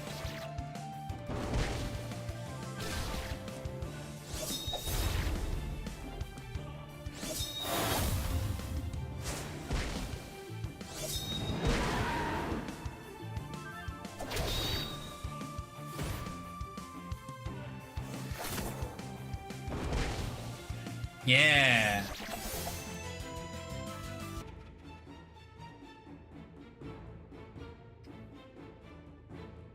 exotic golden scorpion. This is important. Restless. Scarlet. Chestnut.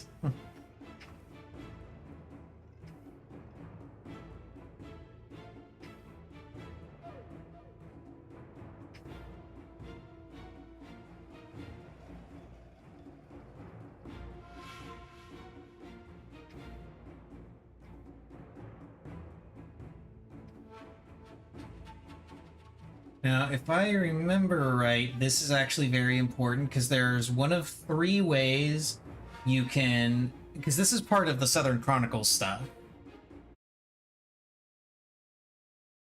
Here we go.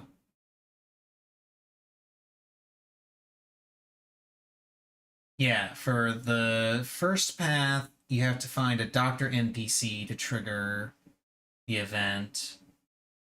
This is the second path where I give her the scorpion. And the third path is where I take the scorpion to a poison merchant. And let me take a quick look down here. Let's see.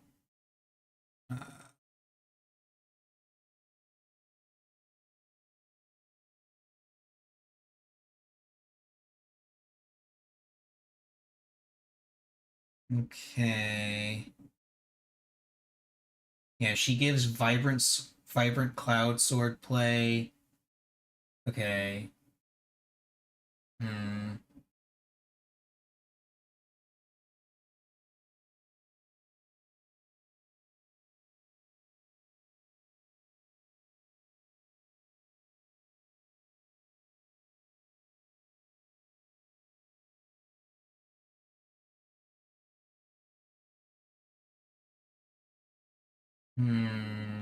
Okay, yeah. I'm gonna go ahead and just keep the scorpion because I want to give it to the doctor.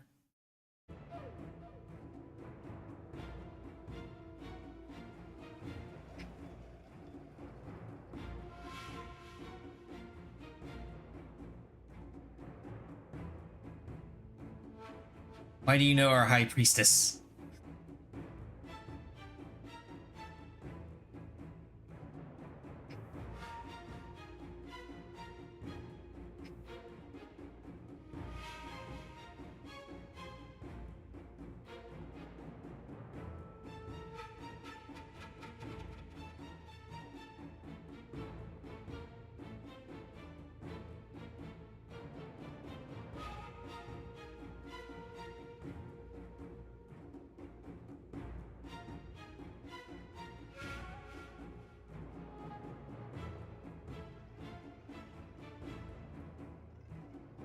Okay. Never seen that dialogue. Because I usually just give her the scorpion.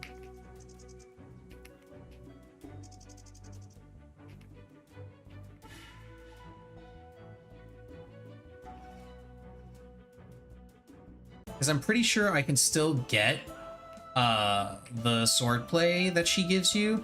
I just don't get it from her, and I don't get the book. And the book is what's important, because the book lets you teach it to other people in your party.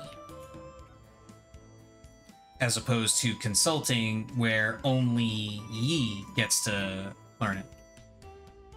And why did my Bluetooth disconnect? The hell? Huh. That's weird. Oh well, no big deal. Let's go ahead and just come riding in. No big deal. Oh, I gotta go to it's Qingyi Village I gotta go to. Whoops.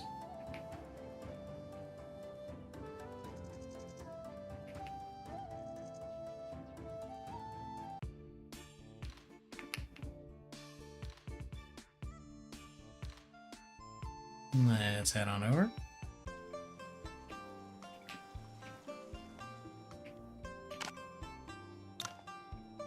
We have successfully taken down the bandits. Yeah.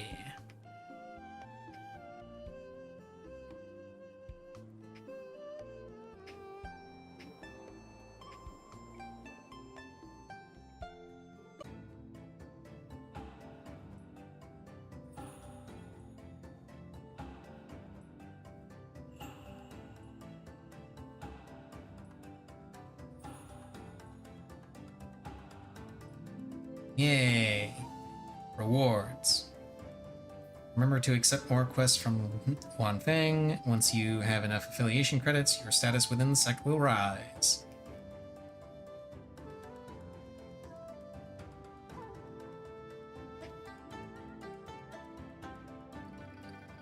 There's some regular daily quests, such as deliveries and bounties. Other than those, sometimes you may get the chance to take on an urgent quest, like the one we just completed. They are more difficult than regular ones, but they offer more affiliation credits.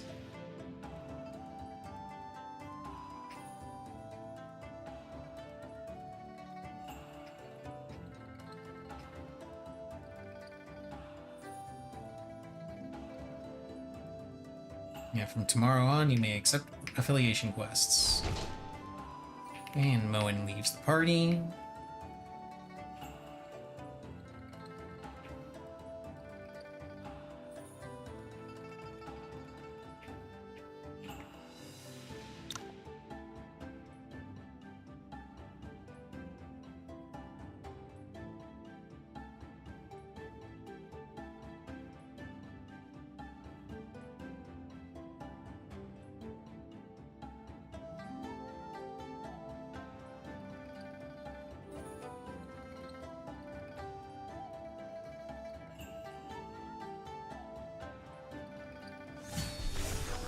Okay. So now the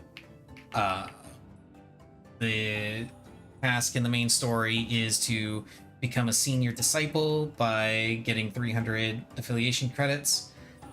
Pretty easy to do, pretty quick. I'm gonna do that off stream along with a ton of grinding and side questing, sparring, and all that other good, happy, fun stuff. I should have a significant portion of the extra stuff done tomorrow, so I can focus a little bit less on that and a little bit more on doing main story progression. And hopefully not screw anything up, because I do want this to actually be a better playthrough than my previous best, and get more points for my inheritance for future playthroughs. I think I will go for a extreme run at some point, just not sure when. But I'm definitely going to want to go in with as many of those bonuses as I can possibly manage, if that is the case. I also want to see if it's possible to accept multiple legacies in a certain playthrough. I'm not sure why anybody would want to do that, given how expensive they are to do, but I am curious nonetheless. But anyway, that's going to be all for today. I'm going to go ahead and end the stream. See you guys tomorrow.